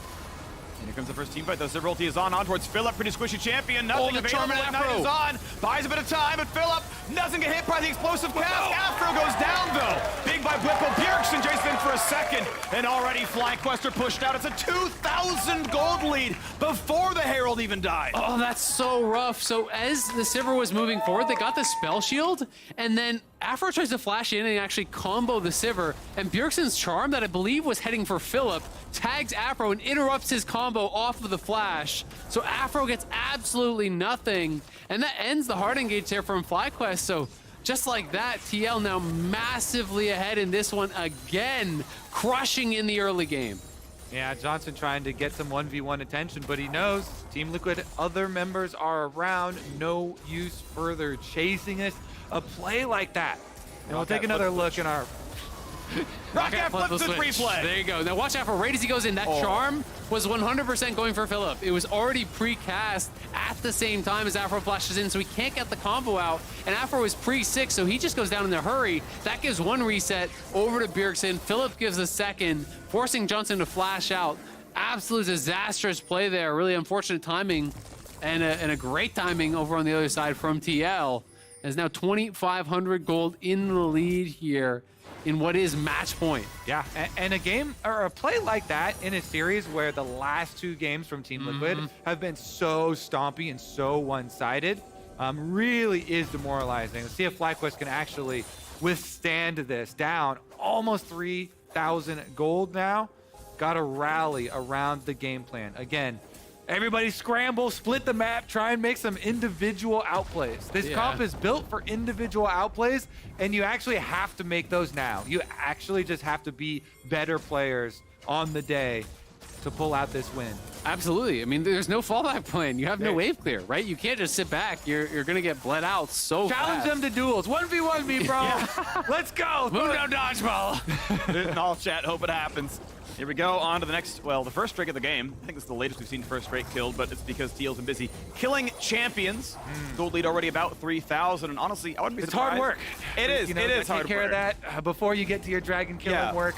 But the thing is, I wouldn't be surprised if Santorin showed up to cast the last half of this game, because he's been everywhere in this series. Hey, let's call him up here. Yeah. I mean, at a certain point, I think they can just, you know, we'll close that with 4. You give them enough of a gold lead Santorin, I think you're allowed. I think I would allow it personally. You know, I would vouch for him. Not sure TL would allow it. Depends how much gold they have. Yeah. Yeah, FlyQuest are like, yeah, sounds good. Yeah, great idea. But it's definitely a tough one now for Philip, right? Loses 2 waves top off of that 3-man dive on him. You know, didn't have the coverage. Then, you know, he's the one that goes in and actually forces out the spell shield from Hans. The follow-up play doesn't work. He dies there too. You know, losing even more farm. So the farm definitely not great for Philip, and he's going to be set way back as Bubbo already has the mythic and the tier on top. He has the free boots. So the Night Harvester coming in, going to be all about the burst here for Bubbo, looking to find those combos on Johnson. And I think it's honestly a really hard Vayne game to navigate in a lot of ways. You do have really good damage to actually shred through these frontliners, but if you get pillared in and Core and Bwippo are walking at you and Bjergsen's ulting on you, like, that is tough to outplay. Like, you're so slow on Glacial Augment plus Trundle Pillar. Yeah, you don't walk fast away. The move speed is really only toward enemy champions, and you can't tumble a pillar. So mid lane turret goes down, split 4 ways, so 80 gold apiece. Goes down 4 plates, I should say. The turret itself still alive. But we see the 3,500 gold lead, the Drake in the advantage. Team Liquid definitely holding all the cards right now. Yeah, absolutely. They're looking really, really strong, and they just want to keep utilizing their wave clear, right? As long as Sivir has Vayne locked under their tower wave clearing, there's nothing that he can really look for here. And that's why they've rotated towards mid lane. You want Sivir to be just sucking up minions. The vacuum cleaner mid lane, that's a game that you would like to play. No side lanes versus this Vayne, please. No shenanigans for FlyQuest. Don't fall for the YouTube highlight challenges. I just realized we need a Sivir skin where the disc is a Roomba. Just vacuuming up minions. Get on it, Ryan. Gold. Yeah. You got to go back to base and recharge it once in a while. It goes, you know, it charges back to full. Every time you throw out the Q, you got to charge it back up. He's got a big mana battery. You're fine. You know, you get some time for it, but. Oh boy, yeah, this is looking pretty solidly Team Liquid. First item is in for their 80 carry. I mean, you can see just down the line, right? 4 mythics is in, just the one for Johnson, who's got some decent farm, but every lane is looking great right now. Bwippo not gonna get caught by the stun. J drops a ward to help track, and Aftermoon just shadowing, hey, is there a bot dive? Flash in! Cast nearly kills, ulti doesn't have the heals to flash himself back out. Oh, that was really, really close there. Not quite the damage on either side, locking in Bwipo, but you can see how frustrating this matchup is. I mean, you just get constantly harassed under tower, time and time again. There's not a lot you can do if you can't force the all-in. It's very difficult, and Bwipo always has the opportunity to just disengage with his own ulti. You can knock Camille out of her Hextech ultimatum and disengage that way. The turret is low as people roam down. Still, the wards look pretty good. TL had the control ward, could not finish killing it. They know that there's some danger down here, but Afro, not exactly the champion to solo farm this. Yet, okay, Camille finally on her way. Not brave enough to try to freeze that lane, doesn't know where anyone else is, and though he has an ulti, probably not worth doing. You can see, yeah, top 4 gold, FTX Total Gold is all Team Liquid. Poor Core, not allowed kills this game. I'm really interested to see if they're actually going to contest the next dragon here. You know, if they can hit their mythics, is that your best timing? Because it's one of these situations where, you know, TL is so far up in gold. You know, yes, they're going to be 1 item plus pieces, but you want to probably fight when you're on 1 and they're not on 2, right? And I think this next dragon might be their best shot. Also, it has become more costly to try and play that game of, oh, we're going to keep giving up dragons until the critical soul, because the buffs were all improved by 50%. So every dragon you're giving away is also a significant increase in power now that just compounds the issue. Johnson actually loses the 1v1 against Hans. Yes, he has to disengage because, you know, Core's in the way, so he can't play the full trade out, but Kraken Slayer hit with the attack reset before Silver Bolts, and Johnson will slowly sustain back up. Yes. Ooh, ow. Yep. Well aimed. That always feels so bad when you're like, ah, she landed Q. I could have theoretically dodged that. Turret's almost dead, though. And 30 seconds. I mean, they're going to lose top lane Herald. Mid lane tower is so close to dying. I don't even know that they need Herald, but even if they want, they can actually drop this here, probably without it, and then even drop Herald elsewhere later. But TL are just running them over. They're not giving Vayne any opportunity to make plays because you're just locked in your tower trying to wave clear the whole time. Yeah, and the Sivir bouncing boomerang there also interrupted the recall. Another annoying thing against playing against this champion. Gets delayed on the reset. Won't get back in time for this cannon wave at the tower. Is the cannon going down? Oh, get it! Oh, it died before he got there. He got XP, but that's not the biggest part of that one. Bjergsen on the way down. On the turret, nearly kills it. The second turret of the game. Minions wants to stay in golden if he can. 300 on his inventory, good charm. Gets rid of Philip. Root as well, good damage. TP's coming across. This is gonna be the fight, but can they have the damage? Explosive cast builds them out. Philip now down to 1K, sidesteps Zenith Blade, but he still not have a way to live. There's one on the board, Sivir's gonna get it, and Bjergsen the chase for a bit more. Charm should be back up soon. Will not find his next target. Johnson holds his cleanse. 4-0. The pacing is perfect game right now in game 4 of this series. TL are just on fire in these last couple games here. Looking to make it 3 straight as they're on to the second dragon. The Pulve was late. Or he started the head, or he started the body slam. I can't tell which. Either way, though, Bwipo is over the wall all the same. And this means the dragon will burn down. Even Spell Shield blocks the damage out of Tukui. Literally heals the Sivir with his spells. This greatly reduces the chance that we get our YouTube highlight montage Vayne game here. It is not going to be easy to play. 2 dragons, 6,000 gold, only 17 minutes into the game. Yeah, and the second items are going to be through before they get another chance to fight, right? You know, top lane we can already see. Second item completed there. We have all the pieces already for the PD for Hans. Shadow Flame perhaps coming out second here for Bjergsen. That's going to be done soon. And he's been able to easily answer these side lane plays. You know, Philip is just so far down that he can't really threaten either one of the soul laners. And credit goes to Bwipo, honestly. The first 2 games, you know, back and forth on the side lane, but in game 2 onwards, this has been like Bwipo has completely controlled top lane. He has been the better laner by far, bigger impact in team fights as well. Full credit to him. You know, the AP Gragas coming back as well, also looks good on this one. And the rest of the team's been consistent. So, you know, it's a lot of these leads have come from him crushing top lane, and then the rest has also looked good. Core brought out of the tower. Doesn't matter. You gotta also give credit though to TL who got him ahead, right? Yes. Like it was a 3-man dive to actually put him ahead. It wasn't an advantage created really in the 1v1 in this game. You know, Philip was kind of pushing in and whatever. Both people with no TP. TL pulls off that 3-man dive, and that's where top lane goes really bad. When you get dove with the wave at your tower and no TP, it is almost impossible to come back from that in the 1v1 without help. Because you're put so far down in golden experience. Yeah, generally the determining factor in mid lane matchups like this are actually which assassin champion gets to go for the first gank and gets to affect one of the other lanes. and Bjergsen got out there with Santorin. Yeah. And I think Bjerg and Santorin have been having a really good series, right? Now, these last 3 games especially have been making such a world of difference. In this one, Bjergsen making the early run on the top side with Santorin.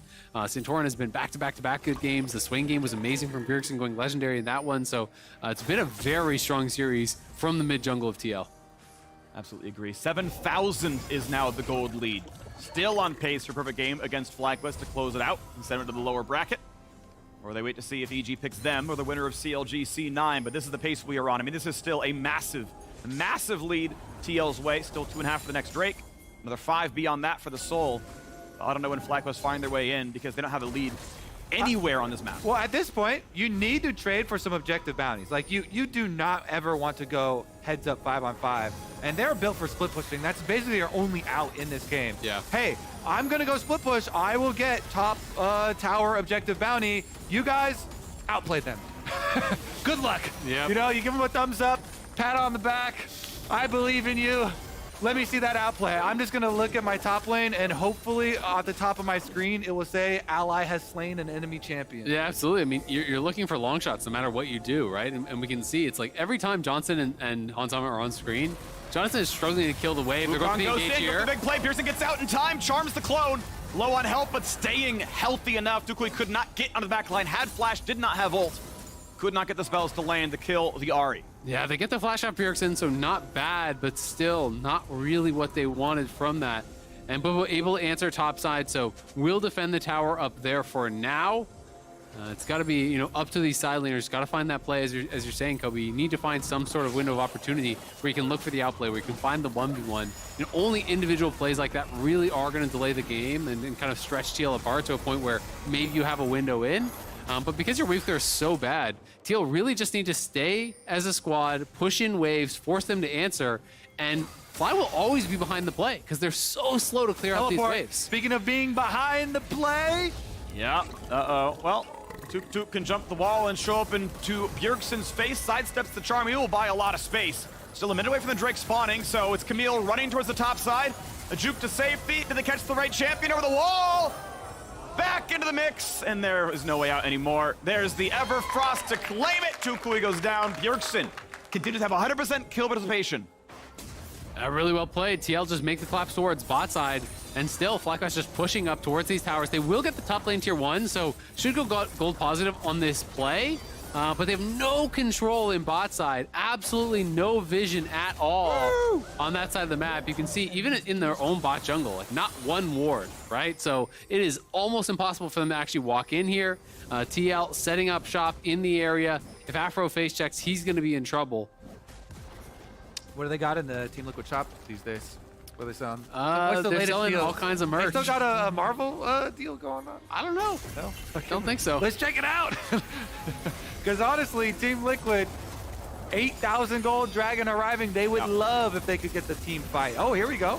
No, CoreJJ takes a whole lot of damage. Vayne is in. That's a Zhonya's. That's a cast backwards, staying alive, but the burn down comes in. 1 for nothing. Can they get the rest? The knock comes in for the Wukong. Do they find the rest of this fight, though? Philip wants to find a target. Locks down Trundle, flash to safety. Pillar is on. Johnson barely alive with a charm.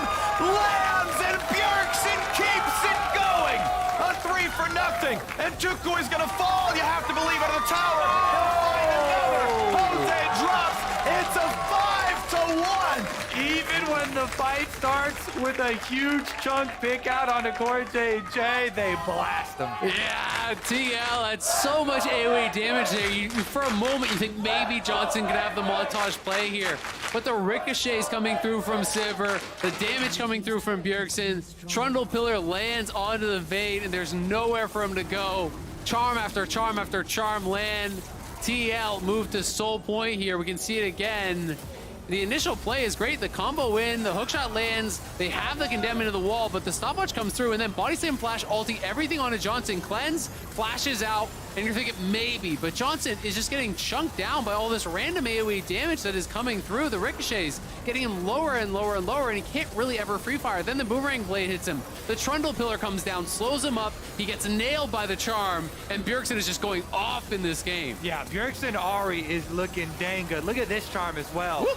Catches Jose as he's trying to jump over back to safety, and Team Liquid wrap up that team fight. 10.8 thousand gold. All right. Where's Ben? We gotta get a sideline interview. Ask him actually what's in that TL merch shop. And here goes. Baron is up, and you got items on there. Yep. There we go. The dancing horse, the Baron, gonna be acquired. FlyQuest, if they run right now, they can charge in. They're gonna try. Core's gonna mark it again. Sees Jose. No flash. Needs to find his way in. Will not do so. Baron claimed. Core no stopwatch. Dunk comes in for Philip. They get a single kill, but will the rest even happen? It's a trade of 1-for-1. Bit of an engage for Wukong, but his health bar is low, and he's gonna drop now as well. After wants the front line, wants to zone, buys some space for Johnson, who's still getting attacked, and just the duo is dead. Now, Tukui, left alone, gonna find him yet again. I am sorry, buddy, but you are burning corrupting potion. Will claim everything they need. A double kill comes across. 15-2, back-to-back Bud Light aces. A single turret and 2 kills is all that did anything to slow down Team Liquid. Game 1 looked good, but game 2, 3, and 4 looked even better for TL. They will knock down the turrets. They will knock down FlyQuest in the fastest game of the series. Congratulations, moving up and forward in the upper bracket. Team Liquid take the win.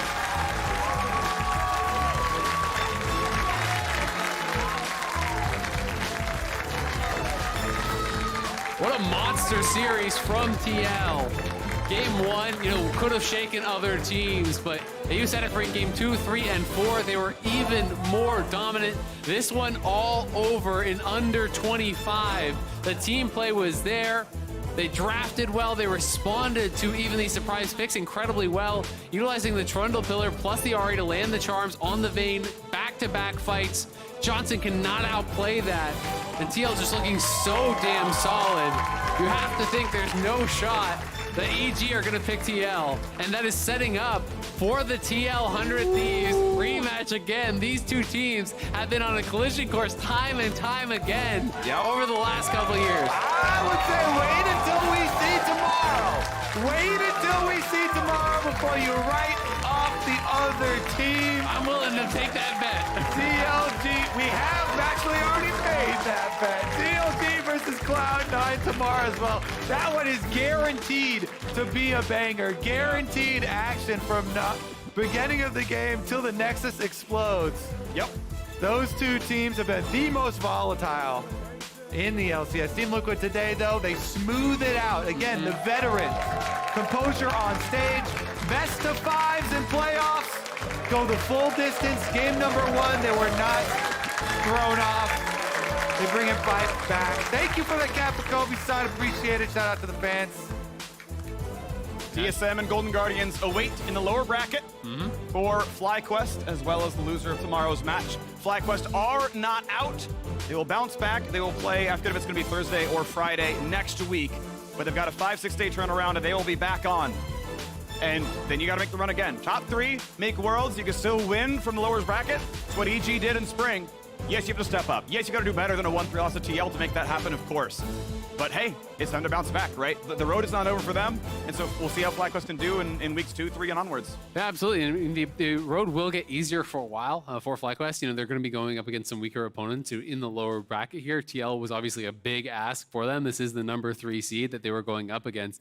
And TL really did show them why here today. And I think this level of dominance is kind of what people were hoping for from TL when they saw this roster, when they saw how good this team could be, that they could carry from any lane, that they would have all these different threats. And we kind of got to see that showcase today. We went with some monster games. We got the Hansama, Draven. We got Bjergsen absolutely popping off on the Swain and on the Ahri. So it really was, I think, good news for TL fans, right? Seeing how dynamic the team looked and how solid they looked in games 2, 3, 4. I cheated. I looked at Santorin for the interview. Yes, that was my vote for player of the game. Nice. Well, we are going to be catching up with Santorin. Spoilers for the Rise of Book interview. See you there. Yeah. You see us here. Team Liquid victory for our first playoff series here of summer. Sounded like a lot of you were looking to face off against FlyQuest. How do you feel that this aligned with your expectations for the matchup? Honestly, I'm sad we dropped the game. It didn't feel good because it's also my former organization. So, I don't mind giving some love for FlyQuest, but in the playoffs, I want to make sure we beat them, and we did, but we could have done it better. There are some prized memories of watching you in the finals on FlyQuest, now here on Team Liquid. Diving into that a little bit more, though, how did your team respond to that first game? You know, Philip coming out so strong. I think we responded well. You know, we had a bad game. Happens. Some individuals could have performed better. I mean, that always happens in the playoff series. And I mean, we're all veterans, so it's not like it really tilts us or anything like that. It's just more like recenter, figure out what went wrong, and just make sure it doesn't happen again. Also, I think, you know, we had some very nice drafts, so it's very easy to play. So props to coaching staff too. Always love to hear the props of the coaching staff, since there's a lot of digging, I feel like, that happens from the players. Yeah. But looking at some of those good performances that we saw from you and the team, I want to focus a bit on what we just witnessed. I believe a perfect game for the first 20 minutes from you all, 7K gold lead established. A lot of that coming off of you, having that early pathing, applying that pressure. Can you walk me through your strategy here? Yeah, I mean, honestly, it's just very easy to jungle for this team. There's a lot of very smart players, and I mean, usually if you have 3 winning lanes, it's going to be very easy to jungle. So that's kind of like how it felt. In a sense, you know, I still need to make the right decision, but it just makes it so much easier when, you know, your laners are just doing well. And I think we're all on the same page. Like, when we're screaming this kind of stuff, like, I'm going to call what I'm going to do, but I feel like they already know what I want to do, and so it's just, like, more natural, and they also see the same point of view as I do now, which was something we struggled with in the past, so I'm really happy about that. Do you feel that it was easier or more difficult to make sure you're on the same page when you come into a best-of-5 series? Because you're prepping multiple strategies at that point. It's definitely harder, because in best-of-1s, you know, you can always have that cheese game where, like, oh, you're level 1 invading or, like, whatever you're doing, but in a best-of-5, you need to adapt, and I think right now we are adapting well. You know, also, I don't think FlyQuest made us sweat too hard, so I'm happy we didn't have to show too many things, because I'm sure, like, in playoffs, like, we're going to be sweating a lot harder, and then those are the times where you have to keep your composure and actually, like, still go into the next game feeling refreshed and ready to go. Yeah, I think you're reserving some of that sweat for the next matchup. I believe it's 100 Thieves that are awaiting you for the next stage. Thoughts on that? You know, when you're looking back at past games against them? I really want to beat them. I'm really tired of losing to them because I feel like it, you know, not every time, but some of the times I feel like we're also beating ourselves. For example, last time we played them in regular season, we're 5K up. It's like, I'm pretty sure like some Diamond players can end the game like that. You know, like we just make so many stupid mistakes and then we lose. So it feels like we have the game in complete control. We're doing all the right steps, and then suddenly we just turn our brains off. And those losses are the worst ones for me because I feel like the other team weren't like, they were testing us, but it's not like they were playing so well that we just couldn't win. It was like we were playing too bad to win. So I want to make sure like when we play the next time, we're playing well enough that we actually win the game. So. That's one way to go about it. I mean, looking back at games like this where you all were on the same page so cohesive is one way to boost that confidence going into that matchup. Exactly. Yeah. Well, always a pleasure watching you on the Rift. Best of luck in your future series, and thank you for the interview. Thank you so much. This isn't the only voice that we're hearing from when it comes to Team Liquid, though. It's time to head on over to High for our Proto Pro. Performance improved. Game 1 around done. Hey, welcome back, everyone. We have Flipple here. He's very excited to talk because we're coming to him, and he keeps talking about the game, which is great. So let's get to you talking about the game. Well, first off, congrats on the win. Thank you. I know you have a lot of words to say about this clip because you walked in here, saw this clip, and then put your hands on your head. So can you run us through what's going on in your head in this clip? Obviously, you're a bit scared, but run us through what goes on in here. So my mindset here is I'm about to hit level 9, and I know that he has an angle to dive me. He almost has enough damage, but so the thing is, I figured that he wouldn't have enough damage, and that's just me misplaying because he's playing Ignite Aatrox, and I'm not used to how much damage that does. But the reality of the situation is, like, I figured he had an angle. He could have had an angle, but I also knew that if I fully commit on him together with the tower, that it would be very close. So I just had a feeling that I could trade 1 for 1 here. The biggest mistake I made is that after he flashes out, I didn't finish off the cannon creep, which is like 1 hit from dying, because I would level up here and lifesteal, and then it would give me enough. It would give me enough healing that I can just lifesteal after the rest of the creeps, and then I think I stabilize the lane. So, funny enough, I'm 1 hit here, but I'm 1 HP. But here, if I right-click this creep, I'll level up, and I'll have enough HP in order to clean the wave up, and then potentially, like, I'll either recall or whatever, because I'm pretty sure this is a 1v1 situation as far as I'm aware. So, it was obviously really well played by him. I didn't know how much damage Aatrox, like, I know I have a good grasp of how much damage he does, but Ignite was something I didn't calculate properly, so he found a really good angle on me. Gotcha. So we'll move on. You kind of get revenge in this next game. You get a counter solo kill on him actually right here. Oh yeah. So can you tell me a bit about how it was playing against Philip, and also just so you know, that first kill, that was his very first solo kill in this playoffs and in the split. So tell me a bit about how it was playing versus Philip. That's embarrassing. Yeah, I don't know. I just don't know. He was playing Ignite Aatrox for 2 games, so I felt like with teleport I can just outscale him, and then here I think he just underestimated Sejuani's damage. Basically, if you're even with Renekton and the Sejuani at this point, when you have bombies and an armor item, Renekton can't play the game anymore, straight up. And he tried to play the game, so I put him in the dirt. Gotcha, that's great. So then I have a bit more of a nitty gritty. So this first clip right here, it's like very short. This is game 1. You still have a green trinket, and then game 3, you have a red trinket. So my question is, when you're playing these games, how do you decide to go between red trinket or green trinket? Well, first things first is I should have had a blue orb, Core also called it, and I was so focused on trying to get back into the game and trying to find, I was trying to think of a way where I would be useful because I felt really far behind in the Olaf game. Generally speaking, the way I see it is if you're behind, you want to make sure that you're that you have a blue trinket, so you can have an extra blue orb to use on the Baron, on the Dragon. If you're face checking an area, you have a bit more safety. A green trinket or yellow trinket, I think generally speaking is good if you are strong, but not strong enough to face check every bush. So what you do is you push your bot wave, and then you just ward your tri-brush yourself. So you notice how there's a blue orb there, this could be a green ward that you put yourself. You have a pink ward here, and then generally speaking, you have enough vision to contest the neutral waves by yourself. Gotcha. That said, the third option is when you've pushed in deep. So I just pushed a very deep wave here. As you can see, I cleared the wave, and now I based and went back into top. I'm going to re-enter topside with my team, and what I like to do is, because usually when you're ahead, your team is going to want to sweep the river and then mid or the enemy jungle.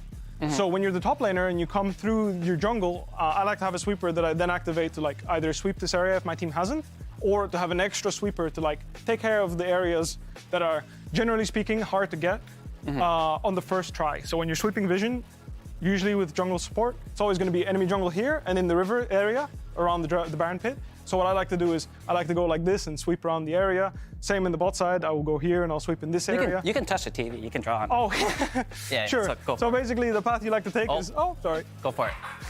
That works too. The path you like to take something like this. There we go. Nice, the path I like to take something like this, and then secure this tri-brush for your solo laner that is with you, because you're obviously going to be playing on 2 lanes. Because usually your support is going to activate a sweeper here, and then he's going to do this, and then your jungler is going to do something like this, or the other way around, and then this is the area you'll have swept.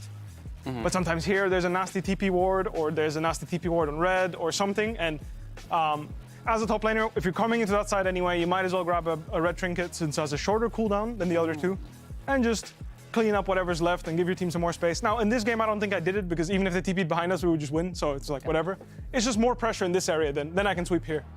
I think it's interesting you bring it up and you gave me an entire thesis on it, because in my head, it's very simple for me. If you're ahead, you get green and blue wards because you can control the vision. They can't ward. And when you're behind, you get red wards so you can clear out the vision to try and make a flank or something like that. I thought it was as simple as that, but thank you for the lesson. I appreciate that. It's very complicated. It still applies. I mean, it still applies. It's just my view of it. So then I'll play this last clip here, and then as this goes out, this first part right here, I'm wondering, when you're deciding to freeze waves, how do you do it? Because right here, you actually don't freeze the wave. You have to break the freeze when you can freeze. So how do you go about deciding that? So basically, the way I see it is, this is not a perfect freeze. Generally speaking, if you freeze creeps, anywhere beyond here, let's put it, it's oh, you're touching the screen, so yeah, I'm moving back. Go for it. So basically, generally speaking, if you want to freeze, you need to freeze your range creeps here. Anywhere further, what you're going to do is create a slow push, which is what I want to do, because the only way Camille can lane in this matchup is by going all in. As you can see, I'm putting points in Q, and generally speaking, once I get level 7 with the little Hextech alternator item, that's when my Q poke is just too, it's way too much for Camille to handle. So as long as I just Q her, back off, hit her, I do that 2 or 3 times, she basically can't all in me anymore because I'll just body slam her off of me. So it's a very non-interactive lane, very hard to play. One of the reasons why Camille is not blind picked often, because lanes like this just happen to her. And in this case, I'm creating a slow push. I'm trying to get as much experience as possible before I base. I check for her teleport just to make sure, okay, she actually TP'd. This is my timing to recall, because she's not going to be able to cancel me. And I'm recalling in range of the experience of the creeps, because if you play the clip, because she based and I froze the wave a little bit, you'll notice that instead of having the wave neutral, and we both base TP, this way I denied her 2 creeps of experience and lost the minimal amount of experience. Because usually if the wave's in the middle and they recalled first, you're going to be the one losing XP. So if you roll the clip, you'll see she'll miss 2 creeps worth of experience just by a little trick. And I also get to improve my recall here because I get, by CSing the last CS, I get potentially a pink ward or a health potion that I can now buy, which I wouldn't have been able to. So I'm recalling in experience range, and generally speaking, the lane is on my side, so it's just safer to, when I TP back, it's safer for me to go farm. There's not an immediate gank angle, and I can use the fact that I have a really large wave building up to get my vision, therefore dodging the jungler. Gotcha. So I have one last thing for you here. Can I just get, as we play out this fight, for me, this is kind of like the GG fight. You guys are like 0-1, but right here, as this Rift Herald fight goes on, for me, this is like the game ender. So can you tell me about how your thoughts are on how you played throughout the series and then your series moving forward? Are you excited to play against 100 Thieves? How do you think you'll perform there as well? I look forward to it. So the mindset here is like I was a bit hesitant to push the wave because LeBlanc and Wukong could be trapping in the jungle. But then I just took a risk because we were contesting mid-prio. That said, my team is just going to be, like, my team just wins this fight 4 versus 5, basically. I wasn't there yet. And then I whiffed my ult because I wanted to finish off the Camille. But basically, all I had to do was just run in. My team did all the work here, and all I needed to do was make sure that I contribute. I just made sure, and this is very important, that my team is aware that I'm going to be late. Because I don't see Wukong, and I don't see Camille, if you can go back to before the fight started, because I don't see LeBlanc or Wukong, and LeBlanc was top, if you go way back. It's before... I got it. Yeah. Don't worry. Awesome. So LeBlanc was top lane, and she went in the fog. So this is a neutral wave that LeBlanc could be on. I don't know.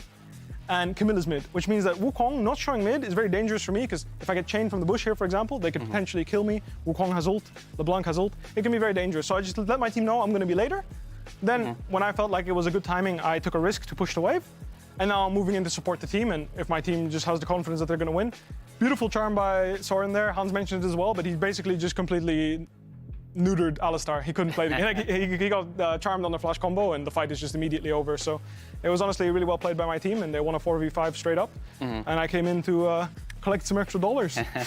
Good. I really appreciate talking to you. So once again, congratulations. Good luck in your game against 100 Thieves. I'm looking forward to it. You played 4 unique champions here. I hope you also play 4 unique champions in that matchup. Well, we'll see. That'll do it for us. Thank you, everyone, for joining me. And now we're going to head over to the Bud Light Breakdown.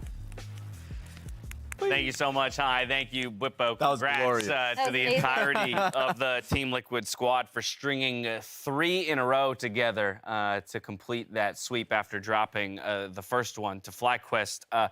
Great to hear from both individuals about what the victory means for them. Love the deep dive with Whippo and getting a sense of how he thinks about the game and getting into some of the minutia of it all. But in the end, even dropping that first game, Jat, it did ultimately end up feeling like a TL smash. It definitely gave a little bit of intrigue at the start. Right. But we were talking with Hai because he did the 3-0 prediction and a lot of us did the 3-1 prediction. It almost felt like 3-0 would have been the correct prediction with the way those 3 games went. Because games 2, 3, and 4 were just never in doubt. I think we have the stat for their average win time, which wasn't super fast, but like their average goal lead of 15 would have also been insane. Even 27 minutes as an average win time is very fast. Because you mentioned that their second win was like 32-30. So that means that the other 2 wins were so lightning quick that they still averaged down to a 27. So, Raz, this is that kind of team like we talked about. The teams seem to be citing in the last couple of weeks of the regular season, right? Everyone kept saying, like, this Team Liquid squad, they really are the number 3. And we were more the people who were like, they could get tested. They could get tested. Exactly. Like I was interested in especially how FlyQuest would play the early game and how that would contest Team Liquid. Team Liquid in game 1, I was like, okay, FlyQuest is not only getting an early lead, but then is also able to convert it. But no, Team Liquid just basically put them in the dumpster, and I feel like a lot of it was just how they played mid-game out. Yeah. The weakness that Team Liquid had in the regular season, I felt like was invisible, did not exist in this series. Well, yeah, and then I think, in my opinion, 2 of these games are actually decided as early as First Herald, when FlyQuest would contest, and then that fight wouldn't go their way or go very poorly. The credit I do want to give FlyQuest, though, is that when I thought about this series, because I predicted 3-1 as well, and when I thought about how it was going to go, I was like, okay, TL will drop a game because of exactly what you said, Raz, because their mid-game has looked somewhat shaky. FlyQuest will lock in some sort of 5v5 like scaling team composition where they can just pop off in team fights. Yeah. And that's actually not what happened. So I do want to give FlyQuest a little credit for being able to hang in there in the early game of the first game. Now, in all other games, to me, especially in 2 of them, it was decided very early on, like as early as 8 minutes, as long as TL held on and snowballed properly, which they did, they were just going to run over these games. But I think that's where we come back to just the idea of looking at, the players that exist on each roster, right? And so that's where I think FlyQuest can walk away. Heads held still very high, as Philip stepped into his first ever best of 5 in the postseason and still performed admirably, even in the loss, and they'll have that shot at the lower bracket of run. But now it's time for us to talk about the player of the series, the person who takes the top honors across all of the games, and it goes to Hans Sama. I'm told that it was a tight vote, and in fact, even with Blippo in here, when we were talking to him, it sounded like an impossible call, even within the team, about who it was. But so we gerrymandered the vote as best we could by picking Hans Sama. So I'm curious who the second player would have been. I'll await that information. Yeah. Okay, Santorin was just behind him, and then Bjergsen as well was on the ballot. Though. Okay. 3 different players. I mean, everyone on TL actually played very well, and that's something that you notice when there are such lopsided games. When the team is playing from such a goal advantage, everyone does look good. Yeah, the Draven game especially was a very strong one from Hans Sama. Not only that ulti, that was actually the least interesting ulti. The ulti that he had on LeBlanc on the top side of the map, and then on Renekton in the same exact location. His general positioning in teamfights. This is what we expected to see in Hans Sama when he came to North America. Yes. As the best AD carry in Europe at the time, I thought, and I'm sure he also felt like not very happy how the split had actually gone on for him. So then having this kind of series, just really setting the tone for the team in playoffs, I think is beautiful. Yeah, and to that point, like, we saw him come out with a Draven today and have a phenomenal game. Anyone who's watched Hans in his career already knows that he's a great Draven player, but TL have locked in this pick and still lost with it because of the mid-game communication issues that we talked about. So to see him come out on that pick specifically, I think is awesome, because Draven is very strong right now, and it changes the way that teams have to look at it, right? Because no longer is it like, oh, we need to weather it to the point where they make a mistake. Now they're looking so much better, snowballing these early advantages. I do wonder how the strategy will differ at all when they play 100 Thieves next week. Yeah. Because we thought the Yuumi and Lulu bans were just very good for them, because that's the matchup they want with Core versus Aphromoo. But if they maintain that strategy through the rest of the playoffs, it just makes them very inflexible for the rest of their draft, because 2 bans will be spoken for. I think, like, they don't have a big reason to change. It's really good for them, especially because they're so comfortable trading all these botline picks. Right. You pick Sivir, we pick Draven, Sivir's gone, we pick Seraphine. Like, they seem to have that worked out very well. But it does show their hand for 100 Thieves, and they're going to know a bit more what to expect. Yeah, a really curious point of how FlyQuest drafted was, especially when it came to Game 3. They ended up having blue side again. They made that choice. I think it was Game 4. And they ended up banning the Azir so they can get the Wukong. I think a lot of the times they felt like they were really hamstrung, at least in what they were willing to play in jungle. So they really needed to secure certain things if Vi wasn't going to be the pick. Whereas you go up against 100 Thieves, it's not going to be the situation at all. Nope. In fact, Abadog is Azir. If you give him that, he's going to pick it. And like that has been his best champion this split. Whereas Closer has about like 5 or 6 or so champions that you just purely respect them on. Some that he hasn't even played yet. I know that, Lee Sin got buffed. Like past the regular season, he was streaming and it was like Lee Sin only. So he's just getting it ready. So there's a lot to be aware of going into 100 Thieves. That's completely different. Well, let's continue this conversation, pulling up the bracket, just to refresh on what's ahead of us. Tomorrow will be Cloud9 going up against CLG. We'll talk about that in just a moment. But as we mentioned, it's TL moving on to play 100 Thieves next week. And I loved that interview with Santorin, getting to hear from him, his perspective on the losses against that squad throughout summer. And the way he put it, that they tested us. They were playing good League of Legends, but it's not like they were playing unbeatable League of Legends when we lost to them. And in multiple cases, he feels like it was their poor play that ultimately threw the game. And so can they recover that in a best-of-5 series against a very strong-looking 100 Thieves is something to be wondered. But tomorrow, we got Cloud9 versus CLG. This is a hype matchup because I think a lot of people, are still sitting on the fence. And Jad, I'm going to kind of call to a JLXP episode where you kind of talked about how this series, you feel like for a lot of people, is going to be what cements CLG's, placement in the regular season as either a success or a fluke, being that number 4. Because a lot of people are debating whether or not they're even the favorite, being the higher seed tomorrow. Yeah, absolutely. And it's something that Jose even talked about. When you're not expected to be a good team coming into the year, people kind of just wait for you to lose and then say, oh yeah, we were right the whole time. Yeah. So you're constantly fighting against that perception. And CLG has defied that in a lot of best of ones, but doing it in a best of 5 against an org like C9, who even though they have a lower record, has the star power, it really is, I think, that moment where they can make their presence undeniable. But at this point, if they go into that series and they get swept, it's going to be like this whole split was a mirage. Yeah, absolutely. I just want to see these two teams go up against each other in the early game. We covered this previously the last time they met, but these are two of the bloodiest teams going up against each other in those first few minutes of the game. So I want to see what each of them have prepped over a best of 5. It just sounds like fun. Like every time CLG has loaded onto the Rift this year, it has been a good time, regardless of whether they win or lost. They've been They might have the superlative super of... fun team to watch. I think they may deserve the superlative of most fun team to watch from the regular split here in the CLG, LCS. CLG, yeah. I think they might be. Raz, you got a bit of a smirk on your face over there. What's going on? Dash, you got your gas mask ready? No? Just in case. Should I? What? I'm just saying, you need gas masks coming into the studio tomorrow. Because the amount of hopium from both teams is through the roof. Okay. You got C9 fans. They're like, we've got the best team on paper. We're going to win the championship, all the regular season games. CLG fans, we were waiting years for this.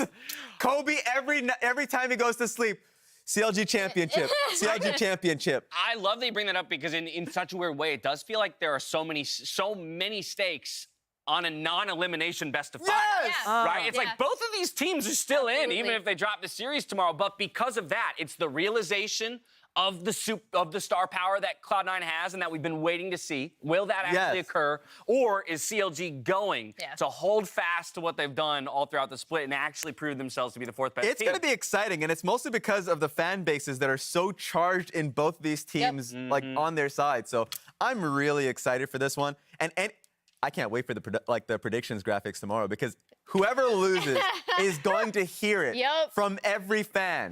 The one thing I can say is I could probably guarantee without actually knowing that there will be predictions on both sides. Yes, unlike absolutely. Today. Unlike today where it So if there's 16 predictions, I'm going to guess that 12 of them are C9. I'm going to go 10. I'm going to go 10-6. Yeah, exactly. I'm going to go 10-6, but I'm with you that more will be for Cloud9 than CLG. I'm going to predict mine is 3-1 for C9. I think I'll predict mine 3-2 for C9. Wow. I'm really curious what the result will be. A reminder that FTX is hosting the Nexus Stars tournament this August. Boom. With hundreds of limited edition in-game items, a gaming PC, and $10,000 in cash up for grabs. Open qualifier kicks off on August 27th and 28th, with the finals taking place on September 3rd and 4th. You can learn more at nerdstreet.com. Check it out. And make sure you also visit ftx.us. That's going to do it from us here, though. On behalf of myself, the casters, the entire broadcast crew, thank you for watching. We'll see you tomorrow for CLG versus C9. In anticipation of that matchup, we are proud to share the story behind CLG's jungler contracts in the latest installment of Drive. It is really good. Good night.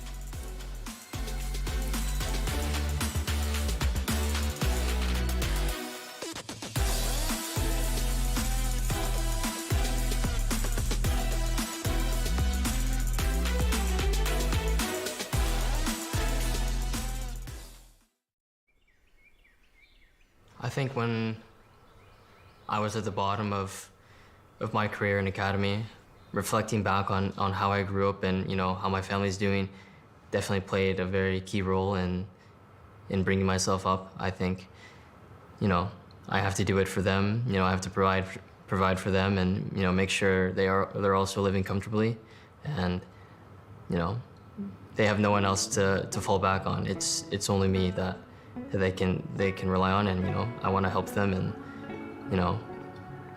I think that was a very big motivator for me as well to keep striving to be pro and to get back into the LCS. I'm giving up on my expectations. Let them go and see where it takes us. This is the first time I've ever talked about something like this. I've never vented to anyone. It's just always been bottled up. When I'm doing well, I'm really doing well, and I'm doing bad, I hold it in and don't vent basically to anyone, and then I'm gonna be playing worse, and definitely it's hard. I just wanna wake up in the warmth of the sun and thank the gods for the gift. My name is Juan Garcia. I'm the jungler for CLG, and some people know me as Contracts.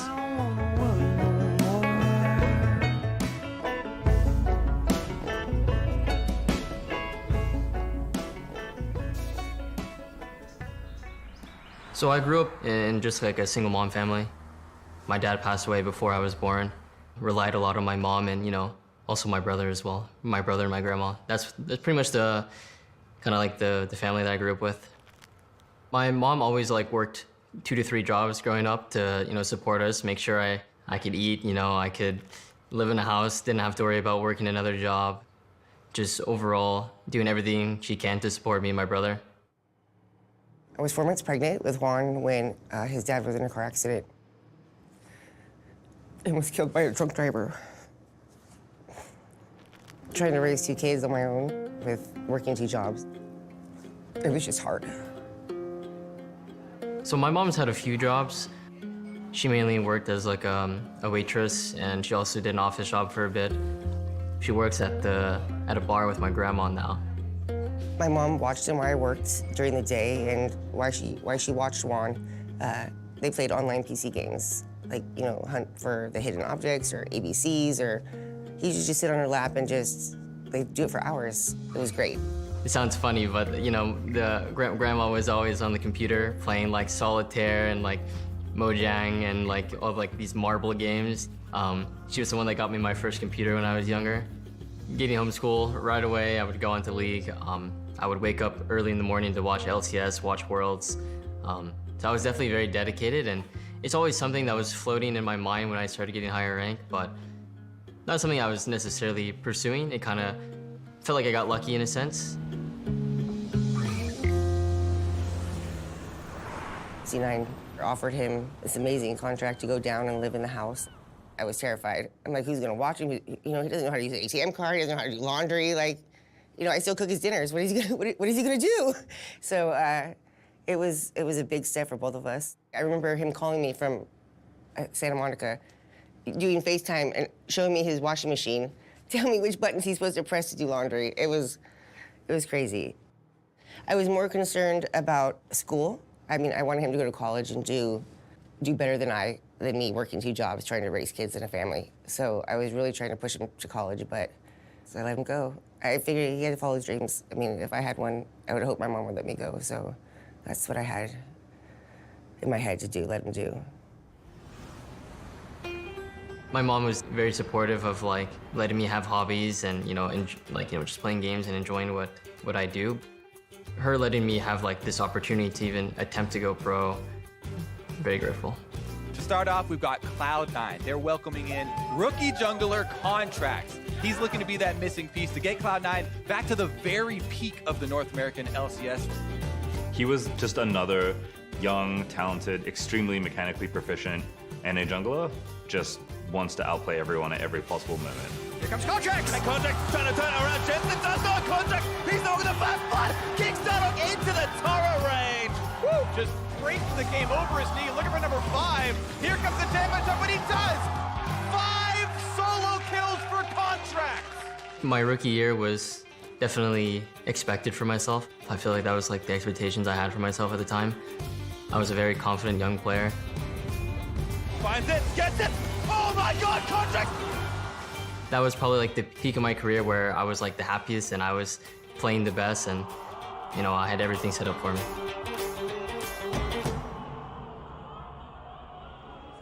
Making it to finals for Contracts as a rookie, winning Rookie of the Split, that's a super impressive start to a career.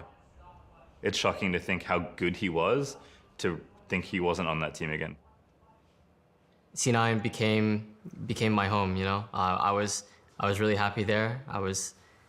You know, they were very supportive of me and, you know, my ideas and what I wanted to do. And unfortunately, I made some mistakes, made some hasty decisions, which led to me getting off of C9.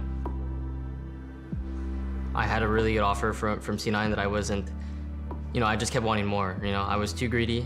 And like I said, I was young, I wanted more, right? I made mistakes. My first year of LCS, I felt that peak, right? Like the top 8 at Worlds, you know, And that feeling is something many players don't get to experience. So just remembering back to that peak and how it felt to be there, I'm just trying to get back to that point.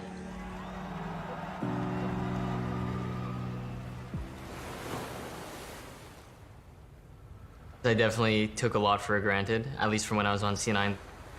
Once I got into GGS, I lost it all. I was very quick to learn that I'm nowhere close to the top of the league and where I want to be, and I had much to learn. Golden Guardians, by the numbers, one of the biggest failures of a roster that the LCS has ever seen. I don't think any team has ever gone 10th twice. You go from a second, almost first place team to 10th twice in a row to not even playing in the LCS. Contracts goes on the roller coaster, and not the one you want when you're a professional player, right? Putting myself in those circumstances is, as a young player, it's just really hard to deal with, especially when your team's not doing well, you're losing every scrim game, stage games aren't going well.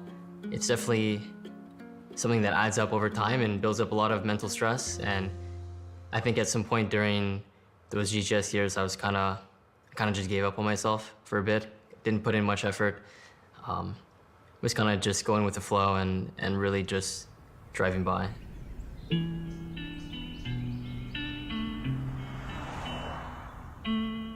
I have had a back problem since 2006, and I fell at a job. It's just a really difficult situation for everybody, especially the kids, because I wasn't quite there as I should have been. My mom had to step in and take care of the kids a lot of the times.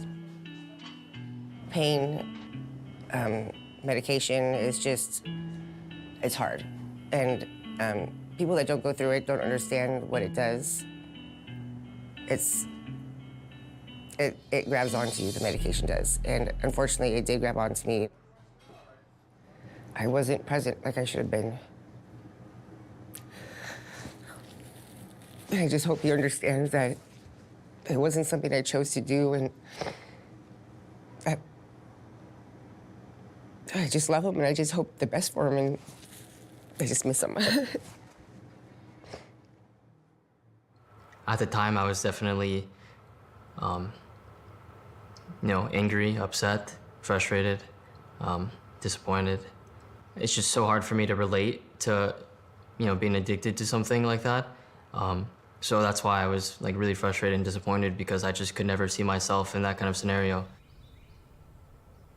As time went on, and I'm 22 now, almost 23, I can definitely see where she's coming from, and and how much pain she was in, and she just didn't want to be in pain, right? That's all it is. And she's working 2 to 3 jobs, doesn't have enough money, to pay for surgery, and I'm still getting new computers and just braces, etc. You're just never really having to worry about money myself. I think she buried it a lot in herself, and obviously that's what a parent wants to do, right? You don't want to make your kids worry or make them stress. You just want them to have a happy life, So definitely as I grew older, I realized how much she was doing for me, and how much she cared for me because of what she did. I was already on GGS at the time when I had this conversation with her. I had a talk with her about it. She told me she's doing a lot better. She's overcome it, and I'm just happy that she's gotten to a point where she's just living well, and she doesn't need to rely on those things.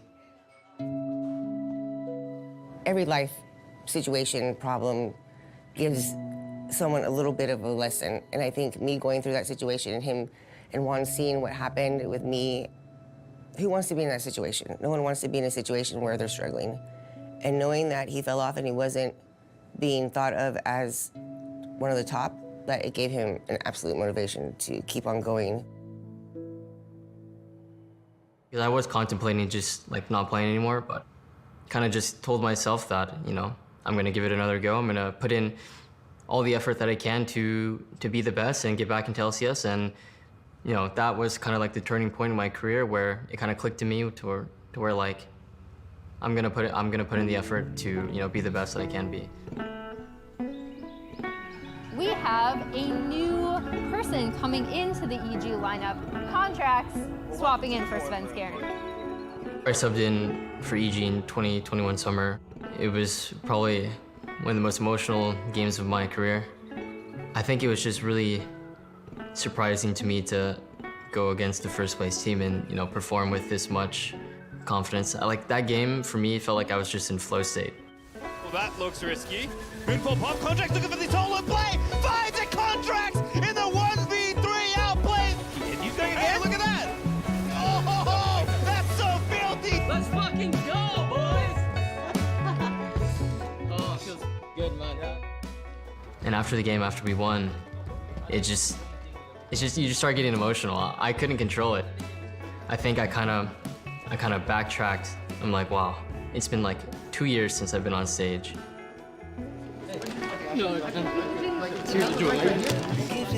Had like a rough 2 years after I left C9, right? Sorry. When he went to C9 and I saw him went to China, they did amazing. I knew it wouldn't stop for him. I absolutely knew that he was going to be one of the best. I just felt it. What a summer split so far by CLG. Into the wall. Well, Contracts wants it again, and he gets it. Contracto. He's going in for another one. Contracts. I'm changing my ways, and I don't want to do no more. Contracts is just an absolute hero for this squad. I'm excited. It's been a while since I've competed for, a top spot. I mean, that's always the goal, for sure, when you're a pro league player, at least for me. I'm confident in myself, and that was always something that I wanted to achieve again, get back to finals, make it to playoffs, make a good run for Worlds. My mom's, still very supportive, and definitely she was, texting me congratulations and, happy to see you back. And whenever you get messages like those, it always hits a little bit different, It always feels really good, and kind of your hard work is showing and it's paying off. I'm just proud of him. It was a hard struggle growing up with him, being a single mom.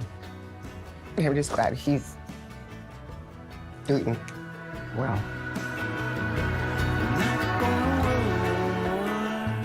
She's the reason why I'm out here. A lot of my motivation and, just drive comes from her.